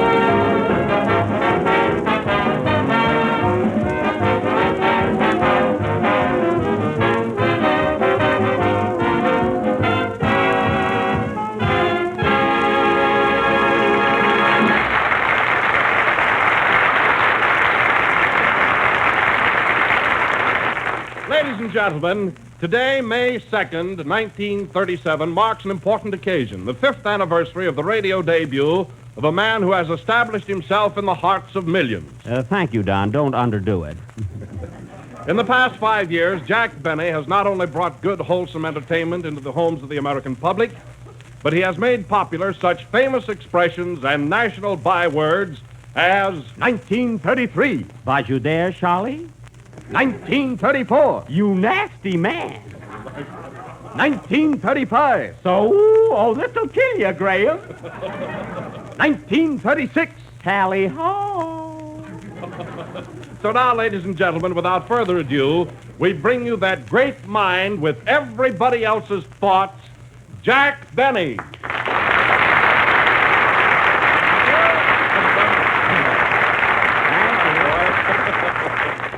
Hello again. This is Father Time marching on. And thank you, Don, for that lovely eulogy, although you did exaggerate a little. But I can take it. What do you mean, exaggerate? Well, I didn't coin all those expressions. You see, the ones that I'm really identified with are don't give up the ship and Lafayette, we are here. Lafayette, we are here? Why, General Pershing said that when he landed in France. Oh, he thought I wouldn't hear about it, huh? Oh. Well, it serves me right for not having it copyrighted. Well, anyway, Jack, I want to be the first to congratulate you on this, your 5th anniversary. Thanks, Don. I appreciate that. That goes for me, too. You deserve a lot of credit, Jack. Oh, thank you, Phil. And I'm terribly sorry about the little fights and arguments we've been having. And tonight I'm not going to say one thing that'll hurt your feelings. Well, that's sweet, Phil. Thanks. But next week, watch out. Oh, Phil, you're just a big kid. I wish you were smaller. Well, anyway, thanks for the temporary truce. Hello, Jack. Hello. Congratulations and best wishes on your 5th university. University? Yes, isn't it awful the way they type these scripts? Yes. Imagine, Mary, 5 years on the air. Gee, I can still remember my first broadcast. I stepped up to that microphone cool and calm, complete master of the situation. Go on, you were shaking like a leaf. Oh, is that so? Why, it took 2 men to get your tongue down from the roof of your mouth. Oh, you're crazy. I wasn't a bit nervous. Then why did you faint? I didn't faint. I was tired and I wanted to lay down. You didn't have to lay on the drum. All right, so I did faint. Anyone can get a little dizzy. Yes, but after 5 years, you ought to snap out of it. So a nice way to talk on my day of days. Day of days. Oh, Jack, where's your sense of humor? If I'd have meant that, I wouldn't have written this poem for you. Oh, did you hear that, Phil? A poem. Yeah. Stay where you are, man. Nobody leave this room. Go ahead, Mary. Read your poem, huh? Gee, I'm glad I'm not here yet. Go on, Mary. What's the title of it? To Jack Benny on his 4th anniversary. This is my 5th. Well, I wrote it last year. Oh. Well, go ahead. Read it, Mary. Oh, Jack Benny, you're the one that we adore. And we send you fondest wishes on anniversary number 5. I had 4 there. Oh, yeah, before. It's my fault, I think. Go ahead, maybe. You are sure one popular guy. Why it is, I don't know why. Fine grammar. Fine grammar. On this anniversary you're 4th, greetings come, east, west, and north. Now, wait a minute, Mary. This is my 5th anniversary. Okay. On this anniversary you're 5th, greetings come, east, west, and nift. Nift? Must be short for nifty there, I see. Read on. Gee, I sure am in a fix. I should have read this in 36. But Jell-O with its many flavors is good for you and me and the neighbors. The end. Well, wait a minute. I thought you said this was a special poem for me. It is. Well, make it end that way. Gee, kid. All right. So it's your anniversary number 5. Don't be a dope. Wake up and live. Wake up and live? Oh, maybe. Hello, Jack. Oh, hiya, Kenny. Hello. Let me be the first to congratulate you on your 5th anniversary. The first? Hey, what do you think the rest of the company has been doing? Oh, are they talking to you again? Yes, Kenny. Today, the dove of peace is flying over this program. Who did that? Phil Harris. Oh, that Harris would shoot a real bird. I'm going home. I got a feather in my hat. Oh, Kenny. Don't be so literal. Isn't he dumb, Mary? That guy'd need a compass to get out of a revolving door. Yeah. Who wants to? That's fun. Look, Kenny, in an effort to get a sensible answer from you, I'm going to ask you a very simple question. What is it? Now, just relax and stop thinking and give me the right answer. All right, I'm ready. Are you? All right, here it is. What are you going to sing tonight? A song. A song. Now, that's fine. And what's the name? Kenny Baker. The name of the song. I'm going to sing September in the Rain, my favorite number, which I dedicated to your 5th radio birthday. Well, thanks, Kenny. Go ahead. Just a moment. Come in. Mr. Benny? Yes? I want to take this opportunity of wishing you a very, very happy anniversary. Well, thanks. And by the way, who are you? I often wonder. Sing, Kenny. A fine thing. Where are the G-men at a time like this?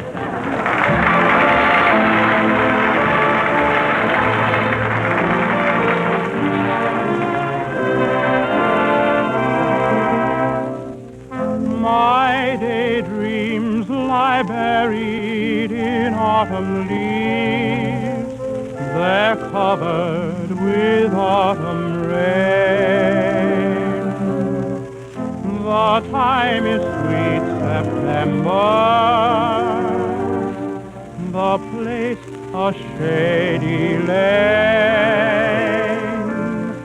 I'm riding the wings of an autumn breeze back to my memories.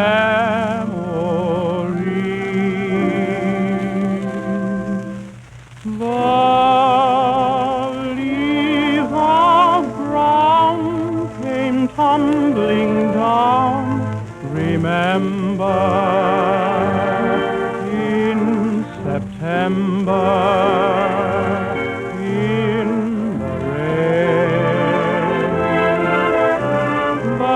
Went out just like a dying ember. That September in the rain. Through every word of love I heard you whisper.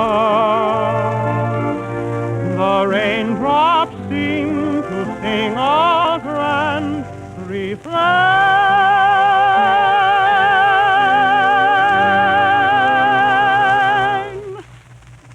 Oh, spring is here. To me it's still September. That September.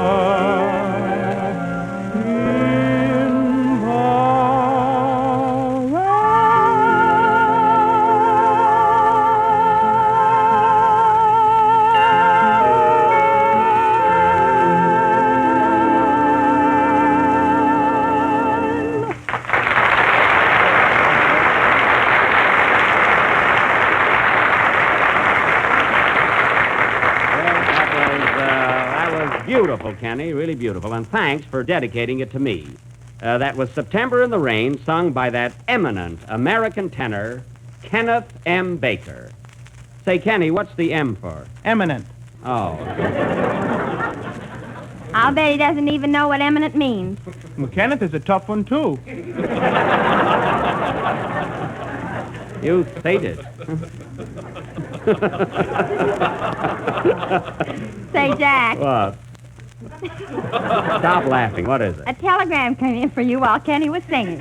Oh, well, I've been getting them all day long. Read it if it's good. Oh, it's swell, Jack. Oh. It says, congratulations on this occasion. Stop. To me, you are not only the funniest, but the greatest personality on the air today. Well, isn't that sweet? Who's it from, Mary? Fibber Magee.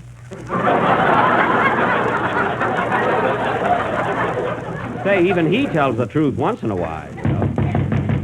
Come in. Hiya, Buck. Well, hello, Andy. Kind of had a hunch you'd drop in today. Yes, sir. I was going to send you a telegram of congratulations, but Western Union couldn't understand me. They couldn't understand you? What did you say? Charge it. I see. Say, Buck, Yeah? I got a little surprise for you. Ma baked you a banana cream pie, and I bought you this genuine leather billfold. Here you are. Well, isn't that nice? A billfold. Say, that is real leather. Where's the pie? In the billfold. Oh, yes, I see it oozing out. Say, Jack. What? You know, it's a good idea having bananas in your billfold. Why? Maybe $1 will slip out once in a while. Oh, it will, eh? Don't worry, he'll put ashes in it. My, what a witty retort. I'll bet you wish it was impromptu.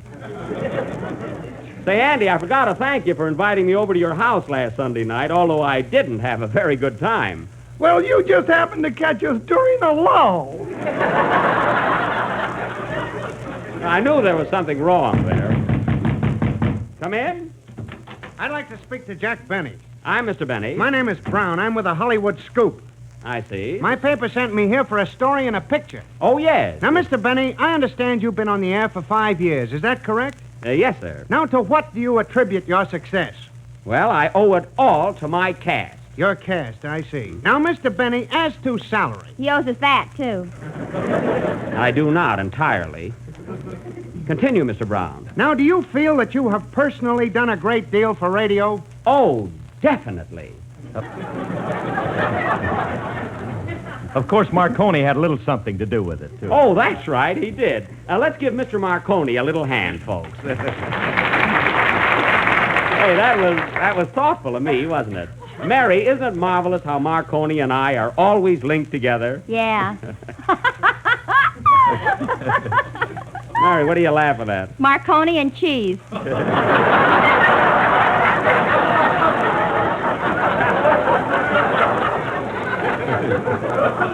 I resent that. Don't call that ham a cheese. Don't mind these side remarks, Mr. Brown. On the whole, we're quite a happy little family. So I see. And now I'd like to take a picture. Are you ready? Yes. Please, fellows. The gentleman was addressing me, weren't you, sir? Yes, you can be in it, too. Thanks. Now, Mr. Wilson, I want you right here in front. Okay. But look, I think that if I was standing... Mr. Baker, you stand right alongside of Mr. Wilson. Yes, sir. Hey, can I get in this? Of course, Mr. Devine. Stand right there at Mr. Baker's left. Well, look, I feel that if I was Now, standing... Miss Livingston and Mr. Harris, you sit down in front. Well, I guess we're all set. Everybody smile.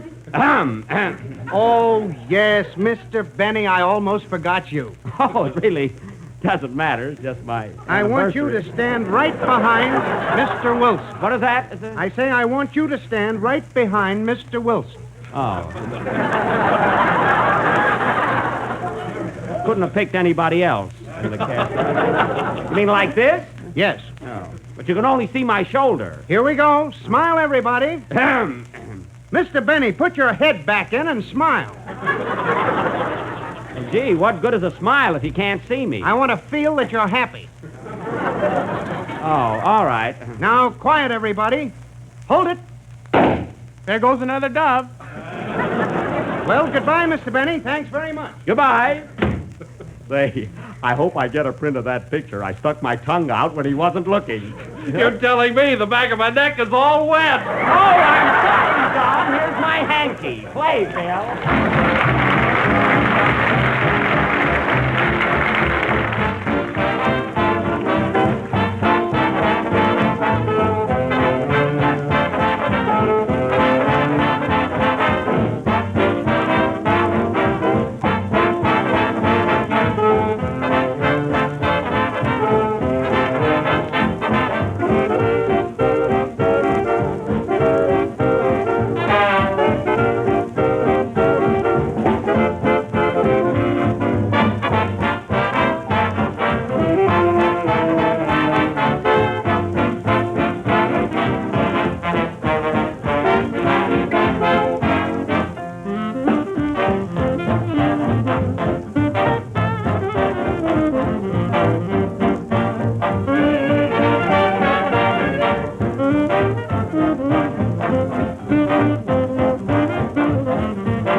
How Could You, played by Phil Harris and his orchestra, and dedicated to my anniversary. Yeah, who dedicated it? I did, and never mind. Who dedicated it? Who dedicated it? And now, ladies and gentlemen, since today marks a special occasion, we are going to present a special episode of Buck Benny Rides Again. Ah, you'd never know the old thing, folks. My horse's hoofs have been manicured, my boots have been shined, and the plot has been cleaned and pressed. Now, by this time, we, Telegram for Jack Benny. You take it, Mary. Okay. By this time, our Jack, cat... it's from your sponsor. Oh, the boss, eh? What does he say? Congratulations on your 5th anniversary. Don't let it happen again. Lucky he was subtle. I didn't get it. And now for our special play, Buck Benny Rides Again, or Quick Henry, the Liniment. Once again, we take you to that little cow town of Boiled Beef, Texas. Curtain. Music.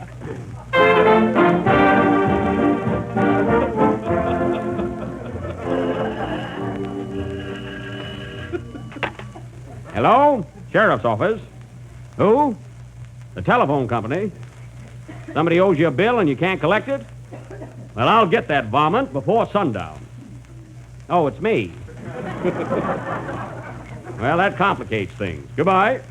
Sheriff, why don't you pay that phone bill and get it off your mind? It ain't on my mind, it's on theirs. Say, Buck, you're kind of dolled up today, ain't you? Yeah, what's the idea of the tailcoat? Well, I'll tell you, deputies. It's on account of my 5th year as sheriff of Cactus County. Say, that's right. It's your 5th anniversary. Boys, I've been in office 5 years, and I got a 100% perfect record. Yep, you ain't caught a crook yet. Is that so? The jailhouse is full, ain't it? Those are your relatives. Well, if they ain't crooks, I never seen none. Yes, sir. Come in. You got a telephone in here? Yep. You ain't now. Goodbye.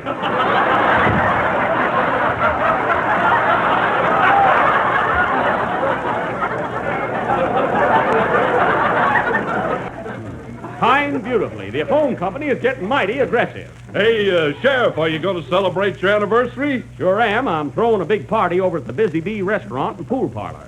Got the gold room reserved. Gold room? Yep, the wallpaper's turning yellow. You boys are invited. Thanks, Sheriff. Say, can I bring my girl, or is it going to be formal?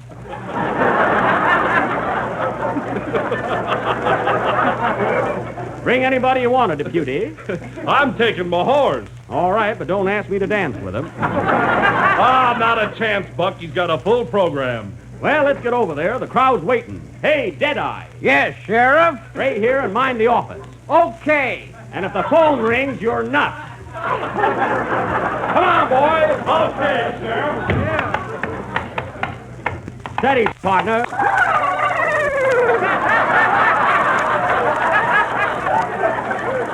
Nice doubling, boys. Giddy up. Come on, boys.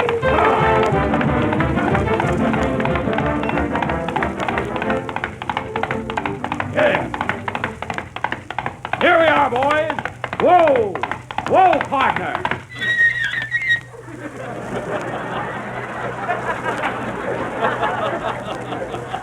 Deputies, you better put some oil in your oats.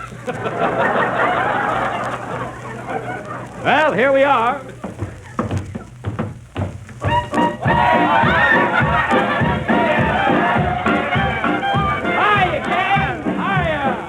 Hiya, Buck. Congratulations. All right, boys and girls. For he's a jolly good fellow, for he's a jolly good fellow, for he's a jolly good fellow. F-E-L-L-O. Well, thanks, everybody. Hello, Daisy. Hello, tall, dark, and clean for a change. Well, Gad, you look like you went through the ringer yourself. Say, that's a kind of fancy evening gown you got on. Yep, tonight I'm dancing bareback. Well, Daisy, that gag sure fooled me, and you sure look good. Say, where's your pappy? He's out in the kitchen mixing the punch. Ain't you afraid he'll drink it up? Not a chance. We padlocked his tonsils.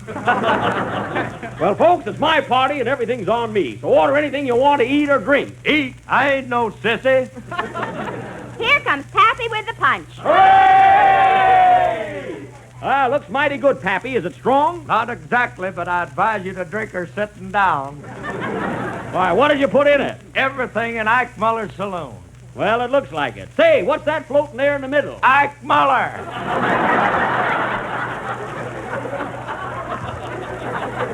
Well, come on, folks. Help yourselves. Did you stir up the punch, Frank? I tried to, but the doggone spoon dissolved. Too bad. Well, we gotta have some victuals to go with this. Where's the waiter? There he is. Hey, Pierre. Pierre? Yeah, sir, boss. Did you call me? Yes, what do you got that's good to eat? Man, you's in the wrong place. Let's see that bill of fare. What about this roast beef? I wouldn't encourage that. Gotta eat something. Are the lamb chops all right? Well, I highly recommend them in the negative. I see. Quite a problem here. How's the fried chicken? Confidentially,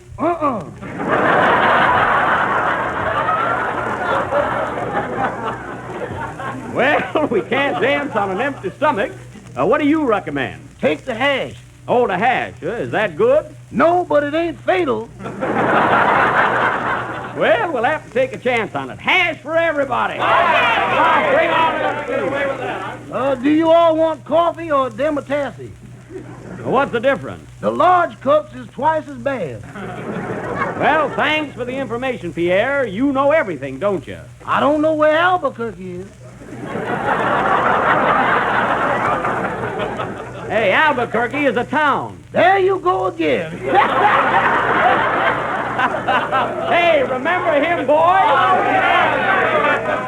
Well, fellas, while we're waiting for the victuals, how about a little entertainment? I'll make a speech. Quiet! What happened? You were overruled magnanimously. I'll tell you what, how about a song from Daisy Costello? Oh, that's right. Come on. Well, I'll sing if Andy will join me. What do you say, Andy? Well, I ain't very good voice tonight, Buck. I got a frog in my throat. Well, let him sing bass.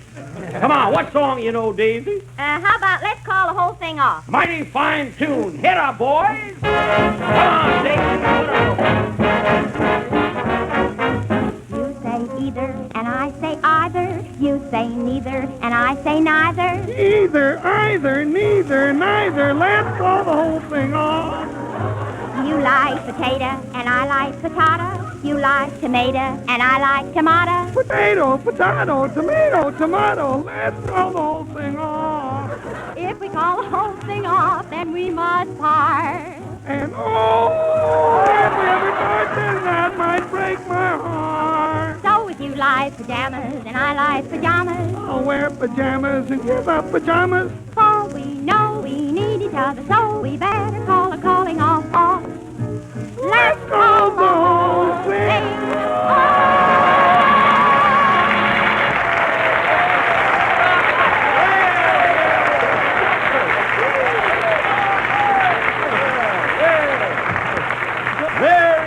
Very good there. Say, Deputy Wilson. Yes, Sheriff? Are you in the mood? Right with you, Buck.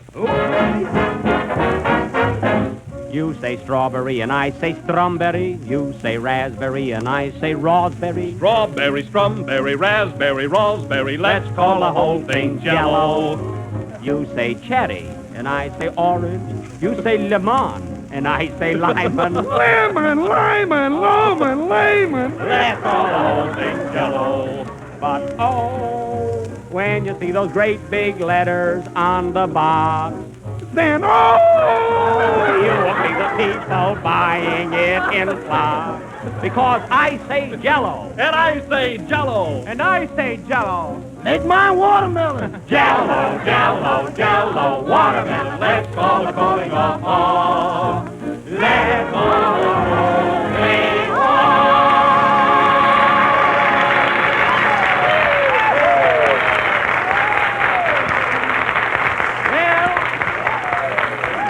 Well, sir, we all did a fine job on that. Hey, boss, here's the hash. The hash is here, fellas. Shall we dig in? No! What?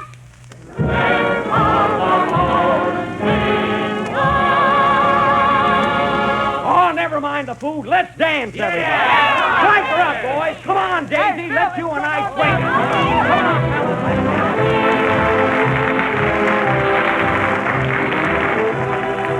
Everybody's talking about the coronation on May the 12th, so here's a dessert that's fit for a king.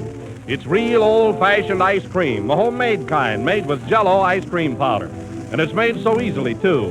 All you do is combine a package of Jello ice cream powder, some milk and cream and sugar, and soon you'll have a quart and a half of smooth, mellow ice cream. You make it right in the freezing trays of your refrigerator, or if you prefer, you can use an ordinary hand freezer and get the same delicious results. And ice cream made with Jello ice cream powder is so economical. You actually use less cream and get more ice cream. For Jello ice cream powder makes more ice cream than most other such products on the market. So tomorrow, ask your grocer for Jello ice cream powder.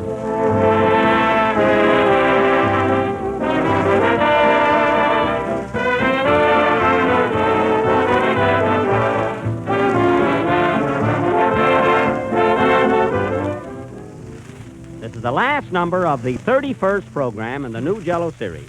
And we're with you again next Sunday night at the same time. And now, ladies and gentlemen, I also want to say that next Sunday night we will announce the winner in our popular play contest, which we will present 2 weeks from tonight. Say, Jack. What? I just happen to think that it's my anniversary, too. It is? Yes, it's 5 years since you gave me a raise. Good night, folks.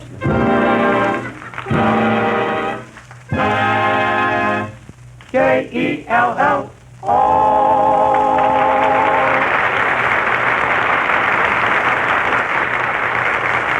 The melody September in the Rain is from Melody for Two. How Could You from the score of San Quentin. Let's Call the Whole Thing Off is from Shall We Dance. The Jello program comes to you from Hollywood over the Red Network of the National Broadcasting Company.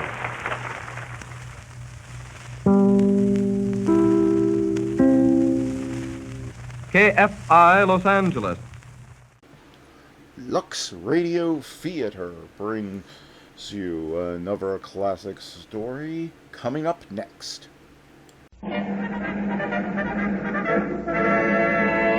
From Hollywood, California, the Lux Radio Theater presents Spencer Tracy and Loretta Young in A Man's Castle.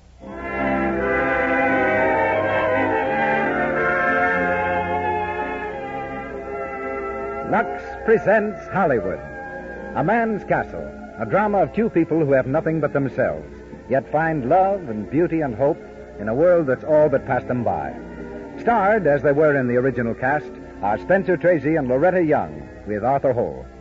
Tonight's special guest is Father Edward J. Flanagan, founder and director of the home made world famous by Spencer Tracy's recent picture, Boys Town. Louis Silvers conducts our music. If you were a screen star with $1 million complexion, what soap would you use? As fine as money you could buy, of course. So we think it's a pretty wonderful compliment to Lux Toilet Soap that 9 out of 10 famous screen stars use it. Lux Toilet Soap has active lather that removes thoroughly the dust, dirt, and stale cosmetics that might otherwise remain to choke the pores. It's when pores are choked in this way that unattractive cosmetic skin develops, with its dullness, tiny blemishes, and enlarged pores. Use cosmetics all you like, but be sure to use Lux Toilet Soap regularly.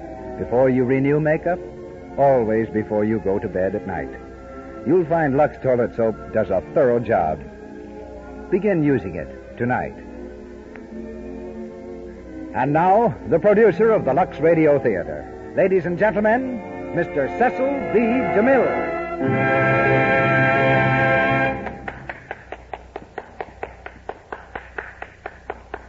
Greetings from Hollywood, ladies and gentlemen. Before they were big enough to see over a windowsill, both Spencer Tracy and Loretta Young were established actors. Loretta made her first movie at the age of 4, and Spencer Tracy, overlooking his 2 Academy Awards, still contends that his best performances were delivered as a boy, when he gave remarkably successful impressions of getting out of bed for school. He'd respond to his mother's call with a great clatter and dropping of shoes on the floor, then promptly bounce back to bed. Spence hails from Milwaukee, where he had 3 special friends. One was called Mousy, another was Ratty, and the third was, and still is, Pat O'Brien. Years later, he and Pat shared a boarding house room in New York, where Spence learned dramatics and how to live on pretzels and rice. His previous education had been acquired during enlistments in Ripon College and the United States Navy. First to employ him on Broadway was the Theater Guild. They decided he was worth $15 a week to act in RUR. He played a robot. Spence today has millions of fans, but none is more enthusiastic about him than he is about his favorite actors, George M. Cohan and the late Will Rogers. He lives in San Fernando Valley and had a tremendous liking for boats, horses, and black tea. His farm is also the address of his 2 sharpest critics, his young son and daughter, who admit he's all right in pictures, but much prefer Johnny Weissmuller as Tarzan. Mr. Tracy, who appears through courtesy of Metro-Goldwyn-Mayer, is temporarily on the 20th Century Fox lot, making Stanley and Livingston. At the same studio, Loretta Young just completed the story of Alexander Graham Bell, another fine performance, we're told, by the girl who reached the heights of stardom through the unbeatable combination of natural talent and hard work. Loretta's the most famous of Hollywood's own 4 daughters, for the screen also claims her 3 delightful sisters, Sally Blaine, Polly Ann, and Georgiana Young. With a personality as enchanting as her beauty, Miss Young, as well as Mr. Tracy, starred on the screen in A Man's Castle, and both are here resuming their celebrated roles, Loretta as Trina and Spencer as Bill. Also from the film comes Arthur Holt playing Bragg. Now it's time for the play. The Lux Radio Theater presents Spencer Tracy and Loretta Young in A Man's Castle.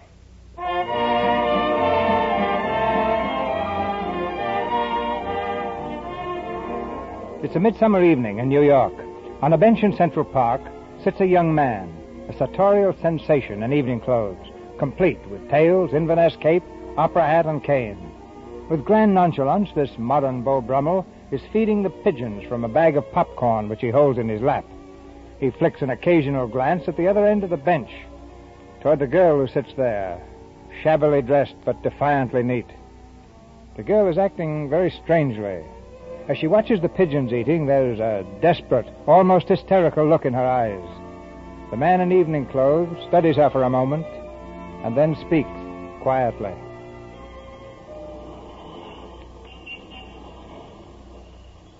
What's the matter? Come on, spill it. I've been watching you ever since you sat down here. You look like you were rehearsing something. What is it? Please. Please, I'm sorry. Come back here. What's the rush? Let me go or I'll... You're what? I'll get down on my hands and knees with some of that popcorn. Hey, what is this? I thought I knew all the panhandling routines. Or are you the little girl reporter working on a sob story? Oh, please. Wait a minute. Are you really hungry? I ain't eaten in 2 days. 2 days? Why not? I haven't any money. Neither have the pigeons, but they eat. And regular. Yeah, it must be great to be a pigeon. There's always somebody throwing you crumbs. If you had the brains of a pigeon, you wouldn't be hungry. Come on, let's eat. Eat? Do you mean it? I said it, didn't I? Come on. But, where are you taking me? Well, Ritz roof is open. The Ritz roof. Well, I didn't ask for anything like that. I can't go in there in these clothes anyway. Shut up. Clothes got nothing to do with eating. Let's go.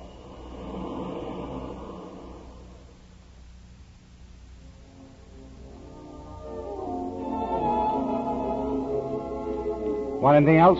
Oh, no, thanks. This is plenty. Yeah. For a pint size like you certainly can put it away. You're hungry, all right. Uh-huh. Yeah, but if you think I fell for that line of hooey, you're crazy. Nobody ever has to starve in a town like this. Why not? Because you don't. There's food all over the joint. Yeah, but you got to get near it to eat it. Were you ever out of work for a whole year? I've been out of work all my life. The unemployment problem never bothered me any. Well, it's all right for you. You're rich. You wear your tails and your top hat and you eat steaks a foot thick. Foot thick. You've got what it takes. Sure, I got what it takes, all right. Hey, waiter. Yes, sir? Call the manager. Anything wrong, sir? No, everything's swell. I just want to see him a minute. Yes, sir. You know, you should never ought to skip meals. Oh, that was the best food ever I ate. I feel better now. You look better, too. Yeah. If you filled out a little, you'd get by in a crowd at that. Well, you can't help the way you're made. Why can't you? Evening, sir. Hello. You the manager? Yes, sir. Did you want to see me? Yeah, sit down. Why, yes, sir. Well, sir? You know, mister, there's supposed to be 12 million people in this country without work. Did you know that? Yes, Yeah, and a lot of them are starving, so they tell me. Now, you take this young lady, for instance. Up to an hour ago, she hadn't eaten for 2 days, so I brought her in here and fixed her up. She feels swell now. Says it's the best food she ever ate. Well, I'm glad to hear that. Thank you. The only trouble is she ain't got a cent, and neither have I. What? What's that? Yeah, so the feed's on you, brother. Now, look here. Now, you know, there's a lot of ways of handling a case like this. You could call a cop and have the pair of us thrown in the can. Now, just a minute. That way we'd be sent to the island where we'd be fed by the state for 30 days at least. The more bums the state has to feed, the more taxes you people have to pay. Is this your idea of a Now, joke? wait a minute. This is one of the joints that throws out enough leftover grub in a week to feed 1,000 people. So you can afford one on the house once in a while. Now, look here. Am I right or wrong? Now, I'll tell you what I'll do with you. I'll put it up to your own customers here. I'll ask them whether it's right for you to let somebody die of hunger right outside your own dump. If they say I'm wrong, I'll admit it. But look, you... Ladies and gentlemen. No, shut up. Go on, get out of here. Get out. Okay. The case is dismissed.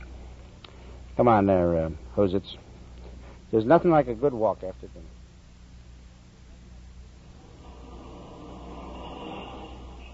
You shouldn't have done that. We might have been arrested. Don't be a dope. Where do you live? I might as well take you home. Oh, that'd be all right if I had a home. What's the matter with you? Haven't you got anything? No, What do you figure on spending the night? I don't know. Have you got a grip? No. Well, get one somewhere, then go to a hotel and register. Stay there till they hand you a bill, and then tell them you're broke. And then what happens? Then they throw you out, and you go to another hotel. Oh, I couldn't do that. Why not? Well, I'd be afraid. Did you live in hotels that way? No, I got no use for hotels. Oh, what do you do for a living? I live. Yeah, I know, but I mean, you must do something with those clothes. No. Oh, them? Uh-huh. Here. Look at the front of my shirt. What do you see? Why, the front of your shirt. Yeah. Now watch. Oh. Now what do you see? It lights up. Your whole chest lights up. Yeah, sure. You see what it says, or can't you read either? Cavalier Barbershop, 16 chairs. Say, you're an advertisement. Yeah, sure. $2 a night for this. All you got to do is walk up and down, flash the light on and off. Is this your regular job? No, I don't believe in regular jobs. I'm only doing this for a friend of mine. I sub for him on his night off. Oh. I suppose I'll have to get a place to sleep tonight. What's your name? Trina. Trina? Uh-huh. I knew a cat once called Trina. What's yours? Bill. Bill. Oh, that's nice.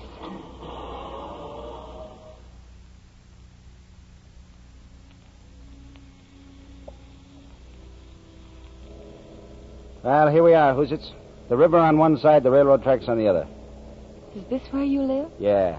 Vagville on the Hudson. Built right smack on the city dump. How do you like it? Oh, it's swell. Gee, I've been in the city a whole year and never even knew there was such a place. That's one of the best things about it, the privacy. It's the only way to live. No rent, no taxes, running water, a whole river of it. The whole dump is lousy with southern exposure. That's what I like best, them train whistles. To remind you of other places. You hear them all night. Don't you love the sound of it? It's scary, kind of. Nah. Gangway, get out of my way. Here I come. That's what it says. Come on. Which one of these shacks do you live in? I don't.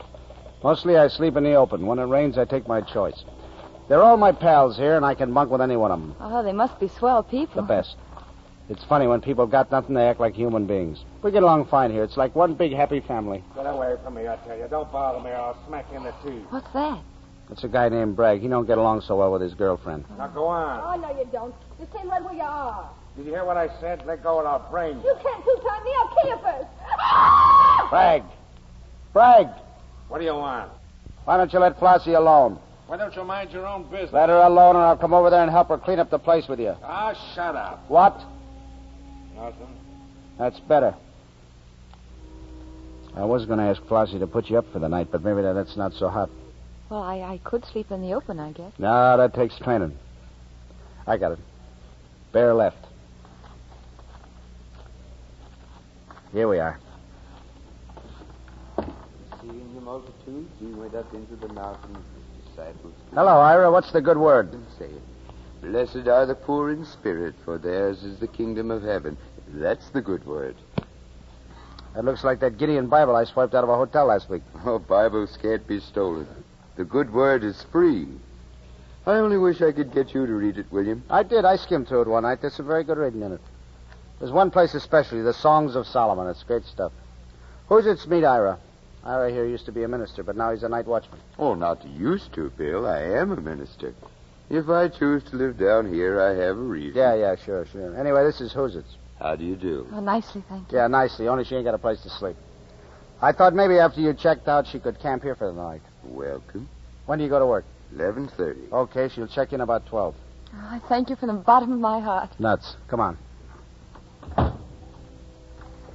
Where are we going now? What do you care? You want to see where I sleep? Yeah, where? You see that barge over there? Right over there? Uh-huh. The reason I like to sleep on that barge is because there's no roof on it. Oh. Gee, it must be wonderful with the water rocking it. Like a cradle, sort of, huh? Look at them ships out there with those sails. They look so kind of peaceful and contented like. They've been laying there for years, rotting away with barnacles. That's what you get when you're anchored. Well, still and all, it's restful. Restful, yeah. So's a graveyard. Bill. What? You're a funny guy. Yeah. Why? Oh, I don't know. Well, what do you do when you're not walking around with your chest lit up? Oh, I do a lot of things. Or maybe nothing at all. Sometimes I walk the stilts. Stilts? Yeah, up on Broadway. Oh, I know what you mean. Way up in the air on those long wooden legs with a sign on your back. That's right. Is it fun? I wouldn't do it if it wasn't. I like being up there looking over the heads of the crowds. Hey, you're a pretty nosy dame, ain't you? I don't mean to be. Forget it. Bill, I want to thank you. You've been swell to me. I got you a free feed, if that's what you mean. I guess you need somebody to look after you. Maybe.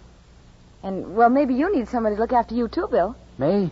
Oh, I don't mean like that, but, well, who cooks for you and cleans your shirts and things like that? Nobody. I do it myself. But wouldn't it be better if you had somebody?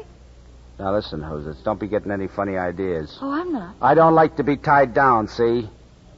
I live alone because that's the way I like to live.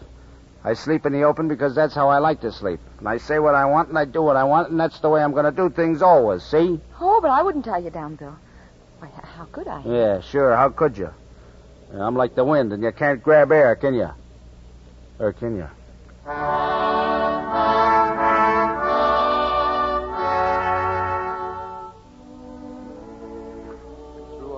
Who liveth and reigneth within, and the Holy Spirit, ever one God, world without end. Amen. Those whom God hath joined together, let no man put asunder. Of course, this isn't a church, but I am a minister, and the words are the same. In the eyes of God, you're now man and wife. Man and wife. Bill, did you hear? Yeah, I heard. Those whom God hath joined. Handcuffed, you mean? Oh, Bill, you said you wanted to. Yeah, sure, I got weak. But I told you what it means, right next to nothing. I know, Bill. It's just the idea. I know.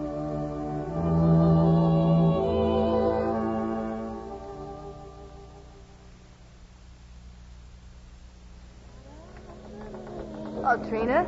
Oh, hello, Crosby. Where'd you get all that energy from? Every time I see you, you're working. I was out of work for a whole year. Making up for lost time, I guess. This kind of work's not real work. It's fun. You're the only woman I ever knew who had 7 wash days a week. Well, Bill's particular, he is. Anything that goes next to his skin's got to be clean. You know, Flossie, I guess he's the cleanest man in the whole world. One of these days, maybe Bill will buy me a washing machine. That ain't so important just yet. The main thing, Flossie, is a stove. Bill's going to get me a real stove. For a joint like this? Huh? What's the matter with the one you got? Oh, I can only make stew on it. I could cook Bill some wonderful things if I had a real stove. And he's going to get me one, too, as soon as he gets the money. Who ever heard of a bindlestiff getting money? What's a bindlestiff? A hobo. Can't stay put, except maybe in jail.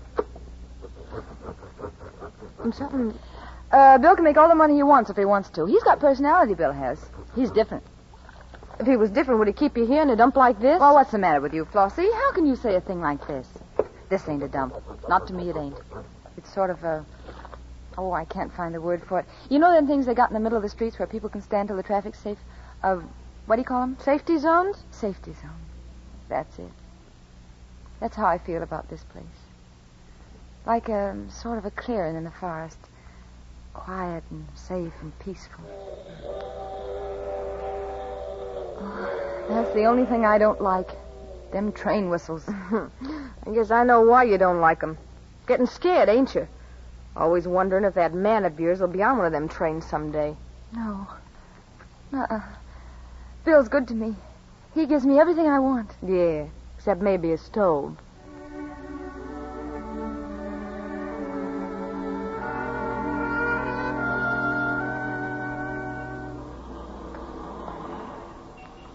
There, you see, Bill? Look at that one, over there in the back of the window.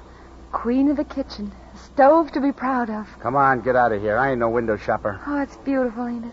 And cheap, too, only $5. Huh? Well, that is $5 down and only $2 a month for only 12 months and no interest. Yeah, no interest is right as far as I'm concerned. I don't go for anything on the installment plan. In only a year, that stove would be ours. A year? You think I'm going to hang around this town a year? Oh, it's such a beautiful all-around kind of a stove. Forget it. Go on home.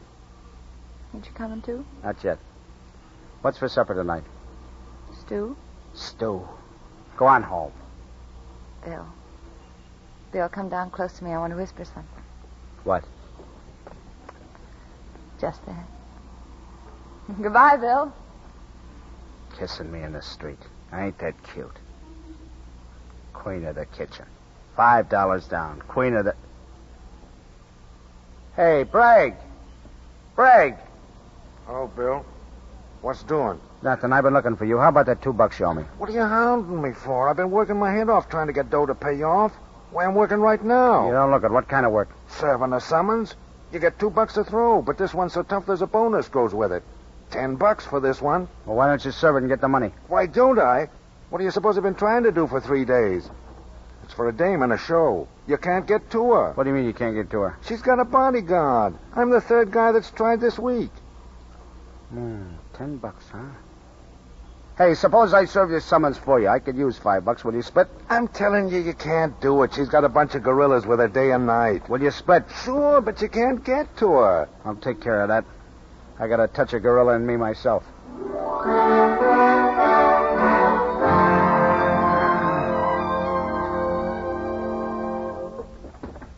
Is that you, Bill? Who else would it be? I'm just fixing dinner. It'll be ready in a minute, I think. Yeah. What's this book? That? Oh, that's the Bible. Ira gave it to me. He wants me to read it. Yeah? Hey, there's one thing in here you don't want to miss. Gee, I wish I had some kind of a stove, Bill. Listen. The Song of Songs, which is Solomon's. Get this. Thy cheeks are comely with rows of jewels. Hard to cook with this kind of a fire. Behold, thou art fair, my love. Thy lips are like a thread of scarlet. You can't get an even heat. Thy neck is a tower of ivory. How fair and how pleasant thou art, O love. Thy neck is a tower of ivory. You know you're a heck of a looking woman for a guy like me. Yeah. I don't know if this is going to be a very good stew. Look at you. Skinny, no hips. Yeah, I bet I put those potatoes in too soon. A man like me ought to have a woman who's a woman. You're just bones. Yes, sir, that's just what I did. I put those potatoes in too That's soon. all you are, bones. Do you know that? Well, I'm young, kind of. That don't make no difference. Maybe it does. Maybe I'll sort of fill out after, huh? No, you'll never look like a woman. You ain't got it in you ever look like a woman. Oh, what difference does it make as long as you're good to me? I ain't good. You don't get that idea in your head. That's the way they spoil them, being good to them. You got to step around if you're going to be with me or get your teeth knocked out. I think I ought to knock them out anyway. Come here. Well, Bill, what's the matter? What's happened to your face? You're all cut. Never mind my face. Here. Look at this. What is it? It's a receipt. That's what it is. 5 good hard-earned bucks for the queen of the kitchen. Bill, you bought the stove. My stove. Shut up. You got your stove. I feel like... I ought to... What, Bill? Come here. Little old hoosers. Oh, Bill. That's the first time you've ever kissed me like that. Bill, I love you. I love you so much. Cut it out now. You women get some phony ideas, all right. Come on, I'll get to work. And if that stew's burned, I'll pour it down your back.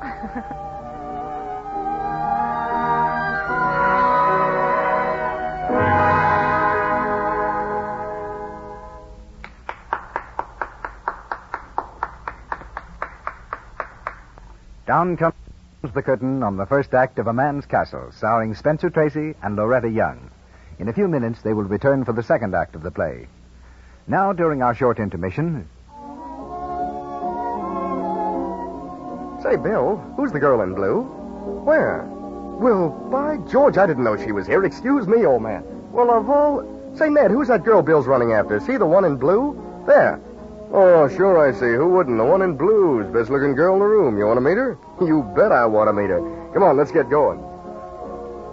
Who's the girl in blue? Well, whoever she is, she's popular. The kind of girl men want to meet. She's the kind of girl who's making the most of her looks. You can be sure she hasn't let unattractive cosmetic skin develop. The little blemishes and enlarged pores that result from choke pores. Popular girls everywhere use Lux toilet soap to be sure of thorough cleansing. The active lather of this gentle white soap carries away from the pores every trace of stale cosmetics, dust, and dirt. It's foolish to run risks when it's so easy to give your skin this care the screen stars use. 9 out of 10 of them use Lux toilet soap. It's the care your skin needs. So be wise. Use it regularly. Before you renew makeup, always before you go to bed. 9 out of 10 screen stars use Lux toilet soap. Mr. DeMille. We continue with A Man's Castle, starring Spencer Tracy and Loretta Young.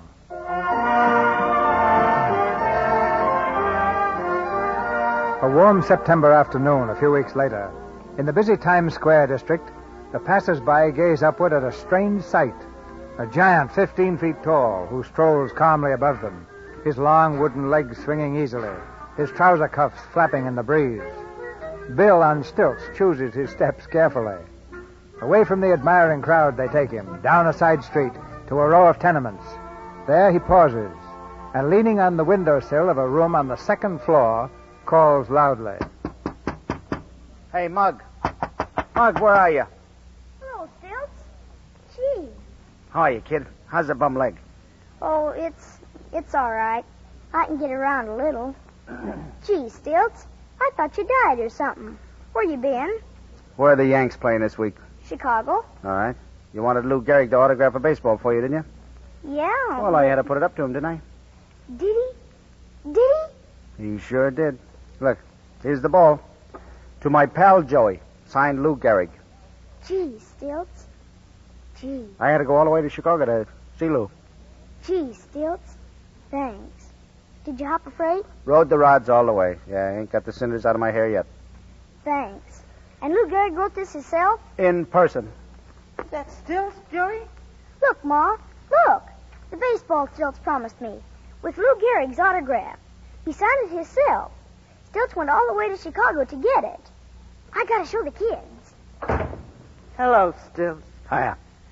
We missed you. Have you really been west? Yeah, west of 8th Avenue. That was just a stall for the kid. What about the ball and the signature? That's forgery. I wrote it myself, but he won't know the difference, so it's okay. Hey, look, I'm glad you're home. I wanted to see you. Here's a few bucks. Stilts, how can I go on taking money from you when I don't even know who you are? What difference does it make? I got no use for money. You need it. Just a case of supply and demand. Why won't you tell me your name? I never asked you yours, did I? No. I got no use for names. But I want to know so I can thank you. Cut it. Now, if you pull any of that, I'll stay away from here. As a matter of fact, I'm going to stay away a while anyway. I begin to feel like a native around here. I'm blowing town. For good? Good or bad, I don't know. Who knows? Where are you going? That depends on which freight I hop. Well, you don't like me to thank you, but Forget it.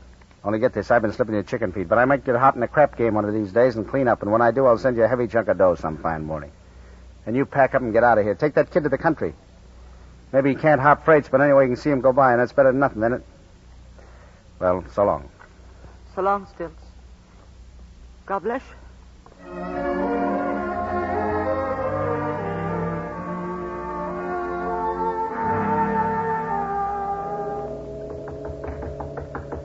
Come in. Hiya, Trina. Oh, hello. Where's Bill? Out somewhere?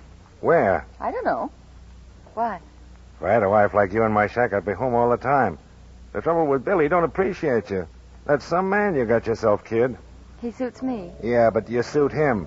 You wouldn't think so from the way he's always playing you down, crabbing about how skinny you are. Well, I am skinny. No, you're not. Slim, but not skinny. I know what I'm talking about. Yeah? Sure. You're a good-looking kid. I've been watching you for a long time, ever since you come here. Well, you better not let Bill hear you say that. He's got a temper, Bill has. He's liable to break you in half, right smack in half. Oh, no, he wouldn't. Bill's too busy. Busy with what? All I know is there's a blonde in a show on Broadway that's been on his trail lately. A blonde in a show. Yeah, he made a killing that time he served a summons on that dame. He beat up 2 of her gorillas, and she's kind of took a fancy to him. Some dames are like that. I guess he goes for her, too. How do you know? 'Cause he told me. You're a liar. Bill's no cheat. If he wanted anybody else, he'd tell me first. Well, if he ever does, you'll know where I'm at. You? Ugh. If I'd never even known Bill, and you were the last person in the world you couldn't get near me, so how do you like that? Swell. Gives me something to work for. Different men work different ways. Me, I got one principle.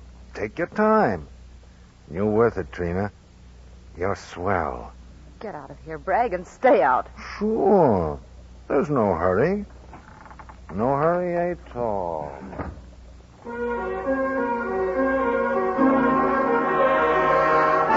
Well, maybe we ought to get down to facts. What's the party for, Miss LaRue? To get acquainted. You showed up those 2 little Fauntleroys that were supposed to keep process servers away from me. I gave them the air.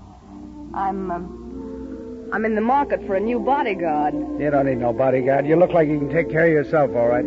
I always have. Yeah, well, I gotta beat it. What for? Stick around. I need a couple of laughs. Anyway, it's raining. There's no matinee today. And, you don't have to be afraid of me. Me? I ain't afraid of nobody. That's the brave little boy.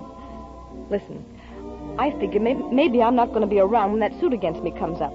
I got a chance to go to London. London? Yeah. You might as well stay home. Italy. That's the place. Ever been to Italy? No, have you? No, but I'm going someday. There's a place, Italy. All they ever do over there is ride around on boats and play the guitars. I met a little Italian girl once. No, well. I suppose you know all about women. I know one thing about them, all of them. What? They're all female. That a compliment or a pan? It's a fact. Well, don't go. Say, how long does it take you to get acquainted? Me? I'm easy to meet and hard to forget. What? What's the joke? Nothing. You're all right. I like you better all the time. You grow on me. Yeah? Yeah. Sit down. You know, maybe you're right about not going to London. Maybe Italy would be better. What are you laughing at? You women get some phony ideas, all right. Some very phony ideas.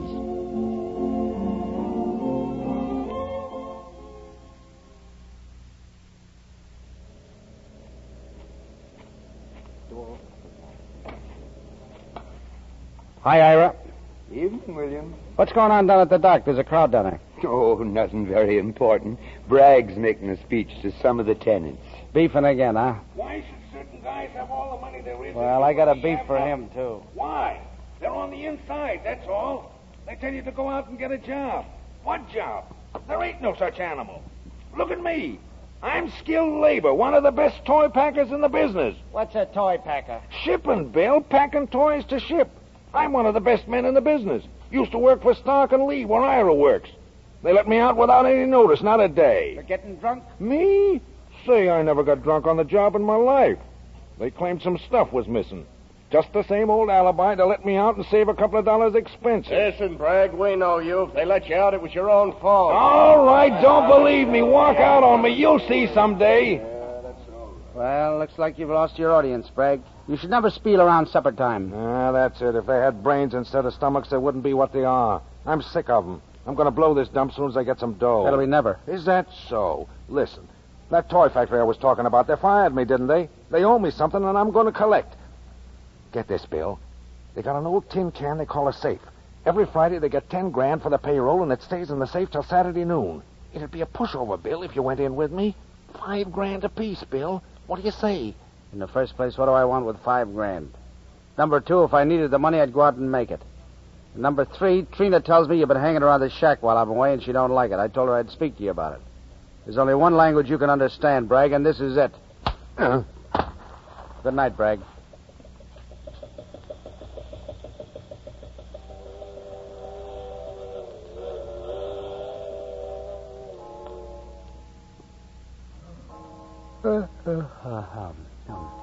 What's the matter, Bill? It's only 9 o'clock. Did I ask you? No. Well, shut up, then. I'll let you have a couple in the ribs. Bill, stop it. Did that hurt you? No, not when you don't mean it. Suppose I slugged you hard. You wouldn't. Don't be so sure. Bill, What? do you like being with me? I ain't so nuts about it. You're pretty skinny. Yeah, but you're not tired of me yet, are you? I don't know. Maybe. Hey, listen. What's the idea of keeping that skylight closed? When I rented this dump, I put that in special. What do you keep it shut for? Well, I thought maybe it might rain or something. Suppose it does. Rain's good for you. It makes you grow. There. That's the way to live. You can breathe now. Bill, why do you always keep looking up at the sky for? Because when you're dead, you get a hunk of earth. When you're alive, you want to hold on to your hunk of blue. That's all I got in the world. That's all anybody's got. A hunk of blue. Bill, I've been thinking. There couldn't be a heaven much better than this, could there? I mean, when it's quiet all around and we're close, like now. You know, I never noticed a kid, but your eyes are sky color, sort of. You got a hunk of blue in each glim. Yeah, but that don't stop me from clouting you on the chin any minute. Come here. You're all right. You're a swell kid. I like you plenty. Do you, Bill? Yeah, but don't get figuring on that too much. Because how much I like a woman ain't nothing to bet money on. Don't let yourself get in too deep, see? Bill, you mean that you're... No, not yet. Oh. But I'm apt to hand it to you any day. Who can tell? Suppose I wake up some morning with a taste in my mouth like wet hen feathers. I'm just as apt to take a stroll for myself as not. But maybe that won't be right away. I mean, not tomorrow or quite so soon, huh? No, you can't tell. Nobody never knows how a guy's apt to feel some morning. Bill, listen. You like babies, don't you? What's the difference if I like them or not? Well, it makes a difference, a big difference if you didn't. Why? Because you're going to have one. What? Oh, I've known it for a long time, several months. I thought I'd be afraid to tell you. But now I ain't afraid of nothing. Say, listen. Oh, don't say anything, Bill, please, not till I finish. I want you to know something. It's your baby and it's mine, but you've got nothing to worry about. I didn't mean to tell you at all, but... Oh, it's just too grand and wonderful to keep to myself. You can't understand that, Bill. You're a man. You needn't look at me like that, darling. I ain't afraid of you. I've changed a lot. Only a little while ago, I was all alone. And then you came along, and there was the two of us. And pretty soon, there's going to be three of us. You can never leave me now, Bill. Never. Never. Even if you go away, I've got you now. No matter where you go or what you do, I've got you, Bill. I've got you. Wait a minute. Yes, Bill. Is this on the level? Yes, Bill. Let me out of here. Are you leaving me, Bill? What if I was? You'd have no kick. No, Bill. I just suppose I'd be lonely again like I was before I met you. But it wouldn't be the same exactly because I got something to look forward to now. Yeah, I'll say you have. I'll never be lonely when my son comes. How do you know it'll be a son? I prayed for a son. I thought you didn't believe in that sort of sure stuff. I do. Well, you told me you didn't. I lied. I didn't want you to get sore at me. But I guess you're angry now, aren't you? Why should I be? It's your funeral. Sure. It's my funeral. I'm going to stand on my own feet now. I'm going to bring my son into the world, and I'm going to take care of him and love him always. And as far as I'm concerned... Oh, you too, Bill, always. That goes without saying. You're a free man, Bill. As free as a bird. Remember that. I will.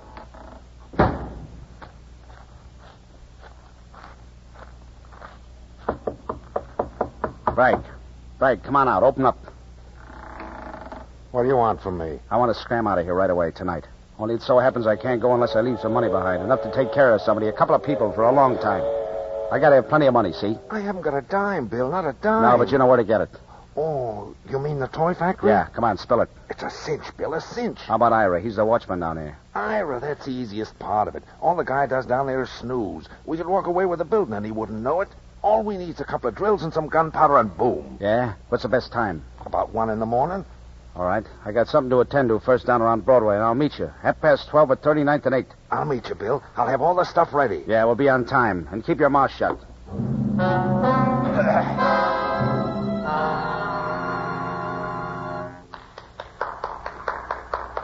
We pause for station identification. This is the Columbia Broadcasting System.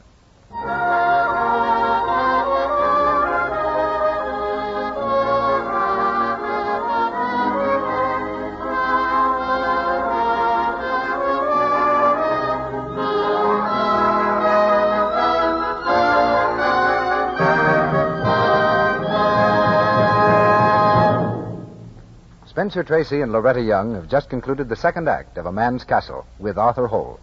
They'll be heard in Act 3 after our short intermission. Now, just before Mr. DeMille brings on our special guest, a word to all our women listeners. Lovely women everywhere use Lux toilet soap because they know beautiful skin makes any woman charming. You want to keep your complexion lovely to look at and thrilling to touch? Then don't risk unattractive cosmetic skin, dullness, little blemishes, enlarged pores. So many women actually spoil their looks because they carelessly let the pores become choked with dust, dirt, and stale cosmetics. Use cosmetics all you like, but use Lux toilet soap regularly, as 9 out of 10 screen stars do. It has active lather that removes stale rouge and powder thoroughly. That's why Lux toilet soap really works. Your host, Mr. DeMille. And now, during our intermission, before we go on with Act 3 of A Man's Castle, we bring you the distinguished guest of the evening. In our play, Bill, Bragg, Trina, and the others are people at loose ends, irresponsible people, to whom the world has denied a fair chance. Our guest, on the other hand, is a man who gives a fair chance to boys who otherwise wouldn't have it. Gives them the most important things in life: food, shelter, and ideals. Once again, we extend our stage far eastward and bring you the guide and founder of Omaha's famous boys' town, Father Edward J. Flanagan. Thank you, Mr. DeMille. I agree with you that the people in your play have hardly had a fair chance. Still, I don't believe that Bill, so perfectly portrayed by my friend Spencer Tracy, would ever have been so tempted if he had been given the right start. As you know, I've always maintained that there is no such thing as a bad boy. A boy may be misunderstood, neglected, or misguided, but not really bad. To prove this, our records show that not one of the hundreds of boys who have been citizens of Boys Town during the last 20 years has become criminally involved since he left our community. We believe that a boy, if properly guided during the early years of his life, if given responsibility, self-confidence, and a sense of what's right and wrong, will not find it difficult to cast aside temptation and become a good, honest citizen. As training for just this, our boys govern themselves as much as possible, electing their own mayor, who governs them with a committee of 6. These serve also as a court of justice, and lawbreakers are haled before it. The worst punishment meted out is to have the culprit stand with his back to the screen during the Saturday night movies. I've tried to persuade the boys that this is too severe, but they voted to keep the rule as it stands. Our resident citizens now number over 200, boys of every race, creed, and color. The only two qualifications for citizenship in Boys Town are that a boy be homeless and that there's room for him. No boy ever leaves Boys Town except to better himself. Our spirit extends far beyond our grounds, and there's scarcely a city in the United States that I visit, but someone comes up, says, "Hello, do you remember me? I'm Johnny Jones from Boys Town." Our boys are given an education to fit them to meet life, and they make good. It's a deep satisfaction to me to receive letters from young men who have not forgotten us, young men writing on the stationery of well-established firms, like the lawyer who worked his way through a state university and is now the youngest practicing lawyer in his state. It proves to me, as nothing else ever has, that there's something more thrilling than boy meets girl. It's boy finds himself. If you're interested in these success stories, as I am, you may be glad to know that I'll soon have a radio program based on Boys Town histories, and I hope you'll let me know if they interest you. I'm sure many of you saw the MGM picture called Boys Town with tonight's star Spencer Tracy playing the part of Father Flanagan. It's a humbling experience to see yourself played by someone else. No one was more delighted than I when Spencer won the Academy Award for being me. I still lie awake nights wishing I were really as fine as he made me. And in case you don't know it, when Spencer received that little statue, he didn't take it home and put it proudly on the mantelpiece. He wrapped it all up securely, addressed it to Father Flanagan at Boys Town, Nebraska, and took it to the post office. If I'd won the award myself, I couldn't be more proud to look at it daily as I do. The boys are pleased as punch, and the little figure is a member in good standing at Boys Town. Thank you, Mr. DeMille, for the privilege of being a guest on the Lux Radio Theater. If I may, I'll tell you a secret. We listened to your program at Boys Town, and I'll bet right now that the boys are hoping with me that Bill will be the right guy before the end. That's it. You've earned the nation's gratitude, Father Flanagan, for remembering boys whom the world forgot. In Hollywood again, we resume A Man's Castle, starring Spencer Tracy and Loretta Young.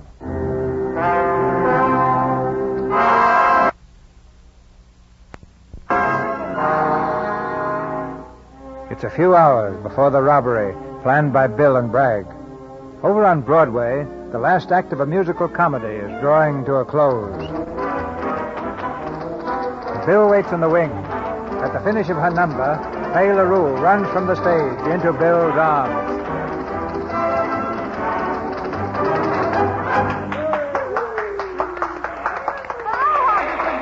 Yeah, I gotta see you a minute. Come on over here. You look worried hard to forget, but you shouldn't. We're closing the show next week. It looks like that trip to Italy is in the bag. How does that sound? Great, but I can't go. Can't go? Are you kidding? I told you my trademark, didn't I? Subject to change without notice. I know, but I've arranged everything. I'm sorry, but I can't go. What's happened? I let myself in for something on the installment plan. What is it? I'm in a jam. Oh, I guess I know what it is. It's a girl. You're a fortune teller. It is, isn't it? Search me. I won't know myself for a while. Oh, I see. Yeah, and I won't be around then to find out. Listen, don't be a sap. If you're taking it on the run, you might as well run to Italy. No, it's different now. I don't know why, but it is. So long, Fay. Good luck. Easy to meet, hard to forget. What'd I tell you, Bill? I can open this safe with a nail file. You ain't got it open yet. Not so loud. Hey, look at this. What are you doing there? Look at this gadget here. What is it? Ain't that a hot one? Wait till I wind it up and see what it does. Say, what are we here for? To kick in this safe or play with toys? Come on. Just a second. I want to see how it works. Cut that out. Give me that. Keep your hands up. What's the matter with you? You want to wake up the old geezer? If this wakes him up, what's going to happen when you blow that safe? I still think you ought to go back and tap him on the head like I told you. I'd feel a lot better if he was gagged and tied up. Ira wouldn't hurt a fly. Well, just the same, you better go over and open that window there. What for? We're up 3 stories. There's a fire escape. Sure is a swell night out. Look, you can see the old river from here. And the camp, too. The moon sure looks slick on that water. Yeah, I think when I blow out of here, I'll hit the waves instead of the ties. Maybe on a freighter. Did you ever go downtown and get the smell of them ships that come in from China and them places? I wonder what Hoositz is doing. I'm going to take this toy home to her. She can give it to the kid. Well, you can that and lend me a hand? We got to get out of here. Bill, listen, will you? Shut up. What's the matter with you? You know, I don't like this job. What? I don't like it. Are you nuts? Maybe, but I got a funny idea. I always got along before without pulling this kind of a stunt. I got along swell. I don't want to change my luck. You mean you were walking out? Yeah, I'll see you around. Oh, no, you don't. Get back here. You ain't going to try to stop me, are you? No, but... Then shut up. If I feel like... Bill, listen. There's someone outside. It's Ira. Get out of the window. Who's there? Get out, quick. Stand or I'll shoot.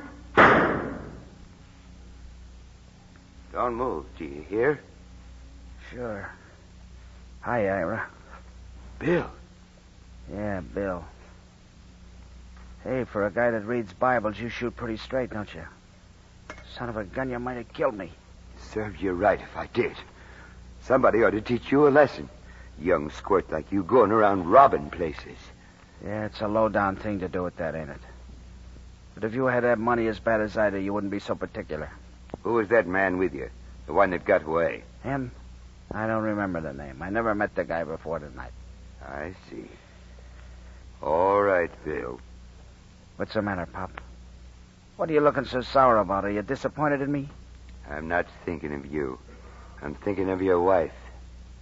My what? Your wife, Trina, who trusted herself into your hands, who looks up to you. My wife. I never thought of Trina as a wife. She's just Trina. What's that? Somebody set off the burglar alarm. There'll be cops all over the place in a few minutes. Well, what's you standing there for? Go on, beat it. Hurry before they get here. Go on. Okay, Ira, thanks.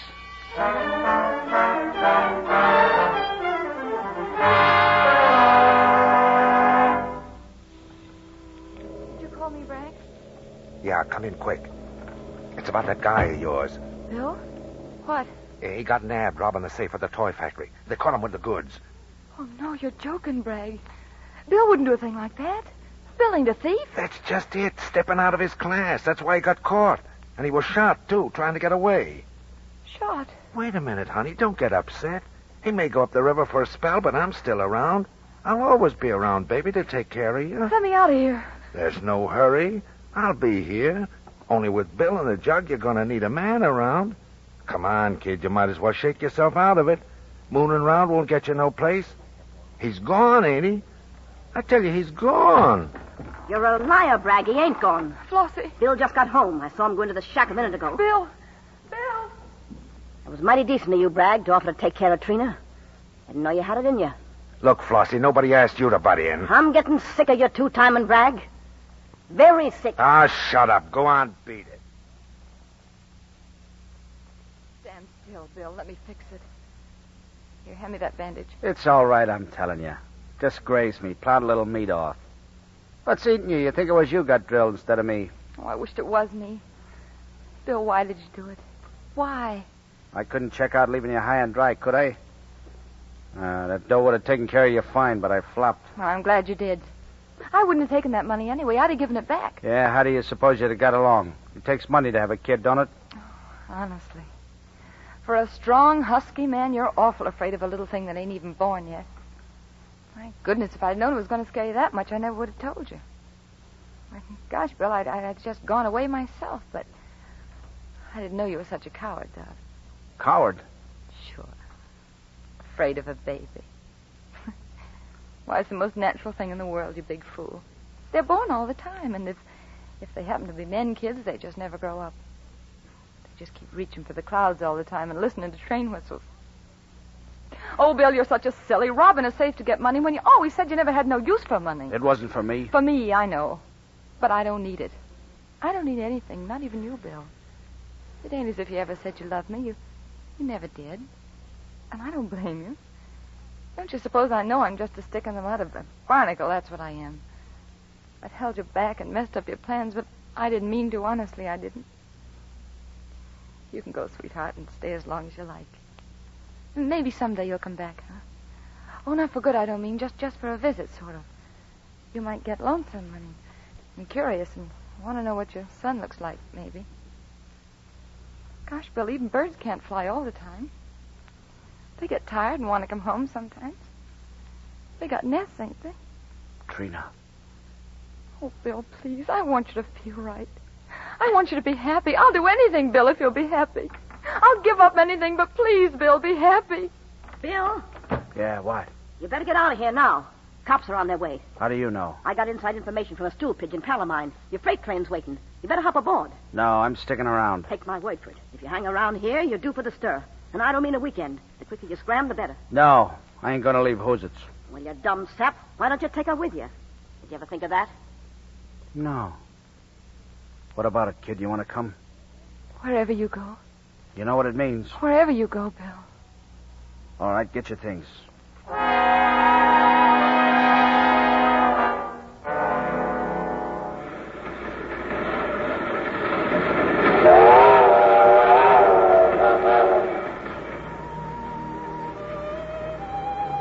What are you thinking of? Oh, I'll certainly miss it. It was such a beautiful stove. You can always get another one on the installment plan. A better one, too. But it'll never really be ours unless we stick in one place long enough to pay for it. And you don't want that. You want to be free, Bill. Yeah. You know, I've been thinking a lot about that freedom business. I believe in it. It's great stuff. But, well, maybe it ain't always a question to keep it on the move. There's another kind of freedom, too. Up here in your head and here in your chest where your heart is. Bill. And right now I got a very funny feeling, Trina. You know, even birds have got a homing instinct. And I got a feeling we're going home. Home? Where is that, Bill? I don't know. Somewhere. Someplace that suits us. We gotta find it soon, too. You know, a freight car ain't no place to bring up a kid. Oh, Bill. Little Hoosits. Funny little Hoosits.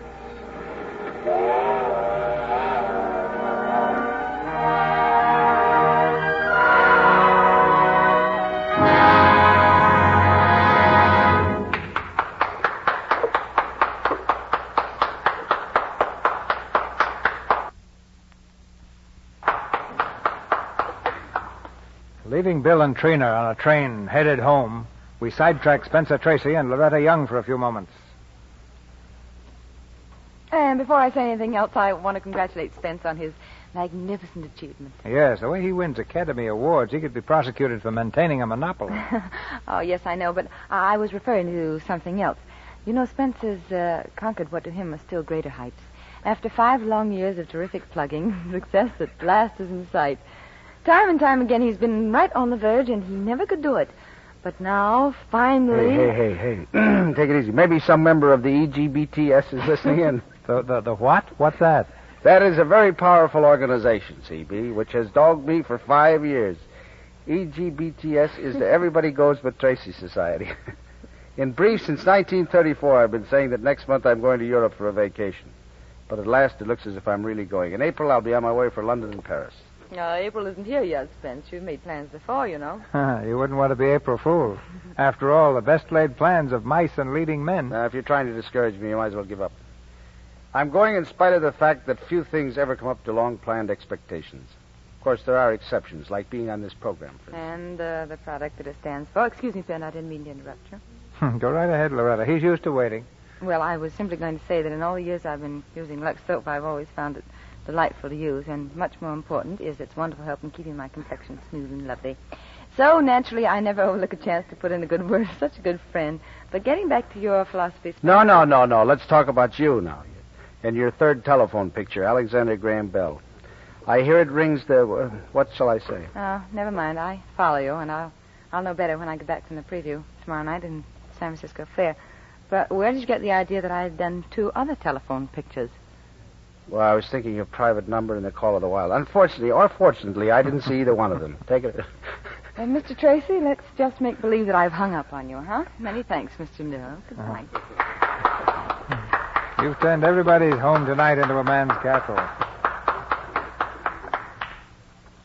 Mr. DeMille has an important announcement for you about next Monday night's Stars and Play. You'll hear it in just a moment. Featured in tonight's play were Martha Wentworth as Flossie, Perry Ivins as Ira, Margaret Brayton as Fay LaRue, Paul Hilton as a small boy, Frank Nelson, and Lou Merrill as manager of restaurant, and Sybil Harris as a mother. A Man's Castle was adapted from the motion picture of the same name, produced by Columbia Pictures Corporation. Spencer Tracy's next MGM film is Northwest Passage.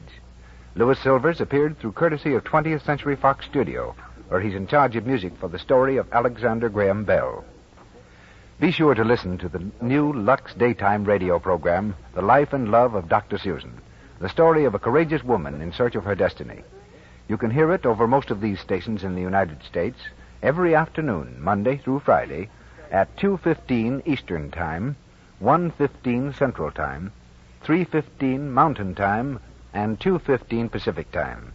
This new daytime program, The Life and Love of Dr. Susan, comes to you in addition to the Lux Radio Theater. Mr. DeMille. California and Alaska had their furious, fabulous gold rushes, and no less fantastic was the wild scramble for silver in Colorado. Out of this mad race for riches, a strange man emerged. Around his life, our play next Monday night is woven. His rise to power, his dreams, and around the two women whose devotion to him was his last and greatest possession. A rousing hit on the screen, our play is called Silver Dollar, and brings back an old friend to our stage, that splendid star Edward Arnold. He'll appear in the company of two widely requested favorites. Number 1, and from the original cast, Number 2. Right.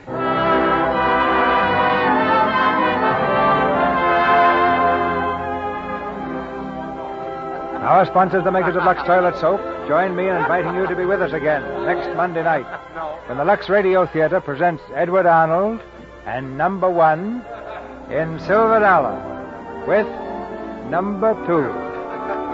This is Cecil B. DeMille saying good night to you from Hollywood. Your announcer has been Melville Ruick. This is the Columbia Broadcasting System. Broadcasting System. Broadcasting System. Broadcasting System. Broadcasting System. Broadcasting System. Broadcasting System. The Warrior of the Woodland, Ranger Bill, is coming up next.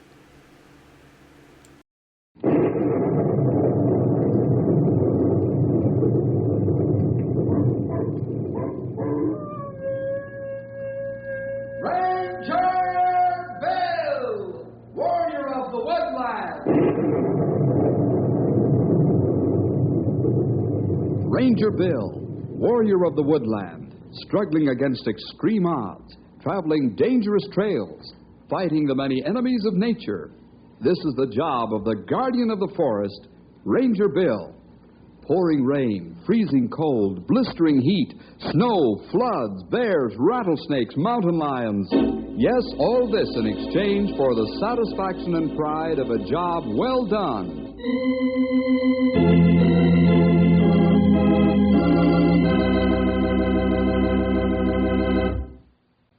There's a time and place for Christians to take account of their actions and decide if they're doing the right thing or if they should proceed differently. Oh, we should always proceed with love and mercy, but there are different ways of showing this. Sometimes the firm way works better than the lenient method, and vice versa. No two situations can be met and handled the same way, and we have to rely on the Lord for wisdom and guidance. Well, this is enough of an introduction for today. Let's get into this story, which I like to call The Fighting Parson.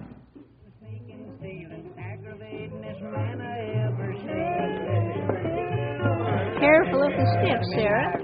I ain't worried about the steps near as much as I am about getting hurt passing down the street in front of these saloons. Now, Sarah, we'll be all right. Just mind our own business. Look out, Ebenezer! I see him. Oh, let's go home. These drunken men like to scare a body half to death. We've got to go to the general store. Oh, I'll call Gibbs and have him deliver the groceries.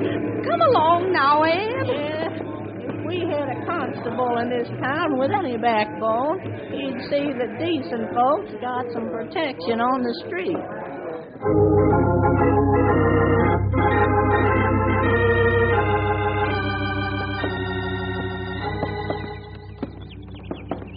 Good afternoon, Miss Davis. How are the children? She can't hear you, Sarah. I think her hearing aid's broken. Poor soul.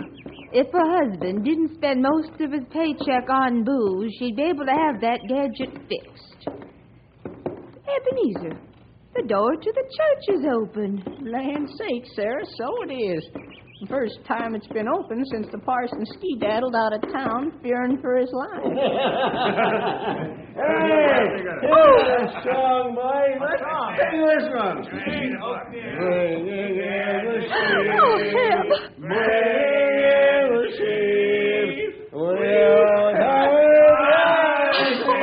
Bring in the sheep.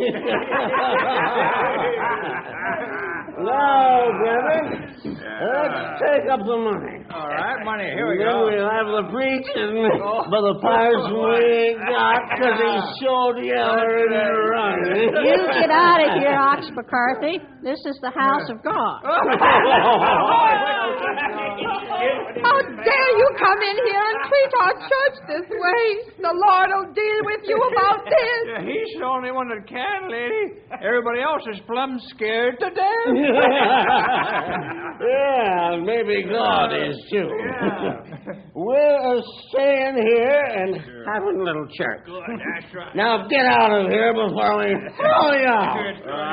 Don't hit him, Ox. He's an old windbag. Let him talk. What do we care? Now, everybody quiet now while Deacon Ox begins reading the good book. You think you're pretty tough, don't you? Yeah, we do.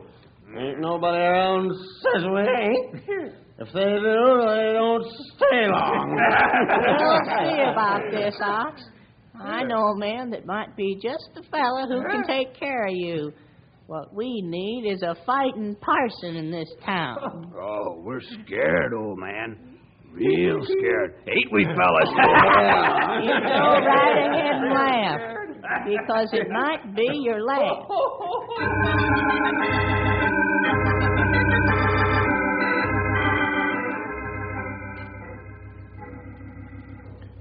And that's the whole story, Bill. We've been praying and praying, and I think it's time we done something about it. Well, I agree, Ab. What have you got in mind? Can you get us a preacher that can preach good and fight better? Perhaps. You think the time has come to fight fire with fire? What do you think? Maybe you're right. Silvertown's been wide open for 10 years. Yep, and we've had 5 preachers, and they've all been run out of town by the 3 bullies, Ox, Buzz, and Rolf. Mm-hmm. Don't you think it's time we done something about it? Yes, I do. It's too bad the town's out of my jurisdiction, or I'd have done something about it myself a long time ago. Eb, I think you're right. Good. Right about what? You want a fighting parson, don't you? I sure do. One with anvils for fists and spring steel for muscles. I know where you can get just the man. Spence Fielding should make a fine fighting parson.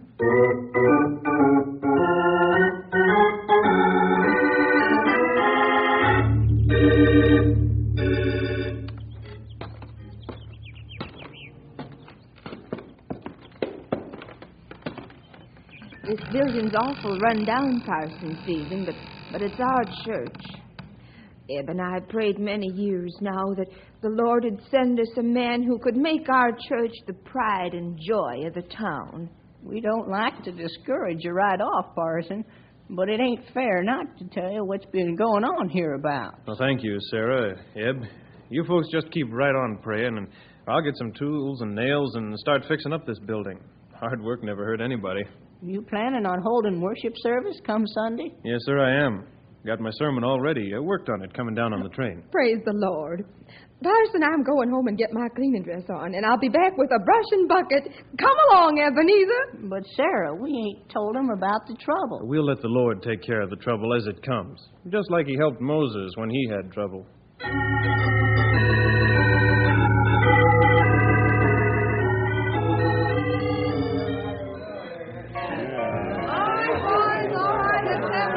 Hey, Ox, did you hear?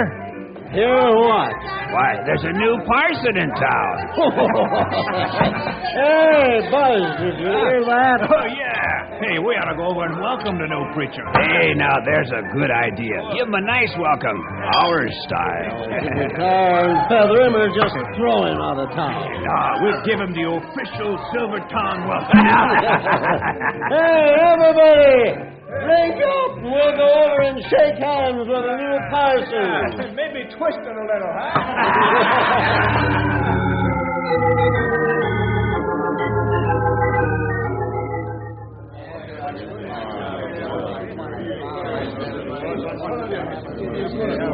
Howdy, parson. How do you do? What's your name? Ox McCarthy.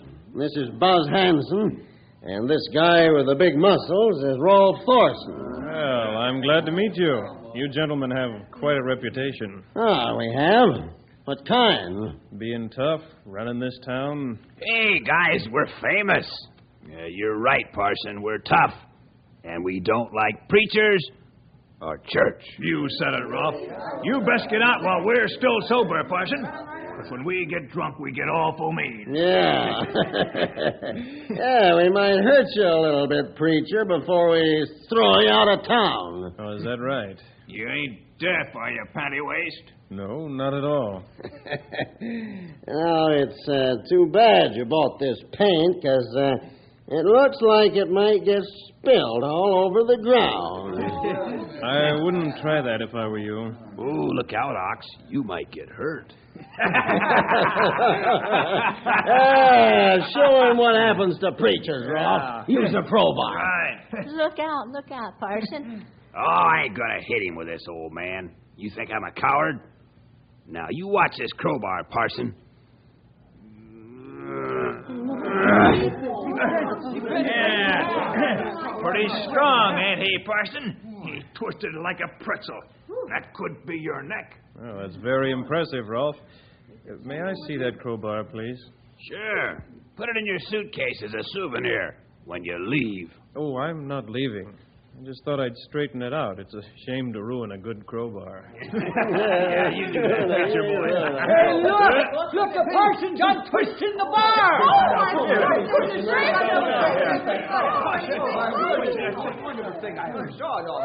What's the matter, Ox?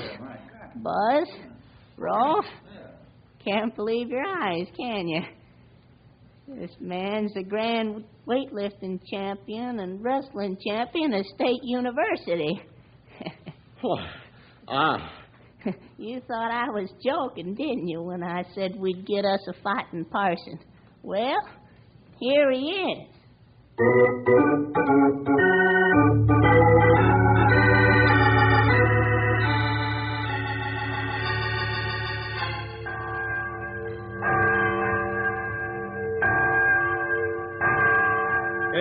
Where are the folks who said they'd be glad to come to church?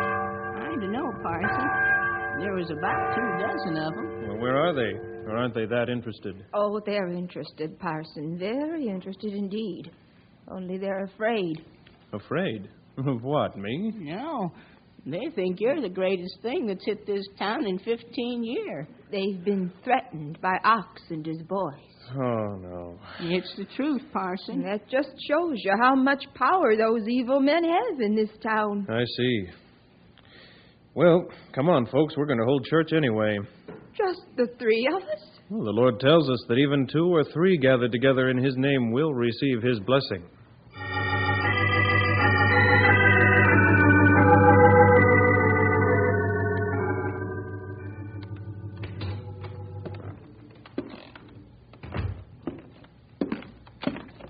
Good morning, Parson. Morning, Constable. What can I do for you this morning? Several dozen of the citizens of this town have been threatened with bodily harm if they attend church. Now, what are you going to do about it? What do you expect me to do? Well, stop this persecution. You want me to try and stop Ox and his boys? Not on your life. Is that all the effort you make to enforce the law around here? Parson, I have offered to quit this job, but there ain't a man around here that wants it, and I want to stay healthy. You know as well as I do that I'm no match for those tough miners. Yes, I guess I do. Well, thank you for your time. Parson? Yes? What are you going to do? I don't know yet. I'll have to think about it. But one thing you can tell Ox is that I'm not going to quit.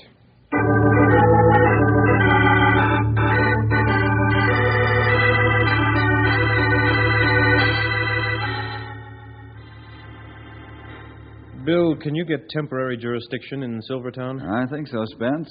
I'll have to talk with Judge Wilson this evening and with the governor if necessary. This thing is getting out of hand. I take it then, if you're given authority, you'll enter the town to protect the citizens and their rights. Yes, Spence. I'll see to it that there's no more of this strong-arm stuff, and I'll keep rangers there until you solve the problem. That's what has me worried. Is that fight you had years ago with that fellow hanging over you like a dark cloud? Yes.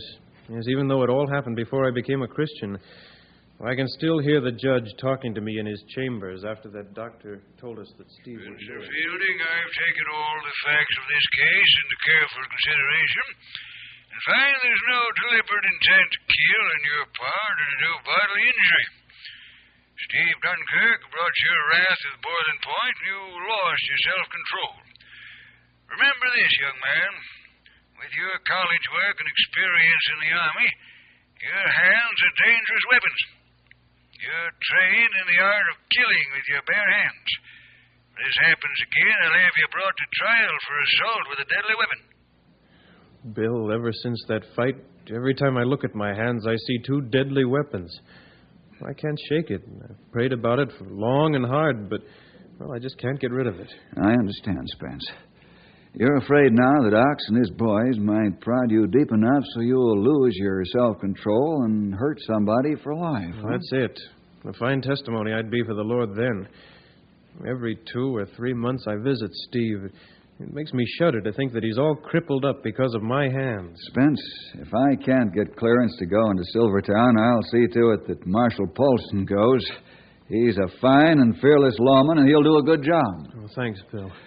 Spence, there's one thing you've got to remember. I'm listening. This is your problem, and you'll have to solve it. We'll just be there to establish law and order and remove the fear complex. You'll have to battle it out with Ox and his toughs one way or another. Now, don't worry about your hands and what they can do. Concentrate on your job. The Lord will see to it that you come out of this with a reputation of being the right kind of a fighting parson.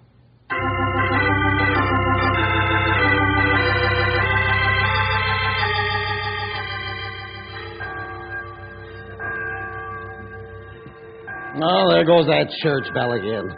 This is the second Sunday he's had church. But it's gonna be his last. Are you joking? You know we can't do nothing till them Rangers leave Ox. Yeah, we ain't fooling around with no federal cops. Besides, they play pretty rough. Look at them clubs they got with lead in the end. And automatic shotguns. And they got horses that ain't scared of nothing. No, I ain't blind. We ain't gonna mix with them Rangers. I don't want nothing to do with them either.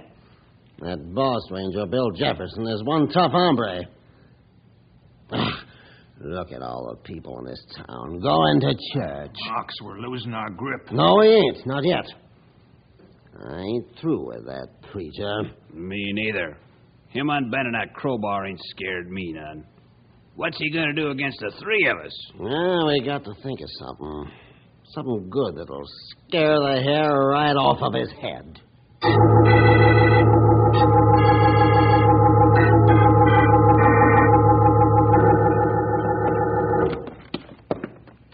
Well, now, ain't that a pretty picket fence the parson's fixing for the church? Oh, thank you, gentlemen. It sure is. It's a shame it's going to have to get busted up like this. There you are, Parson. You got firewood for the winter. Only if I was you, I wouldn't be around here that long. Ain't you got nothing to say, Parson? No threats or nothing that might rile us up, huh?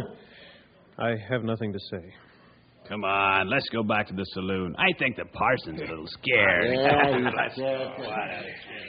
Spencer Fielding, your hands are deadly weapons.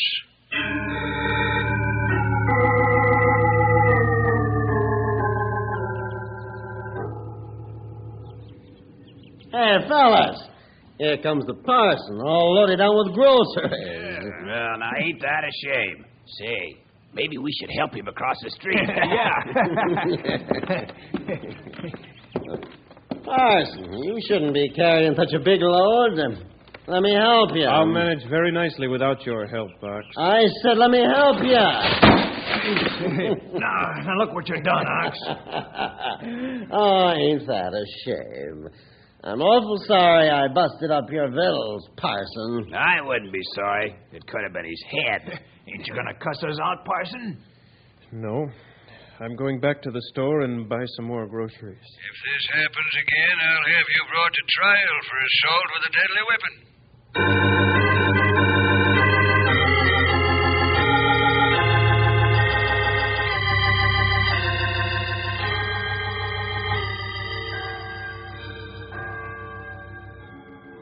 Oh, there goes that stinking church bell again. Every Sunday morning it goes clang, clang. Ooh, my head. Oh, shut up, Ox, and go back to sleep. Who can sleep with that noise? Ox, we gotta get rid of that parson. Yeah, real soon.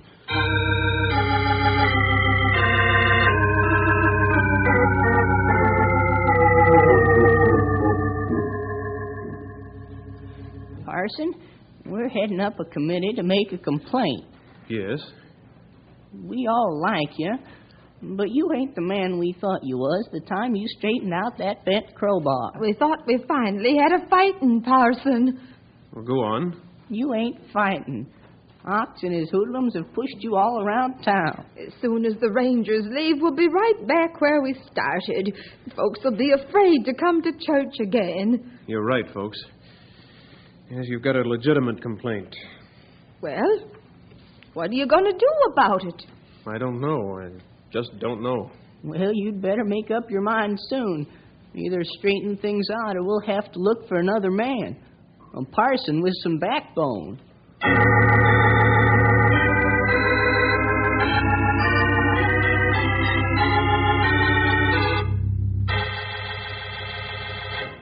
Bill, I thought you said you'd send us a man who could fight for what's right and put down the evil in this town. Folks, I know what you're thinking, but I didn't recommend Spence just to hear myself talk. He's the man for the job, all right. Talk, that's all we hear. We're getting tired of it. As soon as your Rangers leave the town, the problem will be the same. Ox and his bad men will run this town again. Folks, I give you my word, we're not going to leave until Spence solves his problem. Well, then you ain't going to be here long. What do you mean? If he doesn't do something soon, we're going to have to look for another man.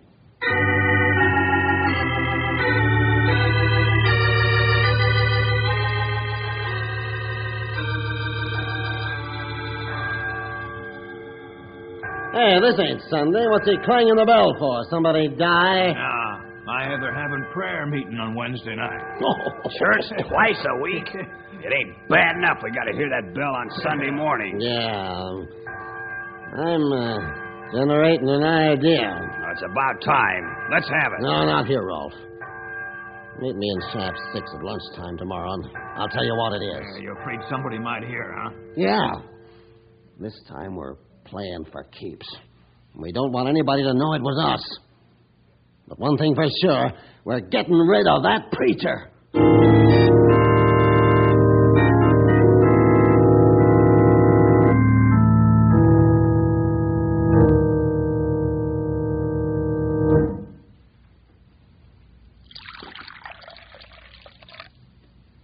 Thanks, Spence. Now, you make good coffee. Oh, thank you, Bill. I suppose Ebenezer's talked to you about me by now. Yeah? But don't let it upset you. Why not? I'm no coward. I could wipe up the street with those three clowns before they knew what hit them. Well, I'm fed up with getting pushed around. I'm here to fight for right. A lot of fighting I've done. Well, I don't care about myself, but I do care about the folks that look to me like the children of Israel did to Moses. I understand how you feel, Spence. How can you understand? You're an experienced and tough cop. You've got guns and men. You can crack heads open if the miners get rough. If they go wild, you can gas them into submission. It's easy for you to say you understand, but do you? Do you know how I feel? I'd like to bang heads together, too, with my fists. Those men and their whiskey-sodden brains are no match for me, and you know it, and I know it, and the whole town knows it. Is it all out now? All the pent-up emotions you've kept under lock and key?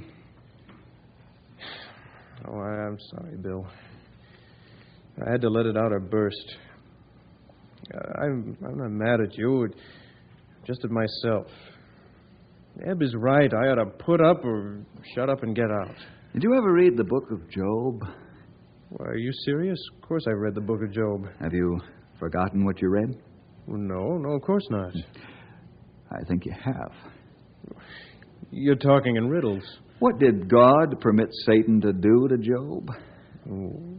Take every worldly position he had, even his family, and afflict the man with a disease. That's right.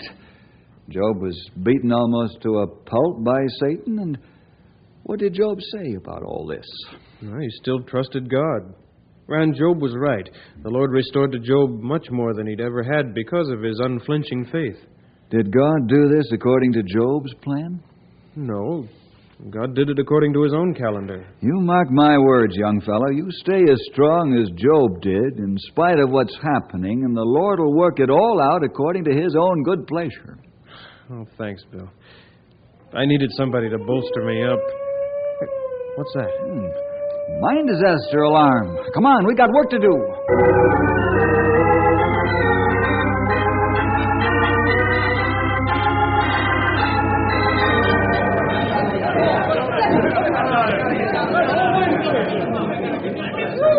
Superintendent, what happened? Hello, Parson. There's been a cave-in, number 6 shaft. What can I do to help?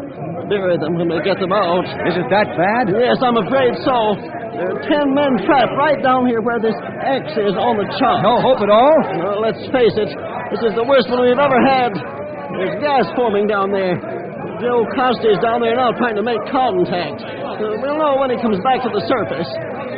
Oh, here he comes now, off the lift. Oh, she's a look real bad down there. Oh, how bad, Joe? The cave and she's a 15 or maybe 20 feet long. A real bad, boss. Oh, I was afraid of that. How's the gas? I don't know, not so bad, not so good. We're blowing out and start big, no? Yes, right away. But watch out for the gas. We don't want an explosion, too. Okay, bossy Joe, fix it up right away. You heard it, fellas. What's their chances?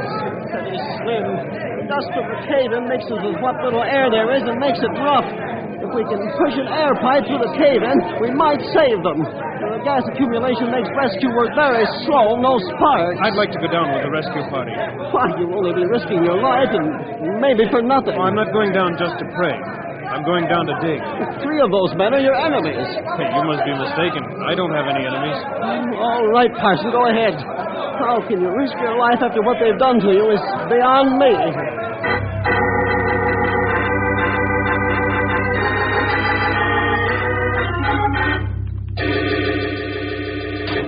We get to just in time, Parson.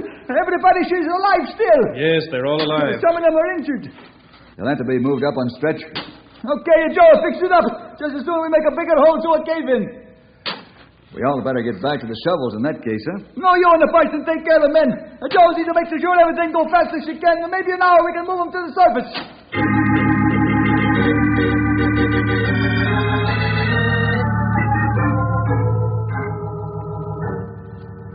All right, the horses are big enough to slide the stretcher through one at a time. Okay, we've got them ready. Here's the first man. Oh, hello, Ox. Oh, what are you doing here? Why didn't you stay up top? Quiet, Ox. I want to lift you up. What's that noise? Hey, that's water. We'll down like rats. Hey, we got Come it. on, get us out of here. All right, men, now shut up. The Parson's gonna pray us out. Joe, how can we stop the water until we get the men out? Only one way. You see that stream overhead? If she's to come down, that'd make a cave-in between us and water. The water not push through for hours. Okay, start moving the men out. I'll take care of the beam. This is no time to make jokes. The only way to get beam down is blast. There's too much gas in here for that. So we try to get out fast as we can. Some of us not make it. The water she's coming in too fast. Hey, Buzz, is that a heavy bar next to you? Yeah. All right, start moving them out, Joe. I'll get that beam down with his bar. This I gotta see, even if I drown. Bill, get them moving. Right. You able-bodied men start pushing these stretcher cases along and make it snappy. Okay, look out for those rocks. Come on, move Ox here. Don't move me, Ranger. I gotta see this. He ain't stronger than me, and he ain't gonna move that beam.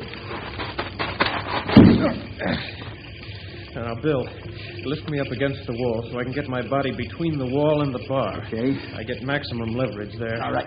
Here goes. That's good. Good. Now, stand back. He won't do it. No man's that strong. Yeah, we won't die from drowning. We'll laugh ourselves to death. Take your thoughts to yourself.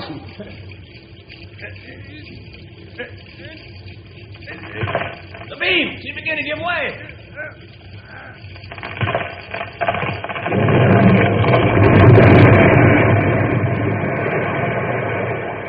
Ox, he did it. He's stronger than any one of us. Yes, in more ways than one. Joe, let's get these men to the lift. Grab the other end of Ox's stretcher. Wait a minute. Parson, I got something to say. Yes, Ox? Anytime you want work done around the church, you let me know. We ain't as strong as you, but almost. Sure, thanks a lot. Every time I hear that church bell, I'm gonna be glad.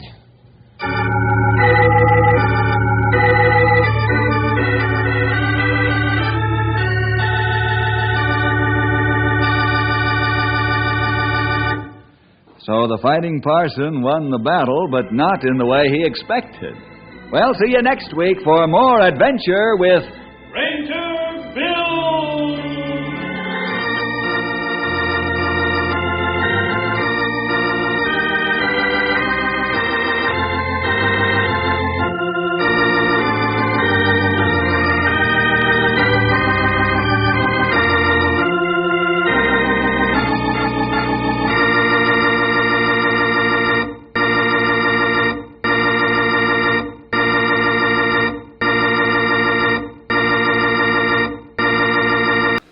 The first couple of radio comedy, or Burns and Allen, are up next.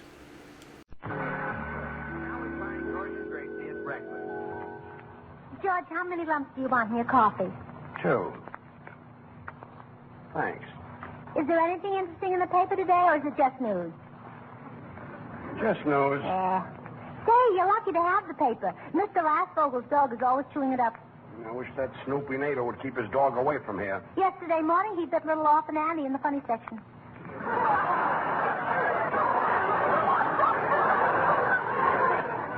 Well, he better not bite Superman. How many lumps do you want in your coffee? 2. Thanks. George, did you take the little duck for a walk this morning? Tracy, last week that duck hunting trip cost me plenty. And I just as soon not have that web-footed headache around here. Oh, he's so cute. He even comes when I call him. Here, ducky, ducky, ducky. Oh, get out of here. Get out of here. Oh, now you frightened him. Frightened him? I'd like to fricassee him. Oh, now. Come here, little ducky.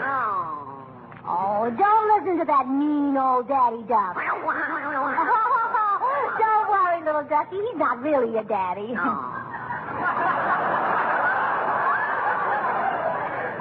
Well, that's a break for me, too. George, how many lumps? 2. Thanks. You know, little Henrietta understands every word we say. Now, the duck's name is Henrietta? Yes. Yesterday, his name was Herman. I didn't buy those eggs you had for breakfast.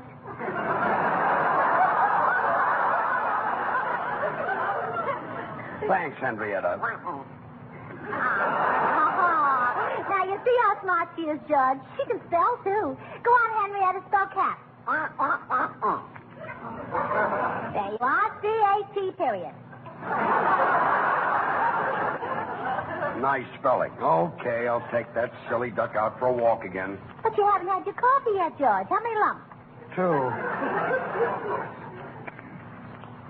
Thanks. Oh, boy, this coffee is awful. Why, what's the trouble? Too cold. Come on, Henrietta, let's go. Hello, Bill. Hello, George. Gracie's inside. I'll be right back. Okay. Oh, a duck with a harness on. Are you kidding? Come on, Henrietta, come on. Well, I still can't believe this. Gracie, look at him through the window. Doesn't he walk with the cutest waddle? Well, sure, that's why I married him. You know, that's the most ridiculous sight I've ever seen. A grown man walking down the street with a duck on a leash. People must think he's crazy. He should get a swan. Why a swan? Shall I tell her?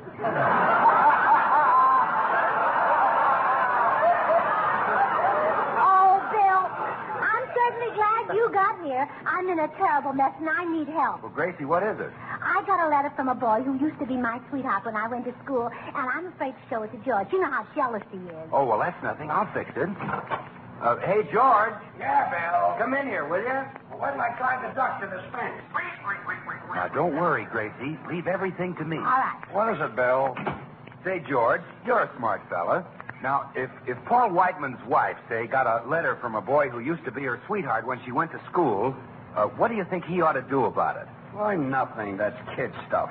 Okay, Gracie, read the letter. What? A letter?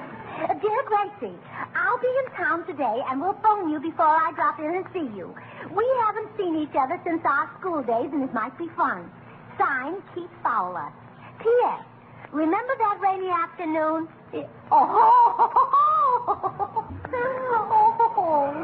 Gracie, what happened that rainy afternoon? It rained. What happened after that? It cleared up. Who is this fellow? Keith Fowler? Yeah, Keith Fowler, Oh, my girlhood sweetheart. Oh, George, he was wonderful. I'll never forget the day I met him. Such old world charm, so devil-may-care, so smooth, handsome, yet intensely masculine. How old was he? 6.5. 6.5? Yes, but he had the mind of a boy of 7. Well, what am I getting excited about? Sure, and you were worried about that rainy afternoon. When Keith was 19.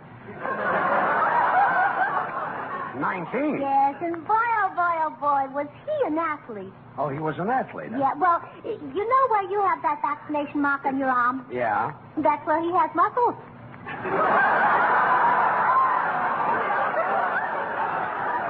Oh, yeah? Well, what's wrong with my arm? Look at it. Oh, that reminds me. I better tell Hilda to make some spaghetti for dinner. Spaghetti? Oh, fine. Hilda! Say, Bill. Yes, George? Look, now that Gracie is gone, you can do me a favor. Yeah? When this Fowler guy gets in, if he starts talking about athletics, I know nothing about it. So will you please change the subject? Well, George, that would be very rude. Well, you can do it subtly. For instance, I'll show you. Go ahead, start talking about athletics. Well, okay. Well, now take Greg Rice of Notre Dame. There's an athlete. There's a fella. Say, Bill, where'd you get that suit? Oh, you like it, huh? Well, I don't like it, but I changed the subject, didn't I? Well, gee, George, you did at that. Now, go ahead, do it again, and this time I'll try to stick to the subject. Well, go ahead, start. Well, right now, Greg Rice holds the indoor record for 2 miles. Oh, that swan soap. For 3,000 meters. It's a white floating soap. For 3 miles. It's a good soap. And no other... Good. Is that all you can say for Swan? Say, Bill, I did it again. Why, Swan is the first really new white floating soap since the gay 90s. See how easy it is to change the subject? Why, Swan is 8 ways better than old-style floating soap. I guess it's not so easy. Good, he says. Why, Swan lathers twice as fast, even in the hardest water. Swan gives you loads of thick, creamy suds. Now it's practically impossible. Swan costs no more than old-fashioned floating soaps, yet Swan gives you more real soap for your money. That's a nice suit you got on, Bill. Your family will like Swan for washing the dishes. And Swan is great for silk stockings and underthings. It's so gentle and sudsy, and it holds the record for 2 miles. For 2 miles? How do you like that? I switched myself off the subject. Well, I can't understand that. Hey, George, did anybody drop in, say, like, for instance, Keith Fowler? Gracie, don't mention that man's name. Oh, George, don't get upset. Keith is just a boy I went through school and high school with. I did have a crush on him, but so many things started to happen that I lost track of him. Well, what kind of thing? Oh, just awful, terrible things. My father went bankrupt. We lost our home. Then we had to move to another city. Then we were dispossessed. Just one calamity after another. Yeah, then I married you. Well, I've heard enough. I'm going up to my room. George! Phil, did I say anything wrong? George!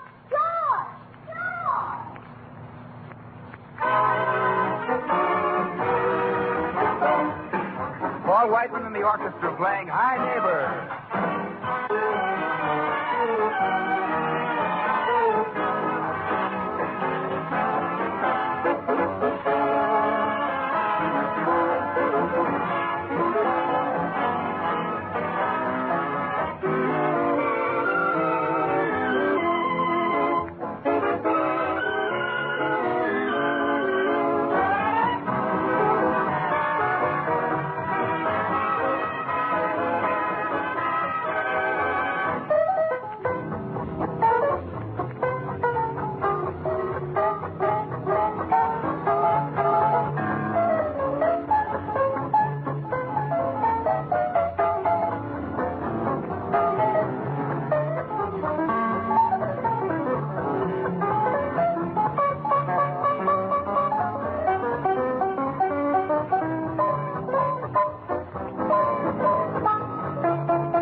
He's silly locking himself up in his room.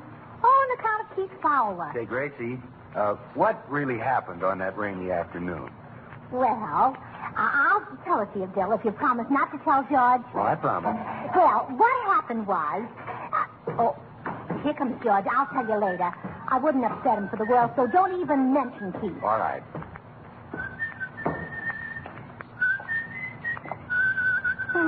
That's a pretty tune you're whistling, Keith. Yeah.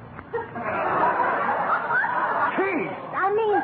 Now, look here, Gracie. If you think for one moment that I give a rap about that silly love affair you had in school, you're crazy. Well, no wonder you're upset. You didn't have your coffee this morning. Hilda, bring Mr. Burns some coffee. Calling me Keith. Oh, stop pouting. Stop throwing rubbish out the window. It's not rubbish. I'm throwing some bricks at the duck. You're welcome. George, you're getting excited for no reason at all. This is something you've built up in your own head, and there's really nothing in it. Sure, I'm wrong. I'm always wrong. Everybody is right except me. Hello? Well? Oh, sure, I'll be glad to. Goodbye. What is that? Why did you open the window? Mr. Lassvogel said he couldn't hear the fight. Well, this is fine. Where's my coffee? Sabes que Gil está ocupado en la cocina, por eso me mandó... Senor Lee, I told you to stay away from this house. And if that Hilda keeps on letting you in here, I'm going to fire her. That is no way to talk about a girl who is out there right now working her fingers to the bone, washing shirts and socks and handkerchiefs. Gracie, she shouldn't do all that washing. You want me to go around dirty? Another word out of you and out you go. Senor Burns, you should hold your tongue. And it is always outward you can grab it. Well, get back in the kitchen. ¿Qué barbaridad con este cara de chango? No voy a poder estar en Well, someday I'm going to buy a Spanish dictionary and find out what that guy is saying. George, come here. What is it, Bill? Now, listen, don't get upset. Keith Fowler mentioned in his letter that he's going to phone before he gets here, see? Well, as soon as the phone rings, I'll answer it and get rid of him. Oh, well, thanks, Bill. That'll be great. Okay. Gracie, forget the whole thing. I'm not mad anymore. It's all over. I knew I'd see it my way. Bill, Gracie, take the phone. I'll take the phone. All right. Hello? What? Who? Oh, sure. We're expecting you. Come right over. Why, you double-crossing... It's Jimmy Cash. Oh. Oh, so, George, you're not mad anymore, huh? No, I wasn't mad. I was only kidding. I can hardly wait to meet Keith. Isn't that right, Bill? Yeah, he'll get a big kick out of George. He certainly will. George, you like Keith. He was not only the best athlete in school, he also had a beautiful singing voice. Every day when he walked me home from school, he'd sing Yippee-Ki-Yay to me. I lived 3.5 courses from school. 3.5 courses, huh? Well, it was really a little further. He used to hold the last note. Yippee-Ki-Yay. That's my favorite song, too. Oh, and George, you're really not angry about what happened that rainy afternoon? No, probably nothing. Oh, of course it was nothing. Sure. Gracie, it really makes no difference if you feel like telling me, all right, but what really happened that rainy afternoon? Well, I promised Keith not to tell. But, Gracie, I'm your husband. But it isn't fair to break a promise, George. You wouldn't like it if you were my sweetheart. If I were your sweetheart. Gracie, don't ever speak to me again. Say, George, would you like some sugar for your coffee? Bill, tell her I don't want any. Gracie, George said to tell you he doesn't want any. Well, tell him he's not going to get any. George, Gracie said to tell you you're not going to get any. Well, tell her thanks. Gracie, George said to tell you thanks. Oh, tell him welcome. George, Gracie said to tell you welcome. Here comes Whiteman up the front steps. Hey, ouch, my God. What's the matter, Paul? That duck out there just bit me on the ankle. Oh, now, don't be silly. A duck has no teeth. Well, I don't want to be gummed to death for no duck. Hello, Paul. Say, Bill, will you tell Mr. Burns to tell Mr. Whiteman not to say such mean things about poor little Henrietta? Sure, George. Gracie said to tell you. I heard her, Bill. And tell Mrs. Burns she can tell Mr. Whiteman herself. Okay, Gracie, George said to tell you. Yeah, I know, Bill. And, Bill, tell Mr. Burns to ask Mr. Whiteman to sit down. George, never mind, Bill, never mind. Mr. Whiteman wants to sit down. He's smart enough to figure it out for himself. Hey, what's going on? Are you kids playing? Are you playing a message from Reuters? Well, we are acting like a bunch of kids. Bill, tell Gracie I'd like to kiss and make up. Hey, wait a minute. I want to get in this game, too. Bill, you tell it to me, and I can tell it to Gracie. Oh, shut up. I'll let him play, George. Oh. Paul, George told me to tell you to tell Gracie that he'd like to kiss and make up. Gracie, George told Bill to tell me to tell you that he'd like to kiss and make up. Would you mind repeating that question? You heard him. I told Bill to tell Paul to tell you that I'd like to kiss and make up. All right. Then you kiss Paul, and Paul, you kiss Bill, and Bill, you can kiss me. Gracie, don't ever speak to me again. What did I do now? George! Hey, here comes Jimmy Cash up the walk. Gee. Hello, Jimmy. Ouch, that duck must be a wash duck. You too, huh? Oh, wait a minute. I know what we'll do. Let's have Jimmy sing a song, and that'll soothe George's nerves. Hey, you know that's a great idea, Gracie. George, come on down. Jimmy Cash is here.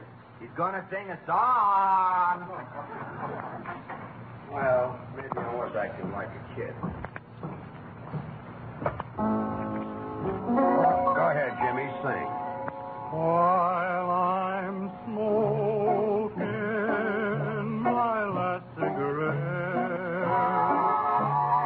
sing that cowboy song I never will forget. Yippee-ki-yay! Yippee-ki-yay! Now, what's the matter with them? Go ahead, Jimmy. The sun's almost set, and I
Now, look here, Jimmy Cash. If you think that was a smart thing to do... Bye. It's a good thing he's gone. Where's Gracie? Well, she went to her room.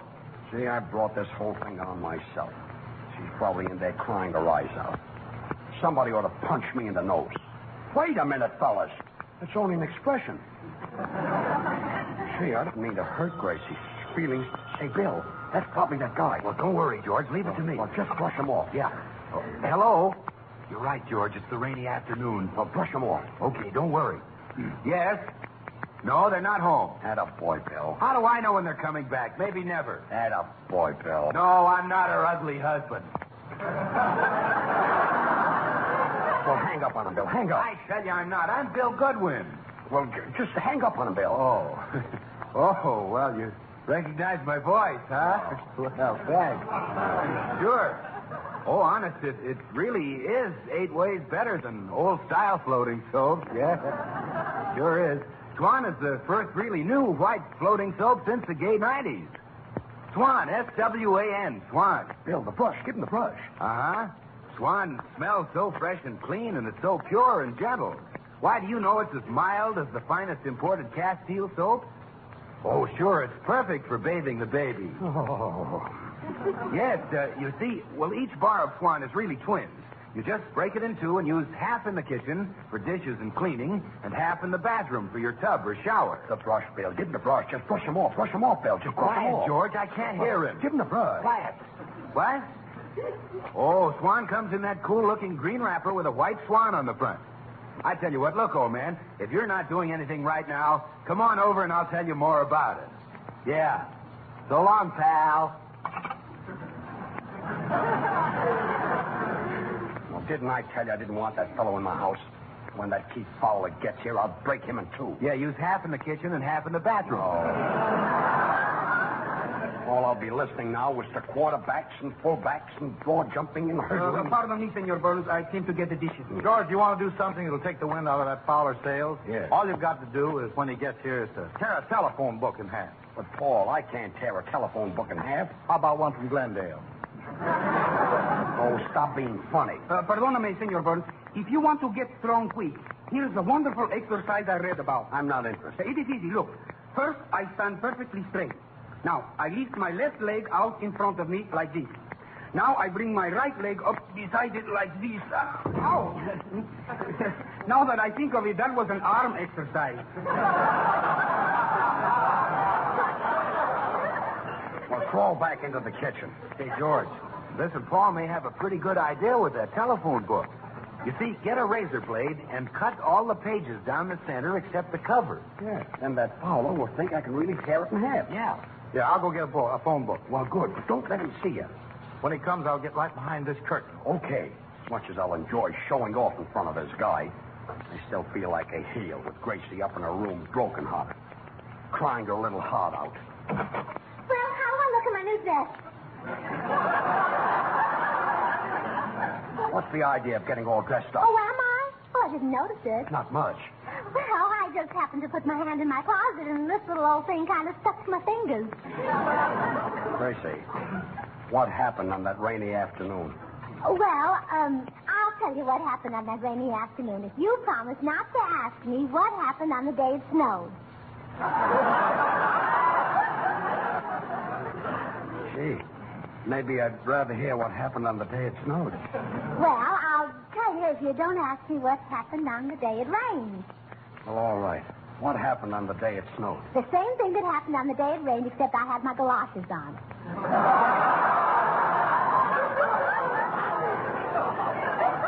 Well, this is great. How's the weather, George? Foggy, foggy, foggy, foggy. Say, here comes someone up the walk. Say, Brother, Paul. what a pair of shoulders. Really? Paul, are you finished cutting that phone book? Not yet, George. I'm only up to the classics. Oh, well, hurry up.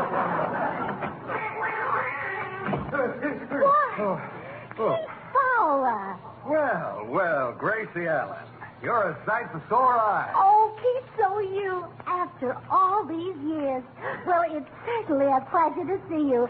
This is Bill Goodwin. Oh, yes. We had a word or two on the phone. Yes, we did. And that's Mr. Whiteman behind the curtain. Hello. Hello. And, This is my husband, George Burns. How do you do? How do you do? By the way, Miss Burns, what business are you in? The radio business. Well, I'm glad to know that. If any of my friends ever need their radio repaired, I'll certainly recommend you. Thanks. Well, Keith, see, you certainly brings back old times. Remember Mrs. Mumble? Will you ever forget how I used to carry your encyclopedias back and forth to school for you, and I'd sing Yippee-Ki-Yay over the top of them? Oh, yes. Remember Mrs. Mumble? Encyclopedia? Oh, I kept my lunch in them. Remember Mrs. Mumble? You kept your lunch in them? Yeah, butter under B, cheese under Ch, jelly under J, and pie under K. Remember Mrs. Mumble? Pie under K? I was crazy about custard pie. Remember Mrs. Mumble? Look, tell her about Mrs. Mumble. I don't remember Mrs. Mumble. Who was she? Why, Keith, she's the man who owned the corner drugstore's girlfriend. Oh, sure. Oh, fine. Oh, Keith, I notice you're still wearing all those medals you won. Well, not all. I've still got a drawer full at home. Stop being so modest. Mr. Burns, I don't think you know anything about athletics, but I was really an amazing athlete. As a matter of fact, I broke the world record for a 100-yard dash in 9 4/5. Well, who held the record before that? I did. Of course, Mr. Fowler, you know that the record now is 9 2/5. Oh, you mean the one I ran in Omaha? Well, I don't know much about running, but would you like to see me tear a telephone book? George, not yet. I'm only up to the Smiths. Well, I'll do it a little later. Remember, Gracie, when you got that glamour girl complex and you tried to vamp all the boys? Oh, yes. And remember the day I came to school with a rose in my teeth? You look pretty silly. Well, I guess I should have taken the rose off the bush. Well, it's been a lot of fun seeing you, Gracie, but I really got to run along. Look, say, Fowler, before you go, would you like to see me tear a telephone book? Not yet, George. I'm still with the Smiths. The Smiths. Well, forget it, Paul. Well, goodbye, Keith, and you certainly must come again. I will. Say, Fowler, look, before you go, there's just one thing I'd like to ask you. Man to man, what happened on that rainy afternoon? Gracie, remember that. I'll never forget it. Well, goodbye.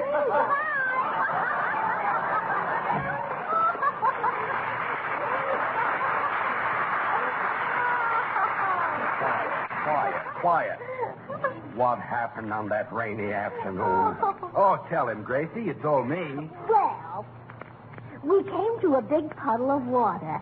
Keith took off his shoes, and I carried him across piggyback. Now, what's so funny about that? Well, his toes tickled my ribs. Well, I acted like a big dope, and I really owe you an apology. Oh, that's all right, Keith. Forget it. Keith! Gracie, never speak to me again. Well, what did I say now? George! Next, hunt the biggest of all game with the Green Hornet. The Green Hornet.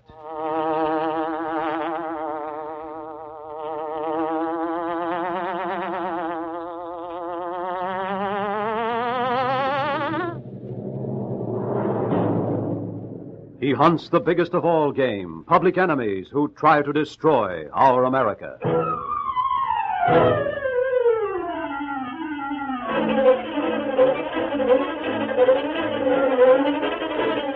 With his faithful valet Cato, Britt Reed, daring young publisher, matches wits with racketeers and saboteurs, risking his life that criminals and enemy spies will feel the weight of the law by the sting of the Green Hornet.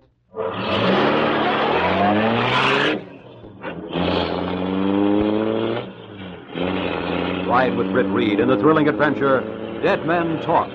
The Green Hornet strikes again.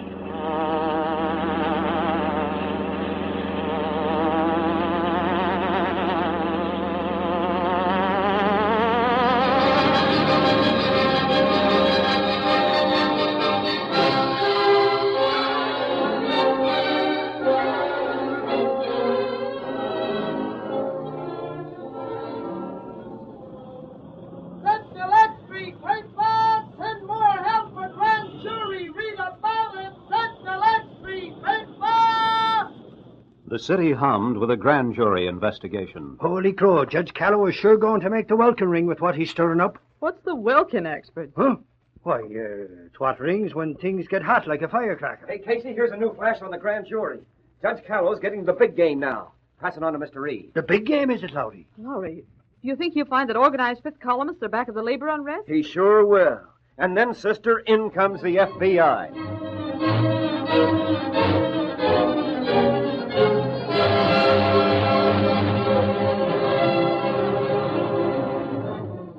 Murdoch, if Judge Callow digs much deeper, we're sunk. That guy's got a wedge in now, and it'll soon hit us. Relax, Bagby. Maybe Judge Callow is smart, but if I wasn't smarter, I wouldn't be here today. He won't get to us. Oh, no? Well, Callow is one guy that can't be reached with cash. Who said anything about trying to reach him with cash? You have plans? I always have plans. Do you think we have intelligence agents gathering data on various people for nothing? Well, I'd be relieved if I knew you had a feasible scheme. My dear Bagby, the only reason I haven't slapped Judge Callow down before this is because he's been beneath our notice. Now it is worth taking action. Well, then let's take action. All we have to do is bring Callow around to our side. Are you mad? Judge Callow fought in the World War. He was decorated for valor. His father was in the Spanish War, his grandfather in the Civil War. His son was in military school and soon be in this war. Do you think Judge Callow would help the right? I think, my friend, he will. At least he will desist till he's probed. But we've checked him from all angles. There's no weak spot in his armor. You forget. He has a son. Oh, what of that? His son is as patriotic as a father. He's a high-spirited, quick-tempered boy with no patience when he fancies an insult or injury to himself or his country. You call that a weakness? Murdoch, A moment, Bagby. That is Magee I sent for. Hi, Murdoch. Well, Bagby, by the long-drawn expression. He's worried about Judge Callow. I'm not. I've gotten well acquainted with his kid. What of it? The boy is still on furlough, isn't he, Magee? Sure. I have a date with him tonight. Good. Is tonight the night? Yes, Magee. Tonight you will go to Moonbeam Gardens with young Callow. So that's where the pop-off comes, huh? Yes. He's out of the city, surrounded by expensive grounds, and practically anything can be done there. Okay, Murdoch. What time? 10:30. Invite him to go for a little walk. Meet him at the small bridge across the stream. I'll attend to all other arrangements. You know what you're to do? Leave it to me, Murdoch. 10:30 tonight.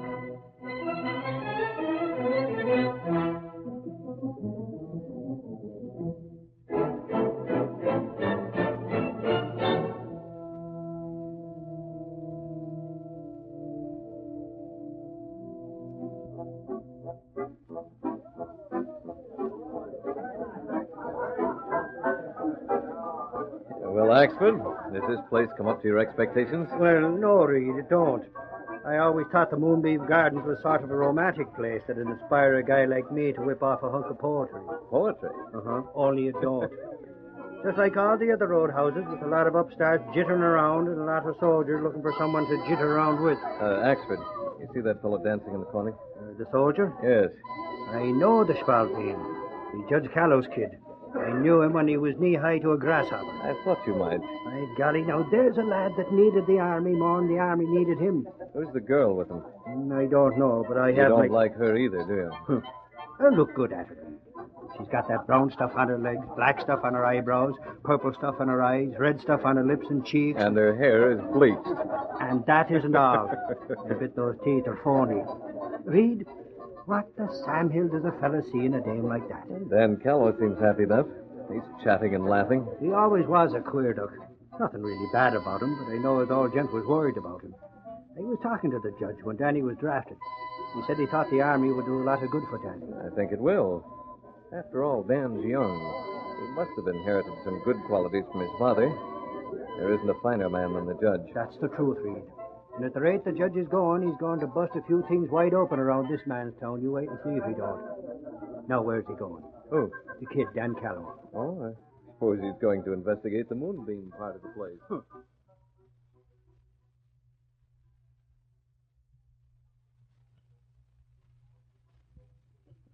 Isn't it glorious out here in the gardens, Danny? Yeah, it sure is. Let me take your arm, honey. Oh, gosh. Sure thing, Maisie. My, but you've gotten strong since you went into training.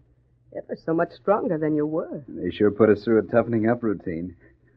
I'm getting to like it. Before, when we went out, I used to be a little bit afraid. Did you know that? Afraid? No, Maisie, why? Well, maybe I shouldn't tell you, Danny. Let's stroll over to the bridge, huh? Uh-huh.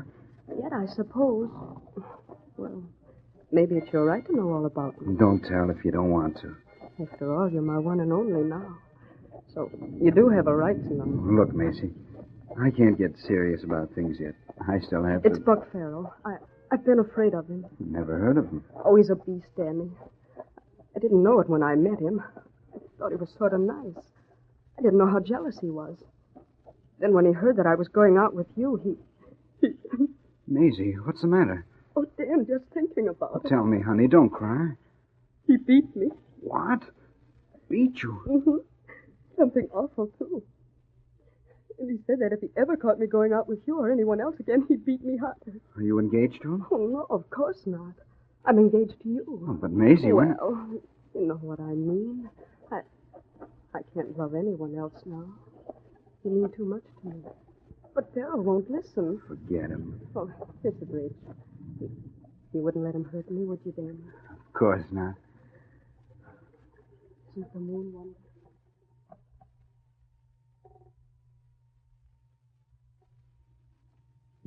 Magee, keep your eyes open. Fowler's going over to the bridge. Nobody else around, is there? No. I hope Maisie doesn't scream. She won't. She's fool enough to do that. I'll dispose of her. There. Farrell's on the bridge. Now it starts.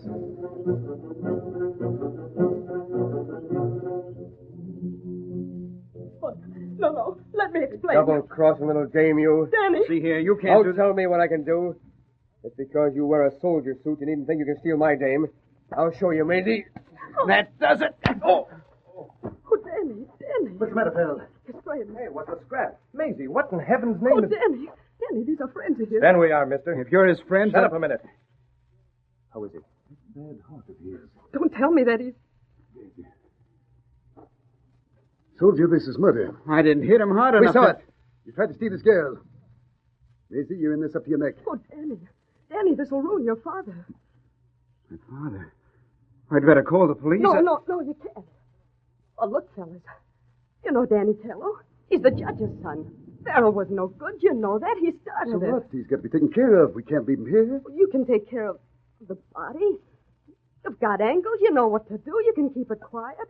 For Dan's sake, for the judge's sake. I don't know about that, Maisie. Right now, it's your duty. Judge Callow is making a big investigation. If anything should happen, publicity. The trouble is... Danny has money, haven't you, Dan? Yes, but... He'll give you a check for almost any amount. Money can fix anything. So no one will ever know. We'd be taking a chance. We'd have to have him sign a paper. He'll sign anything, won't you, Danny? Anything. Just to hush this thing up.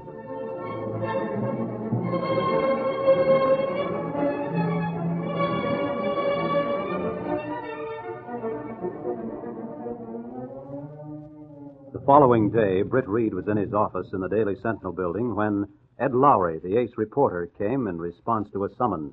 Close the door, Lowry. Right. Well, what's up? I didn't see any follow-up on the grand jury. Well, Judge Callows? Yes. I thought we'd have some more news of indictments this morning. Oh, so did I. But we didn't. Why? I don't know. I tried to see the judge. He wasn't seeing anyone today. Lowry, something is wrong. How come? Yesterday, the judge held promise of big exposures for today. He hinted that he was about to ask for indictments that would make headlines. I know it. He didn't ask for them. He did telephone me. Yeah? Oh, great guns. What did he say? Why'd he call you? He wants me to meet him at the Civic Club for luncheon. Oh. What do you make of that? I don't know. What have you on him? Nothing. You and Jenks have been watching every movie made, haven't you? Yeah? What happened between yesterday afternoon and this morning? Not a thing. He went home last night and stayed there. No phone calls? No threats? Well, of course I wouldn't know about phone calls, but no one went near the house. I can swear to that. His boy's home, you know, Danny. Yes. Well, Danny went out for the evening, got home around 2 a.m., and that's all that happened. Okay, Lowry. Boss, as sure as thunder, there's something haywire. If there wasn't, why didn't the judge go through with his plans? I don't know, but I hope to find out. Hey, will you let me know why he wants to see you at the club? If the story needs handling, you can have it, Lowry. I'll see you this afternoon. Right, boss. Yes, sir? Miss Case, have Cato bring the car around. I'm going to the Civic Club.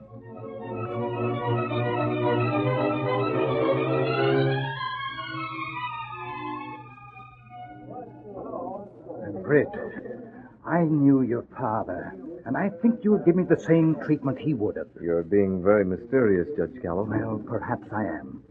I think this envelope will explain. Well, perhaps you'd better not read it until you're in your office. Well, I'd like to read it now, if I may. Well, it doesn't matter. I can give you no explanation, though. I warn you now that I have absolutely nothing more to say. We'll order later, waiter. Yes, sir. I assume this is the Daily Sentinel. Judge Callow. No questions, please. Have you mailed the original of this? I'm going to mail it this afternoon. You've considered the matter carefully before sending in your resignation as a grand jury? I have. I've thought about it from every side. You know, of course, that there's no one to replace you. There must be. Look here, Judge Callow. How long have you considered your resignation? Long enough. Just since last night. Why don't you wait a few days? Think it over longer. Oh, my mind is made up. I can't believe it.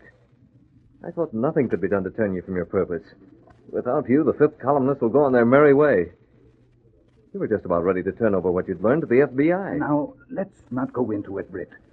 I wanted you to have the story because I knew you'd be as kind as considerate as possible. The other papers will be scathing when they learn of this. Yes, they will be. There will, of course, be all manner of interpretations, but I must take what comes. You know... Yes? Judge Callow, I had a mysterious note this morning. You did? There was a hint that you would resign. But how could there have been? Who would know about it? Can't you think of anyone who might know about it? No, I can't. How about the people who brought the resignation about? Why, they wouldn't. I made my own decision. I see. Now, you've got to believe that, Britt. Who sent you the note? It was signed by the Green Hornet. No. It can't be. The Green Hornet isn't involved in the fifth column.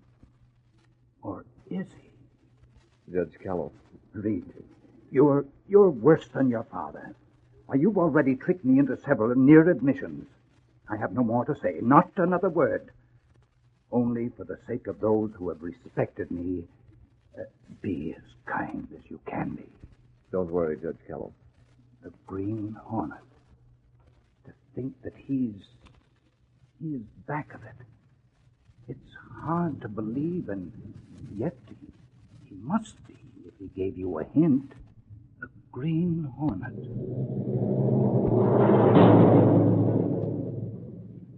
Britt Reed was with Cato in the modern apartment a few hours after Judge Callow had handed him a copy of the resignation that was to be mailed. Cato, I've been trying to put together the items of importance. Have you reached conclusion, Mr. Britt? Well, I took a chance. I tossed the name of the Hornet at Callow. Oh, what did you learn? He is resigning because of pressure. That much I know. And the pressure was brought to bear between last night and this morning. Yes, sir. Callow wouldn't resign for his own sake, so it must be for someone else. His only relative is his son, Dan. Yes, sir. Now, what did Dan do between last night and today? He seemed happy and cheerful when Axford and I saw him at the roadhouse. And then he went outside with that girl. After that, I didn't see him. He didn't come back into the place. Mr. Britt, are you going out tonight? Yes. I dropped a word to Callow. I let him think that the Green Hornet was involved in whatever pressure was brought on him. I see. Black Beauty ready to move. I've sent Axford out for the evening. Let me check here. Laura's going to wait till morning for word from me. Now, the mask, the weapon. Yes. Here they are. Callow either had a phone call or his son told him what he had to do. In either event, I think we'll get information from Danny. You go and see him? Yes. Will Father be at home with son? We'll get near Callow's home, then make a phone call. Come on, Cato.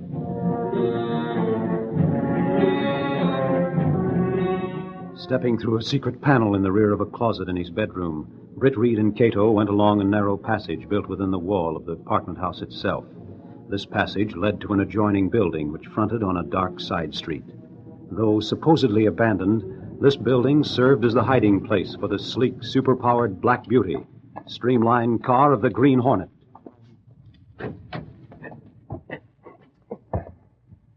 Britt Reed pressed a button. The great car roared into life. A section of the wall in front raised automatically, then closed as the gleaming Black Beauty sped into the darkness.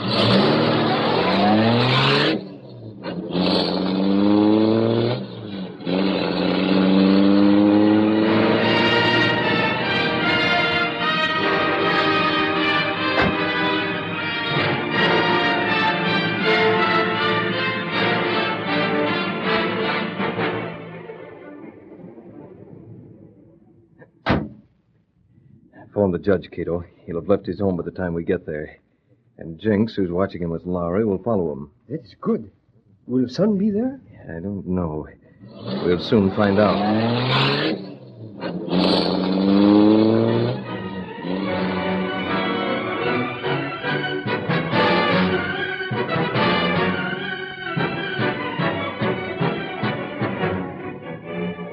Is that you, Dad?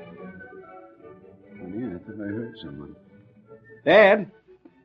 Hello, is anyone here? Must have been imagining it. Dan. What? Take it easy. You. That mask. You're the Green Hornet. Cool off. I'm not going to get rough unless you start something. What do you want? Did your father speak of me? Yes, but what... Why are you here? I did what I was told. Oh?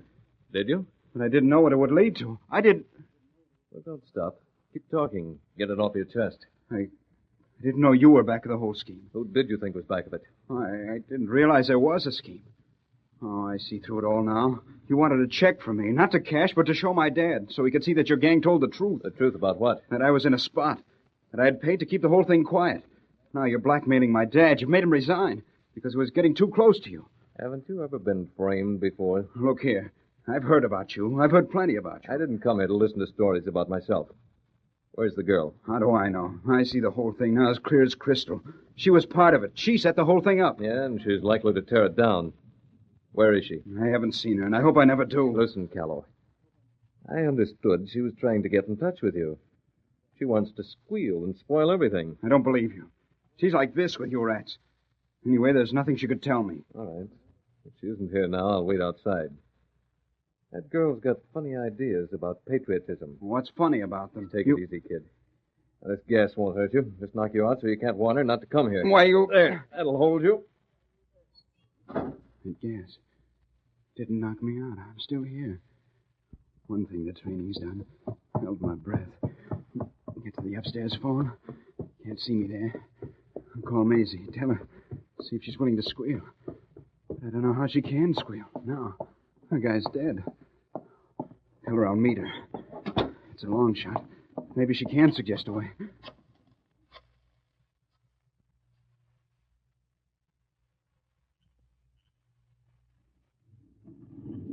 You caught the phone numbers he dialed, didn't you, Cato? Yes, sir.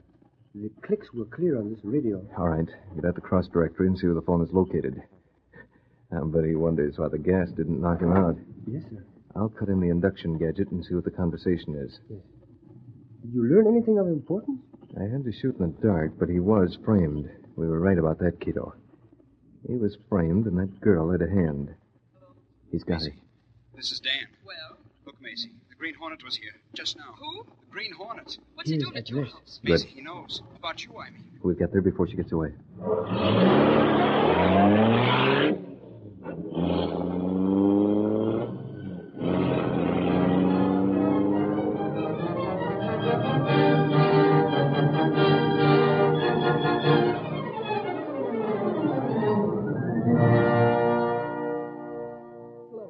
Hello, Murdoch. This is Magee. Dan Callow just phoned. Yeah, that's right. He said the Green Hornet had just been to see him. And listen, there's something screwy somewhere. He said that the Hornet was looking for me. That I was supposed to be ready to squeal. Well, I did try to pump him. But all he said was I shouldn't try to talk on the phone. He wants me to meet him. Sure, I made a date to meet him right away. Yeah, that's it.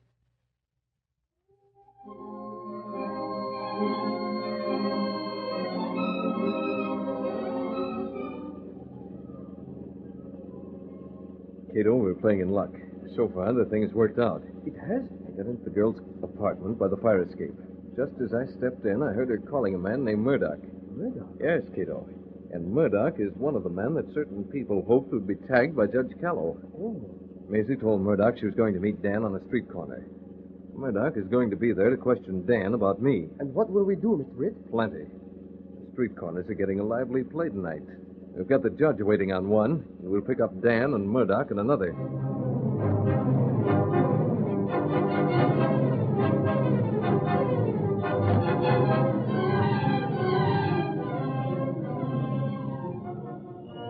Bagby, I don't see any sign of young Kello, do you?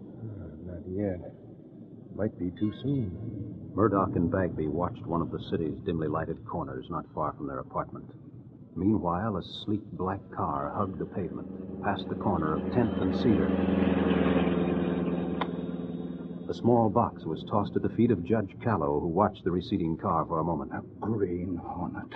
He picked up the box, looked at the seal on the cover. The Green Hornet giving me orders. Then he looked inside. He read the note by the light of a street lamp. Great Scott. He read it again, hardly able to believe what he saw there. And then, galvanized into action, he ran to the curb. Taxi! Taxi! Police headquarters, then hurry.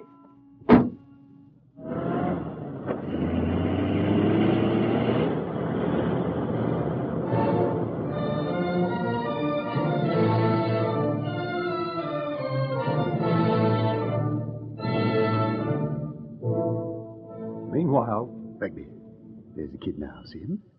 Right. Looking at his watch and wondering where Magee is. Shall we go to him? Yes. This Green Hornet interference has me bothered. I want to question him. All right, let's go. Not so fast. What the... Masked Green Hornet. Shut up and keep your hands where they are. Your transportation is waiting at the curb. Use it. No, wait. You're just a guy that's in business for himself. Yeah, what do you want of us? Get in there and be quick about it, or I'll use this gun and throw you in unconscious. What is this? An abduction? No. We're simply going to call on Maisie.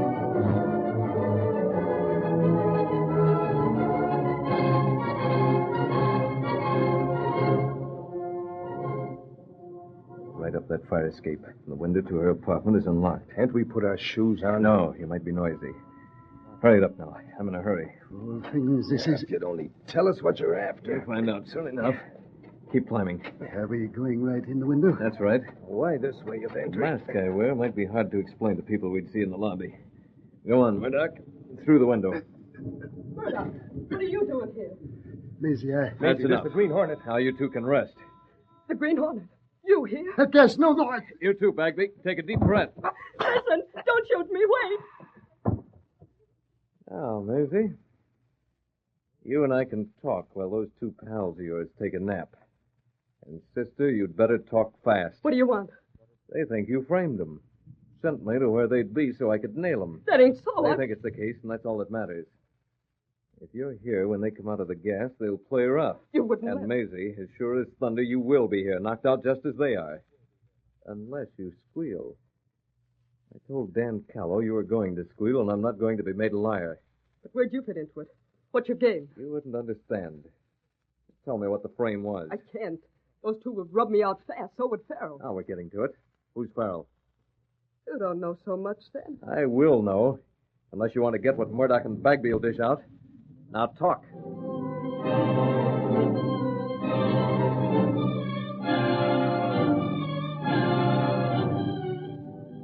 Come on, lads. Me and the judge are right with you. Save it, Axford. We can handle this. Oh, well, maybe we shouldn't enter the apartment like this. but- Suffering snakes. Look at the three of them on the floor, and all trussed up as neat as you please. And gagged. Murder. Bagby. And the girl. Stand back, Axford. We'll take charge of this. This is a police affair. Sure, and it's my affair, too. I'm a reporter. Oh, Axford, here. Here's the note. Look at this. Signed by the Green Hornet. Let me see that. Don't grab it. Holy crow. We got other places to go. Axford, what's that note? If that's evidence... It isn't evidence. It's a page one story from me paper. Come on, Judge. We got to go, and we got to go.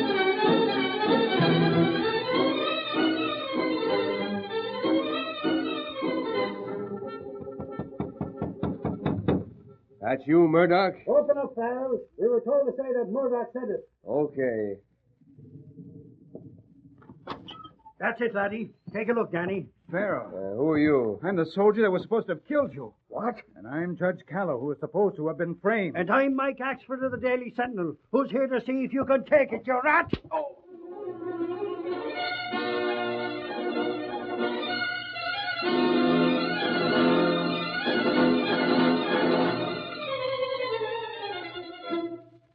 Oh, golly, Reed, it was the wildest night I ever saw. It was, huh?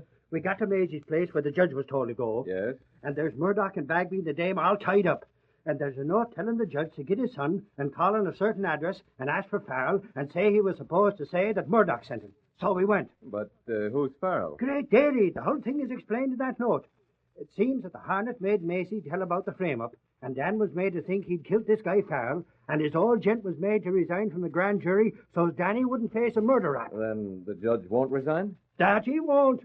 And now, with the evidence he's got, he's calling in the FBI. I'm sorry about Dan, though. Sorry he'd let his personal security stand before the great things his father was doing. Yeah, isn't it too bad? What's that letter you got? It's in Judge Callow's envelope. I suppose it's the resignation he sent to all papers. But he isn't going to resign. No, he's already phoned the papers to advise him of that. Is that what it is? Axford. Is it? No. Well, what is it then? Axford, this is from Dan Callow. He states that his father is about to resign to save him from disgrace. He says that he's guilty of murder and is ready to take his medicine. Suffering snakes. This was written yesterday before the events of last night. Then the lad is all right.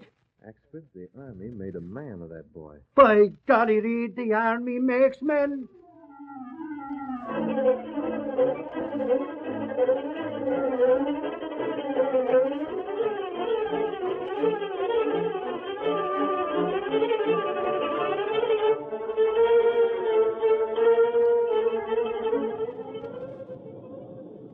Let the legs be paid by FBI cracks firing. Judge Callow, grand jury successful. Read about it. Green Hornet still at large. Let the legs be paid by.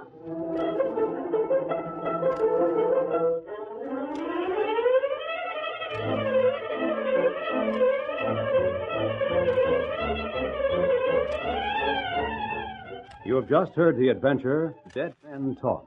These exciting dramas are sent to you each week at this same time. They are copyrighted features of the Green Hornet Incorporated. All characters, names, places, and incidents used in this drama are purely fictitious. Bob Height speaking.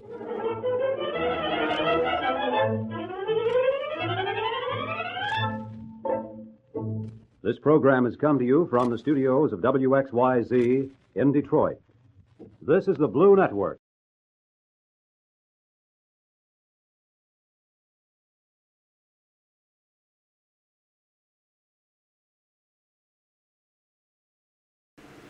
Hi-ho, Silver! Away to those thrilling days of yesteryear with the Lone Ranger.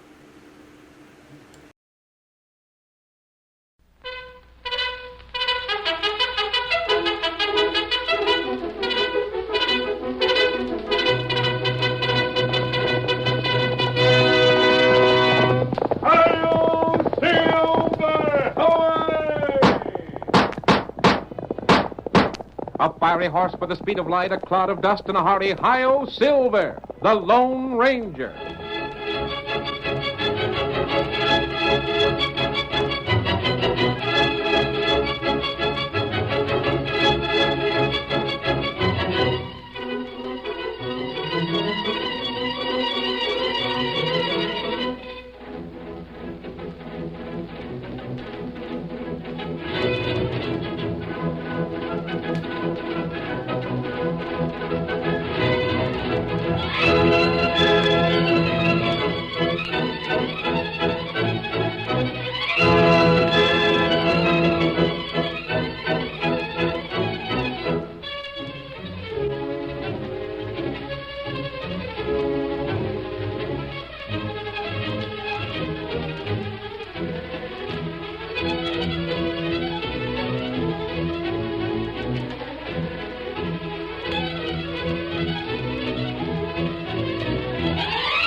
The early settlers in the western United States worked hard to wrest a living from the soil. And though in time nature repaid them, they were unable to neglect their ranches or their cattle for a minute. As a result, the office of sheriff was held in many cases by a man who lacked the proper qualifications for the job. This, in turn, made the work of the masked rider of the plains more difficult. But he continued his fight for justice in spite of every discouragement. And in time, he brought law and order to a lawless frontier. And now return with us to those thrilling days when the West was young. From out of the past come the thundering hoofbeats of the great horse Silver. The Lone Ranger rides again. Come on, Silver! Tunnel's waiting on the trail ahead. Hi-yo, Silver! Away!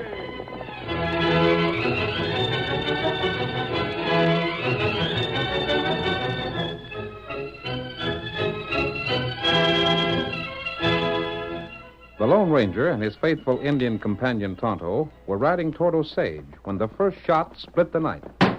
Tonto, that sounded like a gun. Not right. There's another. Maybe third shot come. That danger signal. Steady, steady, Silver. There it is. 3 space shots. Kimosabe, that's the signal that help's needed badly. It come from that way. Come on, Silver. Get him up, Scout. There's a house of some sort over there. See it? It's plenty dark, round house. Just make it out. I'm sure that's where the shots were fired. We find out plenty soon. Now I see a dim light in one window. Tonto see it. It's a candle set on the table inside. Oh, there. Oh, go, steady. Go, Scout. Look around the outside of the house. I'll go in. Tonto do there. Right there, Silver.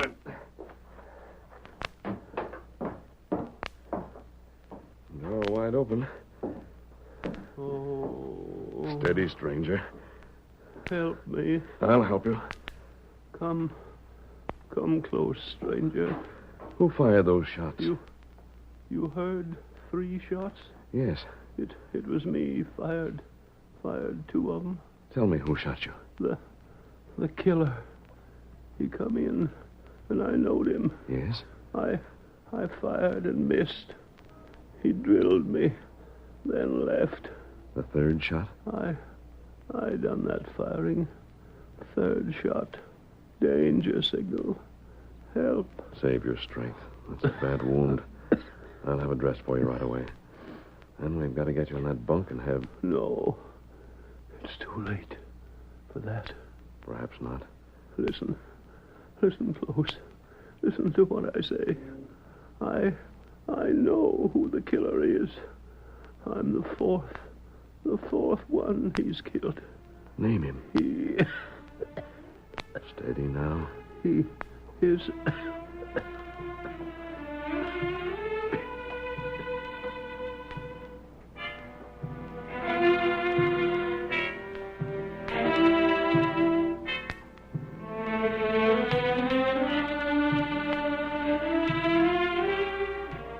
While the Lone Ranger tried desperately to save the old man's life, 2 other riders headed toward the house.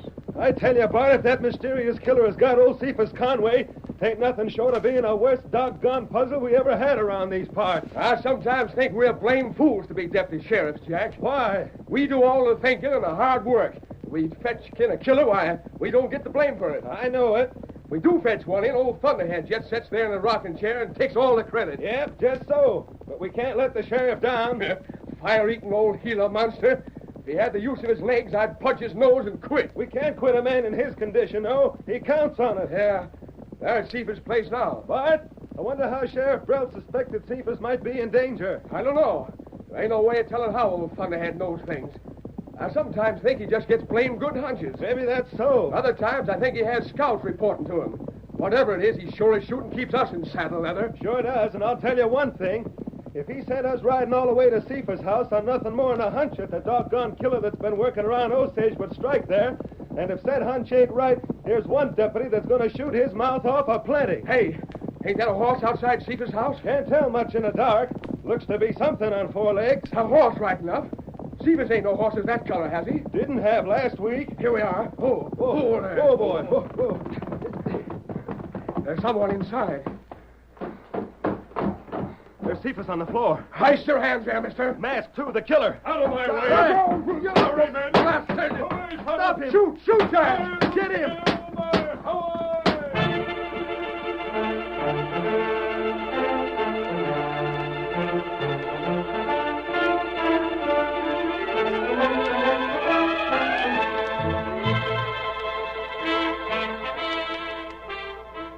Well, Sheriff, as soon as he seen us there, he lowered his head and rushed us. Yeah, and we was looking for him to slap leather. He took us off guard, smacked into me hard, and slammed me back against the wall. That's right, Sheriff. Then he shoved his hand in my face, and by the time we turned around, he was jumping from the porch to the saddle and hightailing like greased lightning. And you didn't shoot him? Gosh, we poured lead after him, but he was like lightning, and it was dark as the inside of a mine. I don't know why I keep a couple of slow-thinking, no-account deputies like you on the job. You let the killer get clean away, and him with 4 deaths to hang for. I'd sure like to see him hang for murdering poor old Cephas. Then why didn't you shoot him? What's the idea of drawing guns on him and then letting him charge into you? If only I had the use of my legs. I'd show you how to bring outlaws to justice. I'd sure like to see you. It's easier to sit there and talk. I told you Cephas was in danger, and I told you he'd be the next one to get killed. But how'd you know that? He come here to town last week. Well, me and Jack didn't know that. Did we, Jack? No, we didn't know he'd come to town. Well, he did. He went to Judge Parker and told him he had a pretty fair notion who the killer was. Yeah? That was just after Doc Grant was killed. And Conway was killed just 2 days after them 2 immigrants come to Osage. Yeah. Well, as I say, the judge brought Cephas here, and he was going to bring me proof as to who the killer might be. I figure it's got to be someone right here in town. And I figure that whoever it was knowed that Cephas was going to name him and bring in some clues. That's why I sent you 2 there. I savvy. Cephas didn't come as he was supposed to. No. So I wondered what was wrong. You went there and seen the killer in the act, and you let him get away. Blast you for a couple of fools. Now, hold on, Sheriff. We ain't the fools you call us. We got something in the way of information that maybe even you didn't know. Yeah? Tell him, Bart. There ain't just one killer. There's 2. 2? Just so. When that hombre rode off, he yelled to an Injun. We caught a glimpse of the redskin riding off from beyond the house. That's downright interesting. A redskin, eh? And what's more, we hunted around the house with a lantern and found footprints. The redskins? That's right, Sheriff. He wore moccasins. If we find him, we can prove he's the man by fitting his feet in them prints. Good. And we'll find him. We'll have men scour the whole doggone county if need be. Bring in every Indian you see till you get the right one. His name is Tonto. Good to know that. It may help. Now go on, boys. Go on. How I wish I had the use of my legs. I'd show you how to run them killers down.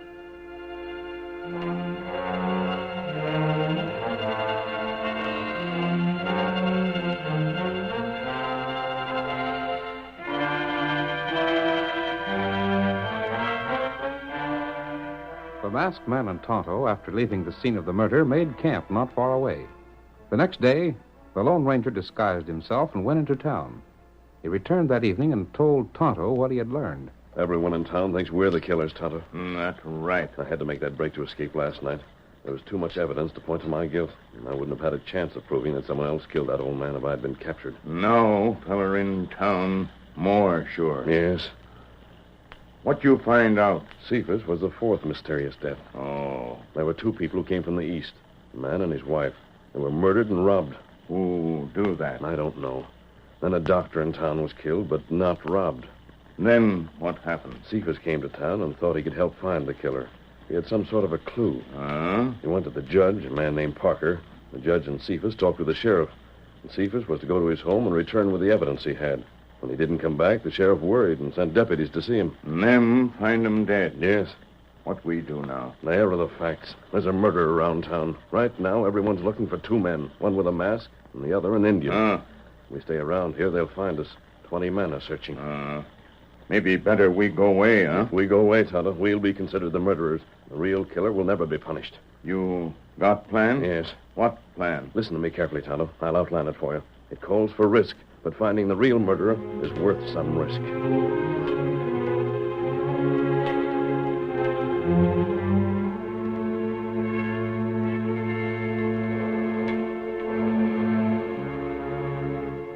The next morning, the sheriff sat in his rocking chair on the porch of his home and watched Jack and Bart ride toward the house, leading a white horse. Hey, what have you boys got there? Come on there, blast you. Where'd you get that white horse? Look at the critter fight them rules. Steady out there. Steady, bless your hide. Oh, get that rope around his back, Jack. Hey, is that an untrained drunk or what? Steady there. Got the rope, Jack? That'll hold him. How do you like that, Sheriff? We captured the killer's horse. Where's the killer? I ain't seen him. We come on a camp, and there were signs of one man being around there and his horse. We hunted for the owner, but he couldn't be located. But we fetched the horse in anyhow. Well, that's something. The killer's without a horse. He can't travel far now. Hey, Sheriff, there's someone coming. Look at him. Paint horse. Yeah. That critter walking ahead is a redskin. Grab him. Grab all Injuns. Stick your hands up. This is my prisoner. Oh, there. Oh, boy. Hey, you stranger, you on that paint horse. Yes? Come here. That's what I intend to do. I want you to throw this Indian in jail. By thunder, that's just what we will do. Shut up, Jack. I'll handle it. Hey, what have you got against him, stranger? Trying to take this horse away from me. Yeah? Well, now, Injun, where's your horse? There, horse. That's my... Oh, so that big white one's your horse, eh? See how the horse lets a redskin touch him? He wouldn't let us do that. It's his horse, all right. And they're moccasins. Well, do you want a prisoner or not? Can a man ride into Old Sage without being attacked by an Indian? Reckon he can, fella. You're from the east, eh? Didn't I come from that direction? Reckon you did. So the redskin tried to take your horse? Yes. Uh-huh. Boys, does them moccasins of his look like they'd fit the marks you found? They sure do. Wait. Injun, have you got a name? What are you called? Me named Tonto. Wow, the blame fool admits it. I guess he didn't know who we was and what we seen, huh? You said the part of that masked man was Tonto. And so he was. Sheriff, this here is one of the two men we want. Did you want this man? We sure did, stranger. And don't you worry. He won't try and take no more horses. Is there a reward for him? Well, If there is, I'm staying around town. You get on about your business. You didn't arrest him as a killer. All you done was haul him in for trying to take your horse. You don't share in no reward. But after all, I brought... Well, you'd better clear out, stranger. Lesson you got business here. But listen here, Sheriff. You heard me. Now get along. Very well. No sense letting strangers stay around here and cut in the rewards money. Now lock that Injun up. I'll question him by and by and make him tell where his masked partner is hiding out.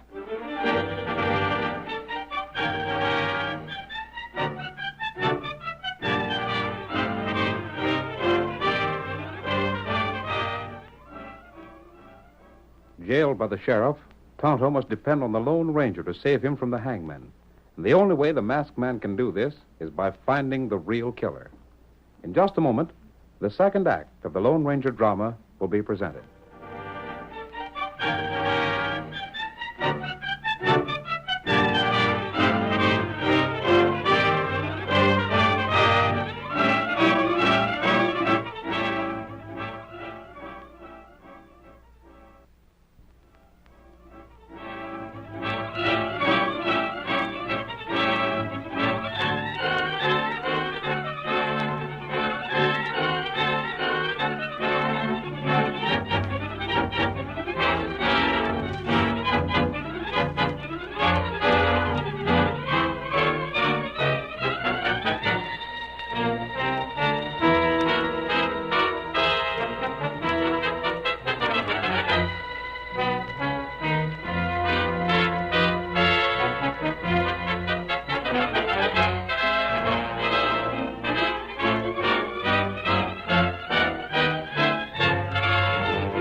Now, to continue our story.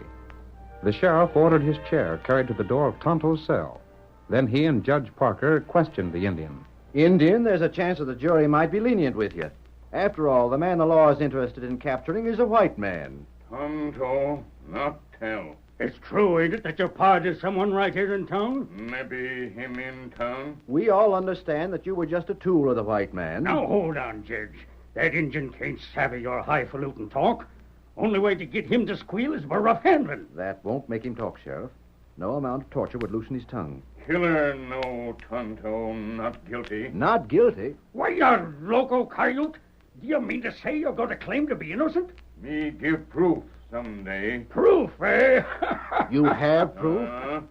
Tonto show proof someday. That's a good one. I'd like to know what that proof is. There can't be none. Sheriff Brelt, it's possible that he has proof. Well, if he has, it's proof against his white pod.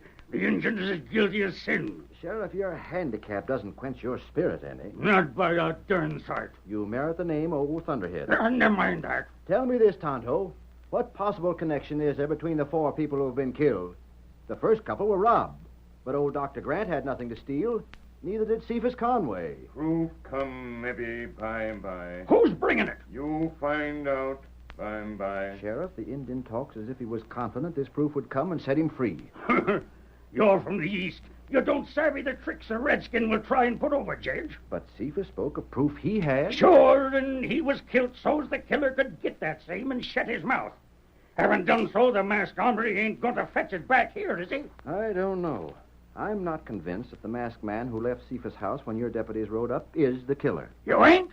Why, of all the stubborn, hard to convince... Did the deputies see him shoot? No, but they got there when he was standing over the dead body. Then he made a break to get away. I know that. And they found that Cephas' place had been ransacked and something took from it. He must have been the one that took it. There ain't no one else could have done it. Well, I don't... Sheriff, we went back to Cephas' place and looked around some more. Well? Them prints of the Redskins, all right. No question about that. I could have told you that without you going there. We figured something else out. Yeah? That proof that Cephas had weren't anything very bulky. How'd you know that? Well, judging from the places the killer looked for it. It was blamed small, or he wouldn't have bothered hunting under the carpet in such places. The point is, did he find it? I don't know about that. All I know is that we didn't find it. Proof come by and by. Huh? What's that? Oh, the redskin claims he ain't guilty. And neither is his pod that rid the other white horse. Other white horse? Well, the Injun had one. And you said the masked man hightailed on a white one? Oh, that's so. But we didn't see the Injun's horse. We got it here, ain't we? Right in the stable in back. Say, Redskin, when do you think that proof is due to get here? It come maybe tonight. How do you know? Me know. Feller fetch proof.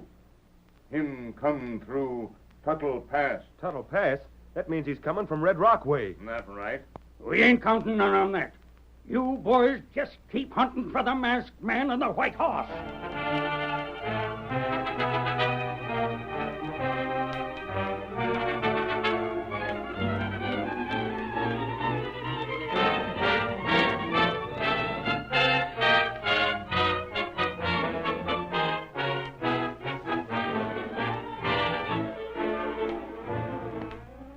As evening approached, the men in town began to argue against any further delay in hanging Tontos.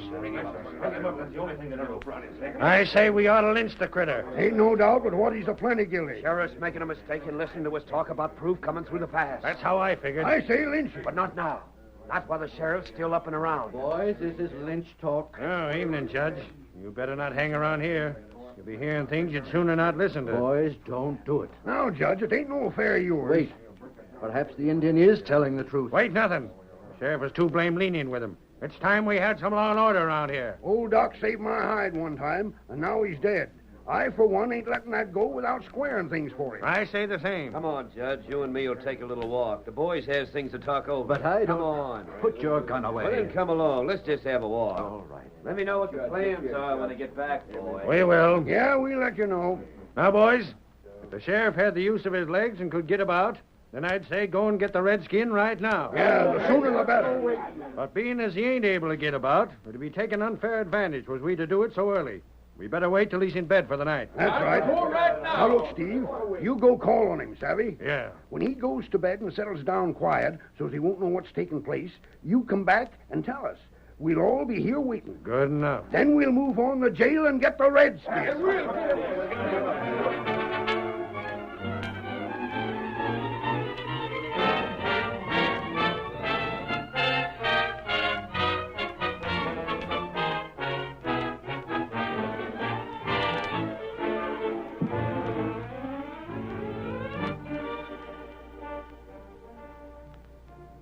Sort of late, Sheriff. Yep. Reckon it is, Steve. Time I got to bed. Want me to help you? Nope. I got things fixed in my house here so's I can sort of shove from one place to wherever I want to go. Good enough. I'll mosey on then. Good night, Steve.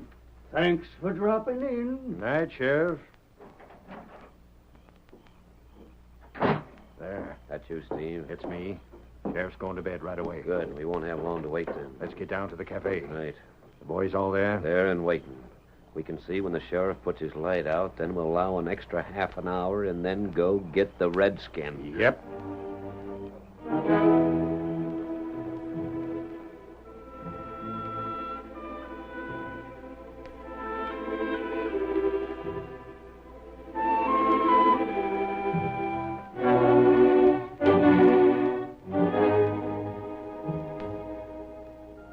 The men watched and waited. They saw the light in the sheriff's house go out, and then they went to the cafe and told their companions. Ain't long now. Half an hour, and then we move. Hey, fellas, boys. The deputy. What are you doing here? You was out in the range hunting that masked man. Boys, we come back to town and we just found out that the white horse is gone. The Indians? Yeah. Taint in the barn behind the jail. It's gone. Who took it? How do we know? Jack, that loss don't mean nothing to us right now. We got other plans, savvy. But you gotta listen. Fact is, the redskin won't never have the chance to straddle that horse again anyhow. But the saddle, the bridle, everything's gone. Bart's hunting up the judge to tell him. Why the judge? Well, you know how things are. The sheriff ain't able to get about. Most of us go to the judge with things when the sheriff's a bit or when he ain't at the office. As I says, it don't matter none. Sheriff told us never to wake him up with things. Will you stop talking about it? We're aiming to string the redskin up. Well, you can't do it. We don't aim to be stopped, savvy that, Jack?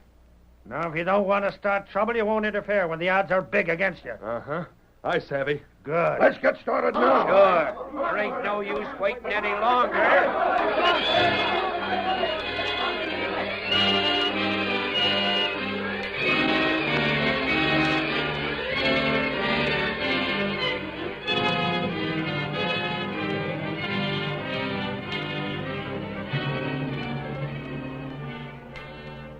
When the group at the table rose, everyone in the cafe knew that the hour of hanging was at hand.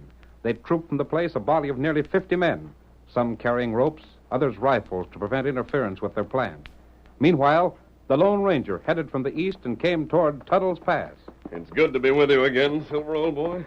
If everything works out, we'll have Tonto with us in a few minutes.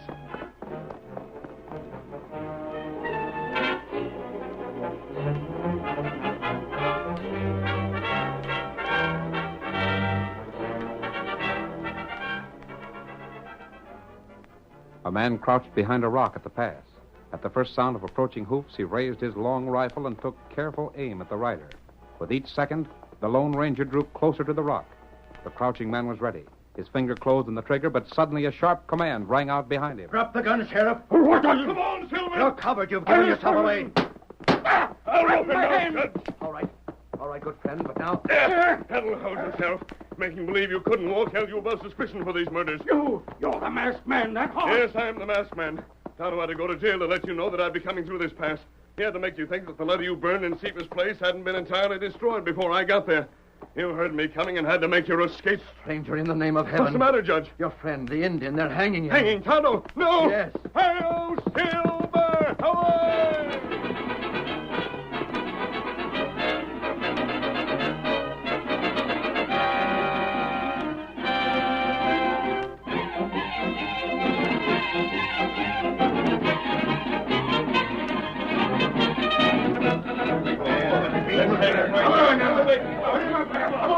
You wait! Wait! Proof comes soon. You not hang Tonto. Toss the rope over that branch. No use wasting time. Wait! Get it around here. Wait! We'll be all over in 5 minutes. Boys, this is the same as murder. Here! Why don't you wait till we find out where the judge went to? Shut up! You deputies ain't nothing to say here. That's the voice we heard. Boys, wait! That's the masked man. Bring the engine up! He's riding this way. Look at him come. Hold that hanging! You're on the wrong man! Come! Hold it! Oh, son of a boy! Hold it! I'll shoot the man that touches that rope! Listen to me! The judge has the sheriff in the pass! The sheriff went there alone! He can walk as well as anyone! He's been robbing people for some time! Stevens had a letter about the killings, and he wanted the judge with it. The doctor was killed because he learned that the sheriff could walk. The first two died because they saw the sheriff when he robbed them. Stevens didn't know who was guilty when he came to town with his letter. All he knew was that the mysterious killer was an important man in town. The sheriff was afraid, so he killed Cephas. He had to run when he heard Tonto and me coming. He threw the letter in the fire and left the house. Cephas told me everything before he died. But the sheriff thought the letter gave his name and had not been burned. He waited there at the pass thinking the letter was being brought there. The judge is there now, holding him a prisoner. That ornery cuss, that's how he knows so much. I told the judge everything, and he helped set the trap. Go get the sheriff. He's your man.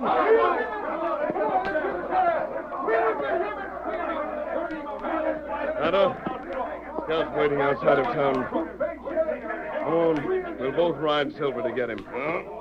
Me ready. Hi-yo, Silver! Away!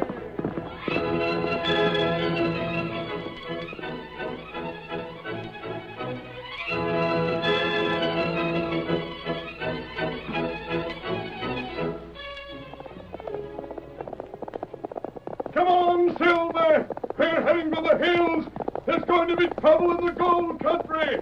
Hi-yo, Silver! Away!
The story you have just heard is a copyrighted feature of the Lone Ranger, Incorporated.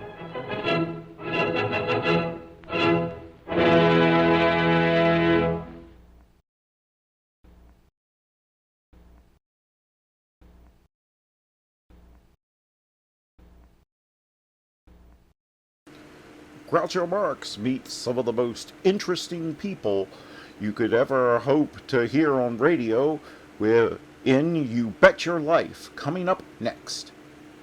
Ladies and gentlemen, the secret word tonight is light. L-I-G-H-T. Really? You bet your life.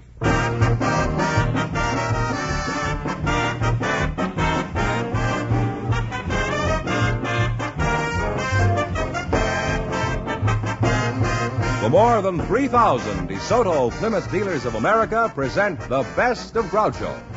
Yes, friends, it's a Groucho summertime. By popular demand from your letters, from rating histories, and the acclaim of critics, the DeSoto Plymouth dealers bring you selected shows from You Bet Your Life, the comedy quiz series produced and transcribed from Hollywood. Groucho Marx is on vacation, friends, and will return in the fall. Until then, it's fun and laughs each week this summer as we proudly present some of the best of Groucho's past shows. And here he is, the one, the only... That's me, Groucho Marx.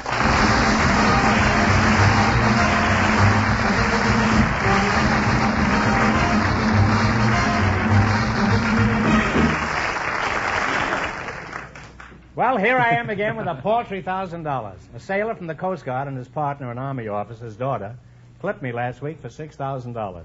So tonight we're starting over poor but happy. Who's first to try in this harlequinade tonight, Mr. Fenneman? Well, we invited some airline pilots to the program tonight, Groucho, and just before we went on the air, our studio audience selected Mr. Boyd O'Donnell. His partner, selected from the audience, is Miss Irene Merlin, a ship's nurse, and here they are. Folks, meet Groucho Marx. Well, welcome for the DeSoto Plymouth dealers. Say the secret word and you'll divide $100. It's a common word, something you see every day. Irene Merlin, is that right? That's right, Groucho. That's a lovely name. Where are you from, Irene? Well, I was born in Proctor, Minnesota. Uh-huh. You're the pilot, Mr. Boyd O'Donnell, huh? That's right. Where are you from, Boyd? I'm from originally Cedar Rapids, Iowa. Uh-huh. Are you married? No. It's the kind of a pilot I like to meet. He's got his feet on the ground. Irene, you're not married either? No. Just checking, you know. You think you could get interested in a fellow like me? Well, I think you're rather premature, Groucho. No, I was born in the regulation time. Mighty kind of you. You mean there's no chance for me at all, Irene? Oh, no. Well, good night, Irene. Boyd is casting sheep's eyes at Irene. Who do you work for, Boyd? I work for the Flying Tiger Line. Well, make up your mind. Which is it, a lion or a tiger? No, it's Flying Tiger Line, L-I-N-E. Oh. That's what I like to see in a pilot. Good spelling. Now, what is it you do, Irene? You say you're a nurse? Well, I'm a ship's nurse, Groucho. What's the matter with the old tub? Is she seasick? What's the name of your patient? SS President Cleveland. Why do they always call a ship a she, don't they? Why is that? Well, Why do they? I guess... Why are they, I mean? Can I speak now? Yeah, I'll shut up for a while. Every skipper, every captain is a male, and whether a ship is called a he, a she, or an it has to take the place of a captain's affections. Well, there's no point in getting angry about it. Pardon me, you're just confusing me. I'm trying to be as benevolent as all get out here. Now, who owns the President Cleveland? American President Lines. Where do you travel on your ship besides fore and aft and port and starboard? Well, pretty nautical stuff, eh? Avast there, mates. Does that do anything to you, Irene? Terrific. Does nothing to me, eh? Well, anyway, where do you travel? Well, we make a complete tour of the Orient, Groucho. We go to L.A. and then Hawaii. What? Pardon me. You make a complete tour of the Orient? You go to L.A.? What kind of... I've heard this town called many things. San Francisco. Oh, I see. From San Francisco to Los Angeles every other trip. Mm-hmm. From there we go to Hawaii and then Japan, China. You go to where? What was the other place? Hawaii. I'm all right. How are you? I always say that if anybody says Hawaii. Japan. And it never gets a laugh either. But it's something to live with. That's all. Irene, you're not married, and neither is Hotshot Charlie over here, right? No. Would you be interested in a flying tiger? Well, it would be a change. I won't ask you what it's a change from. We'll just let it go at that. Thank you. Well, maybe I can arrange it. Do you like to fly?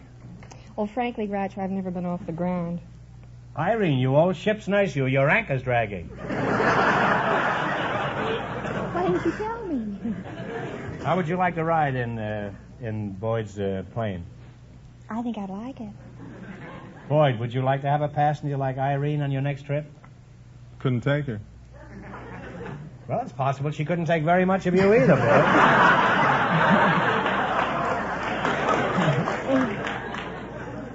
We're a very friendly trio, don't you think? Couldn't take her. That's what I like in a pilot, romance. I assume you mean you don't want her on your plane, and as a representative of American womanhood, I demand an explanation. Groucho, it isn't that. It's that... it isn't what? Well, it isn't that we can't take her. I mean, we're not allowed by the CAA to fly. What's the CAA? That's the Civil Aeronautics Administration. How would they know about it? Well, we only fly freight, you see, domestically, and we're not allowed to. Some pretty fair freight there, I'd say. Well, you two make a wonderful couple, and I hope you have many happy little seaplanes. Now, in just 1 minute, you're going to play your bet your life for a chance at the $1,000 question. But first, I want you to pay close attention to something of great importance. Friends, the new DeSoto Fire Dome 8 gives you power with smoothness never before achieved. And you can prove it yourself. How about it, Groucho? To be really convinced, the thing to do is to go to your DeSoto Plymouth dealer and see and drive the new DeSoto Fire Dome 8 yourself. That's right. And that's why your DeSoto Plymouth dealer invites you to take the 5-mile trial. Take the 5-mile trial. Yes, take the 5-mile trial in either the DeSoto Fire Dome 8 or the DeSoto Powermaster 6. Drive up hills and through stop-and-go traffic. In the DeSoto Fire Dome 8, Test the acceleration on a straightaway road. You'll be amazed at the power and pickup of that new 160 horsepower DeSoto Fire Dome V8 engine. It gives you more power from every drop of gas, and on regular gasoline at that. All this, plus DeSoto full power steering, that makes turning the steering wheel as easy as dialing a phone. Power brakes, and a host of other exciting features. So take a trial drive yourself. Go to your DeSoto Plymouth dealers and ask to take the 5-mile trial in either the mighty DeSoto Fire Dome 8 or the handsome Power Master 6. And remember, all dealers who sell DeSoto also sell Plymouth, the low-priced car most like high-priced cars.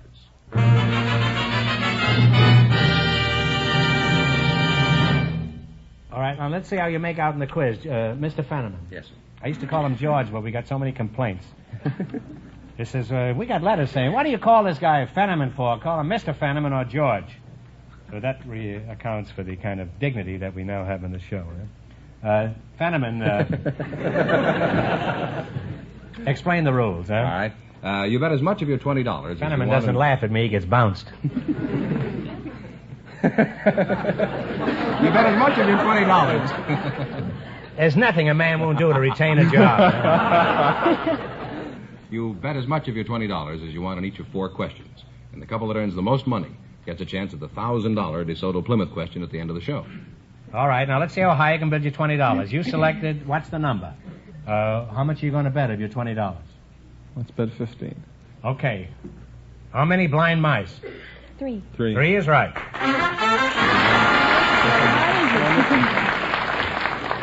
Some rat out there started the applause. You're on your way with $35. Remember, you're going for $1,000 tonight. Now, how much of your 35 are you going to risk? $34.50. Girl's a spender. $34.50, huh? You're betting, okay. How many leagues under the sea? 7. 12. 12. Think it over. 12. Talk it over. Let's discuss it. Let's tell. How many leagues under the sea? 12. 7. 14. I'm sorry, it's 20,000. You have 50 cents.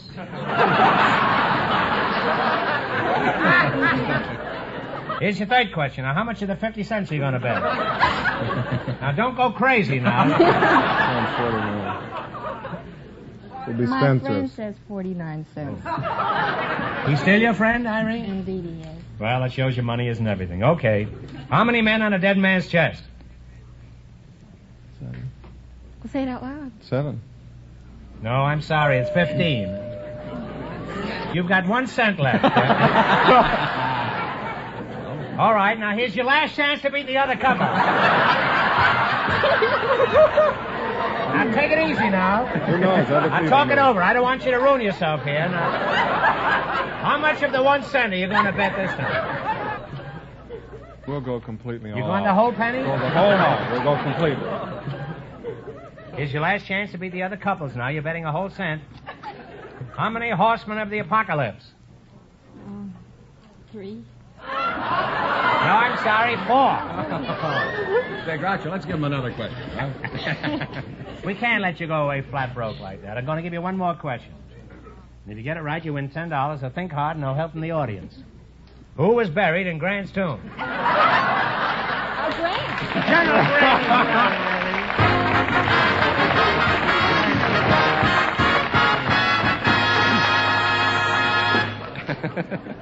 We invited. I bet they make a fat living on quiz shows, those two. I hear they go from quiz shows to quiz show, cleaning up all over. Groucho, we invited some studio location men to the show tonight, and just before we went on the air, our studio audience selected Mr. Jack Lawton. His partner is a housewife from the audience, Mrs. Elsa Hansen. Folks, meet Groucho Marx. How do you do? How do you do? Welcome, kids. Welcome to You Bet Your Life. Say the secret word and divide $100. It's a common word, something you see every day. You're a housewife, Elsa? Yeah, I'm housewife. I'm running lumberjack boarding house. Oh, gee, I wouldn't think so. I thought you were a toe dancer. Where are you from, Elsa, old girl? I'm from Witten, Minnesota. That's farthest up northwestern Minnesota. No more road and no more railroad. No more road and no more railroad? Yes, That's the sir. name of the town you come from? Vinton. Oh, Vinton, huh? Yes, sir. Well, how is it in the summer? Summer is wonderful. Good fishing. Good fishing, huh? Mm-hmm. And Mr. Jack London, huh? Lawton. Lawton. Yeah. You're the location man? Yes, sir. What is a location man? Well, a location man is a sort of an explorer for a motion picture company. I see. Well, I've done a little exploring around the studios myself. Never had much luck, though.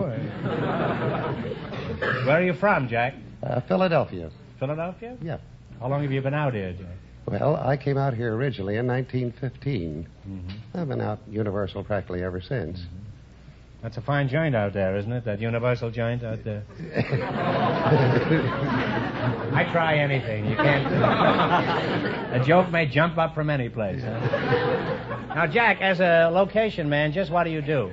Well, usually find locations for the company to shoot different parts of the valley out here and around the surrounding country. Well, pretend I'm a big producer and I'm spending millions on a picture about Africa. Now, where should I shoot it?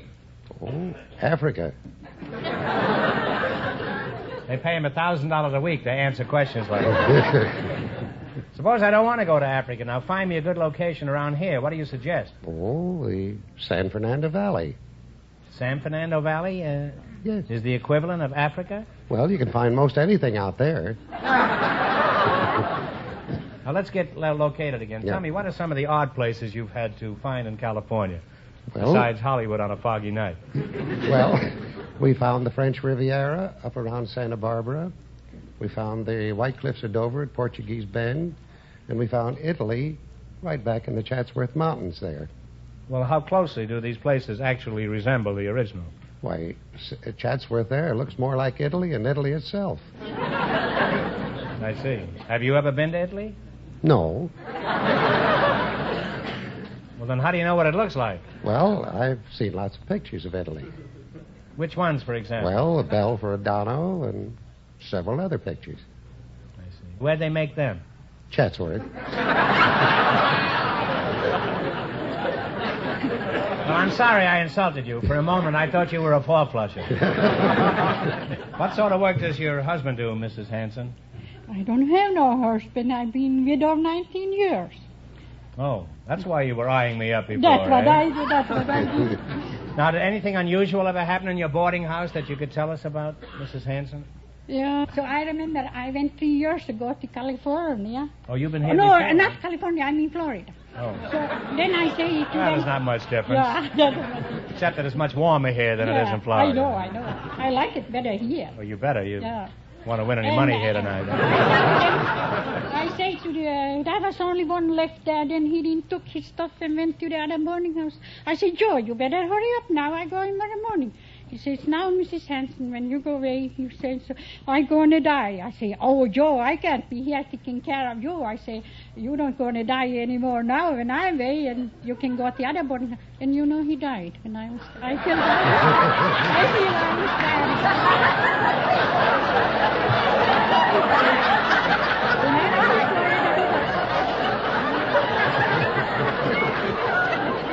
Well, it certainly was a dirty trick to play on the boarding house.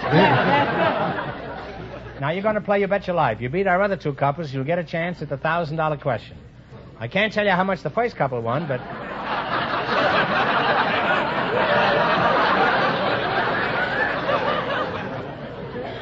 I'll give you a hint. They didn't win all the money. Oh. But Mr. Fenneman, sometimes known as George, is going to remind our listeners. The pilot and the ship's nurse lost all their money, so these people have a clear field. Here we go. Now, let's see how high I can bid you $20. How much of the 20 are you going to bet? 15.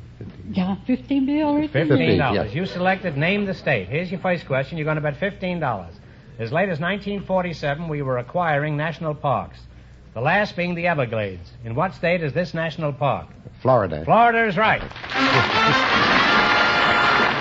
And you're off to a good start. You have $35. I have a hunch that you're going to beat the first couple. Remember, you're going for $1,000 tonight. Now, how much of the 35 are you going to bet? 21.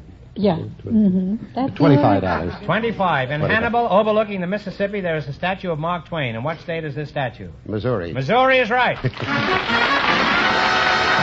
really on your way. You have $60. You're sharp as a tack, and here's your third question. How much will you bet? We bet 50 then. You're going to bet 50. 50. On July 8, 1833, the Liberty Bell tolled for the last time. In what state did the bell last ring? Talk it over now. San Francisco. In what state? That was in... I'm sorry, it's Pennsylvania. They now have $10. Well, you're down to $10. That's a shame. Yeah. All right, here's your last chance to beat the other couples. How much of the 10 are you going to bet? Well, bet it all. Bet it all. The Creoles are the descendant of original French and Spanish settlers. In what state are they located? Louisiana. Louisiana is right.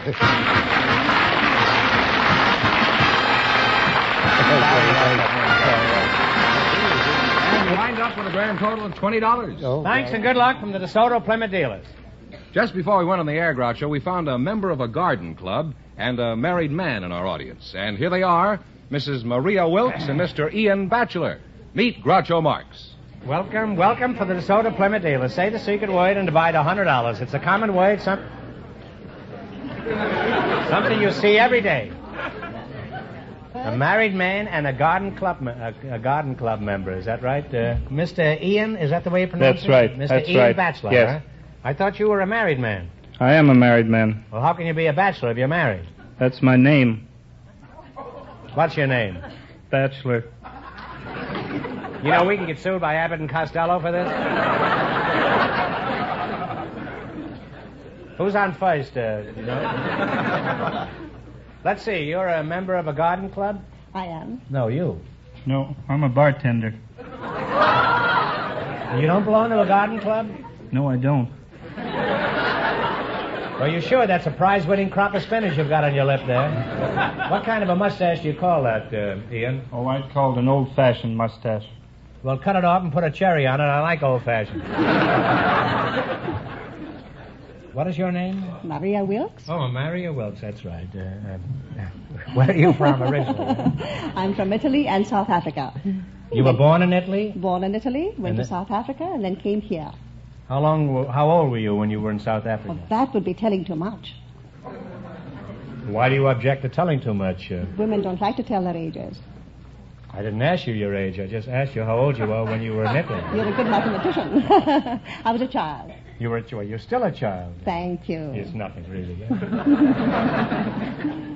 Ian, where are you from? Are you a bottle baby from County Cork? No, I'm from San Francisco. San Francisco, huh? Yes. I can't keep calling you Ian. What do your customers call you? Well, they call me Big Mac. Well, I can understand why, Mac. You look as big as a full-grown bull. Just how big are you? I'm 6'1" in height, and I weigh 300 pounds. Well, that's certainly a lot of bull. You know, if you hadn't told me you were a bartender, I'd have sworn you were a jockey. I mean, on the horse I bet on last Saturday. What size shirt do you wear, Mac? This shirt I have on is a sports shirt, and it's size extra, extra, extra large. There's certainly a lot of extras. Huh? You sound like the five-star final. He's probably equipped with a radio, heater, and white sidewall tires. How large are your suits, Mac? They're size 54. Oh, wow. Well, that's just the size I buy. That is when I want something to cover my new DeSoto. Now, where do you do your bartending, Mac? At the Coach and Horses. Are you one of the horses or the coach, eh? Now, Mac, how about food? Are you a big eater? Yes, I'm a heavy eater. For breakfast, I often have 2 ham steaks, a side of hashed brown potatoes, a quart of milk, and a dozen eggs. Doesn't anybody ever send you a care package?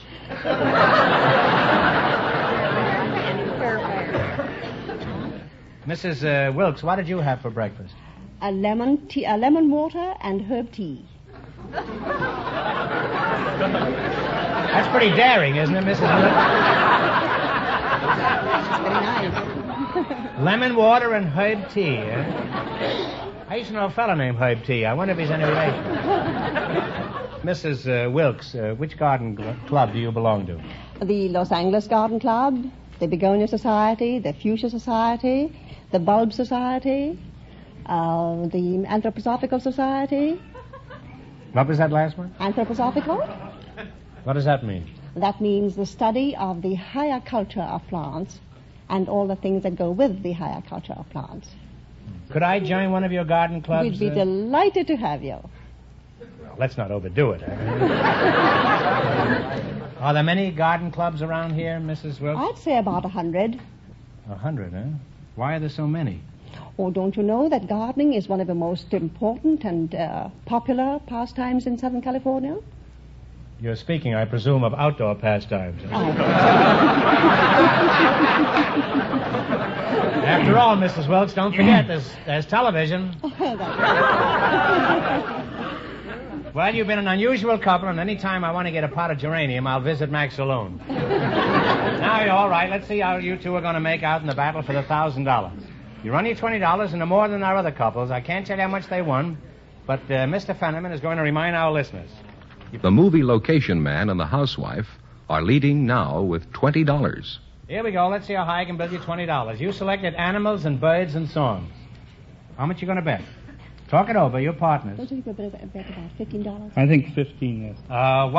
What flies over the white cliffs of Dover? This isn't a song now. Do you know what it could be? No. Don't be thinking of Audubon. Be thinking of songs. You know. I don't know the songs. Well, it's Bluebirds. The Bluebirds. I'm sorry. They are $5 now, Groucho. All right, you have $5. How much you going to bet? Let's bet. 3. 3. What kind of an animal ain't what she used to be? The old gray mare. The old gray mare is right. Well, you're fighting now. You have $8. You got $8. Remember, you're going for $1,000 tonight. Now, how much of the 8 are you going to bet? 6. $6. What sings in Berkeley Square? It's from a song. Don't you know the No. Well, it's a nightingale. Nightingale, I'm sorry. A nightingale sang in Berkeley Square. Yeah, but I only get a chance to sing on this. They have $2 I sing now. so beautifully. They have $2 now. Oh, they have $2. All right. Here's your last chance to beat the other couples. How much of the $2 are you going to bet? We'll bet the 2, of course. The $2. What came over the mountain to see what he could see? The bear. The bear is right. Look at that.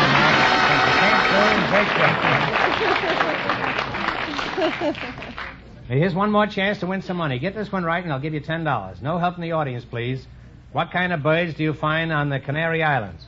Canaries. Canaries is right.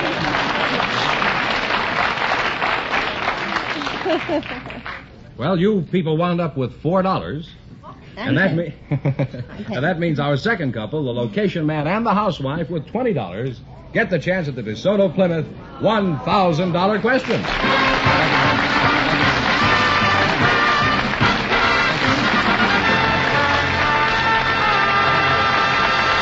Thanks and good luck from the DeSoto Plymouth dealers. Well, in just 1 minute, I'll ask them the big question. But first, here's something of interest to everyone. You know, friends, it stands to reason that skilled hands, expert mechanics, using the latest scientific equipment, can do a far better service job on your car. That's why you should take your car for service to a DeSoto Plymouth dealers. There you'll find master technicians, men with the experience to cope with any automotive job. And consider this, too. DeSoto Plymouth dealer mechanics are kept up to the minute on the latest factory methods and new money-saving techniques. Recently, for example, more than 6,000 of them attended schools across the nation, conducted by factory service executives. DeSoto Plymouth dealer mechanics work with the most modern tools and equipment to give you a better job in a shorter time. So, for the skilled attention that will keep your car on the road for many, many miles of carefree driving, for courteous, prompt attention at a price that's fair, drive in where you see the famous sign of better service, the friendly sign of a DeSoto Plymouth dealer.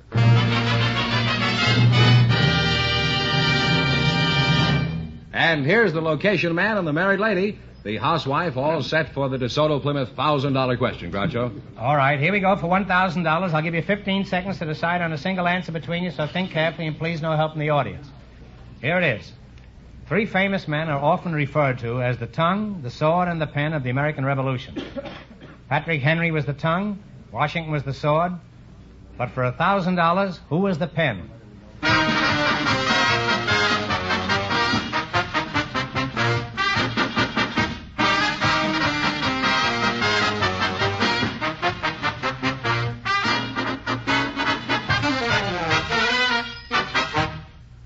All right, what is the answer you two have decided upon? Franklin. No. I'm sorry. It's Thomas Jefferson.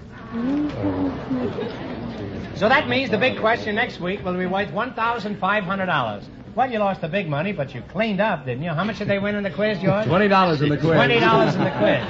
Congratulations and thanks to both of you and to all of our contestants on the show tonight.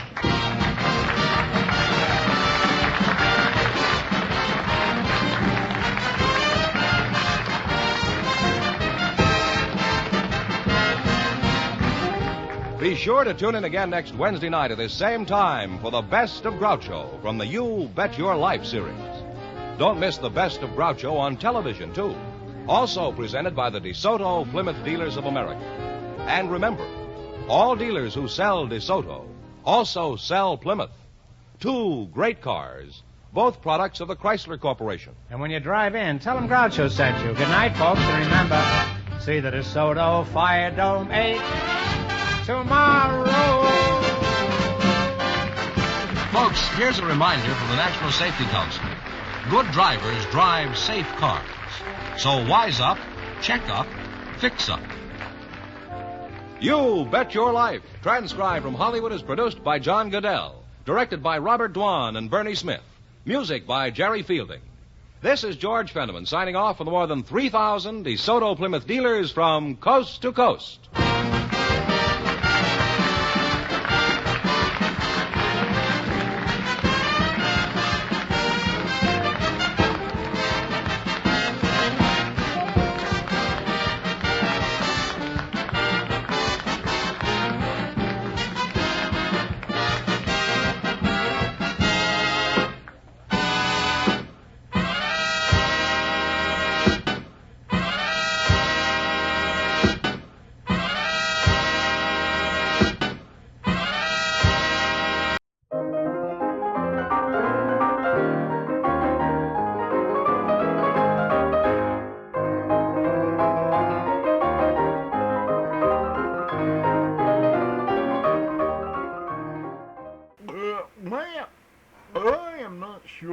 This escape tunnel is going to work.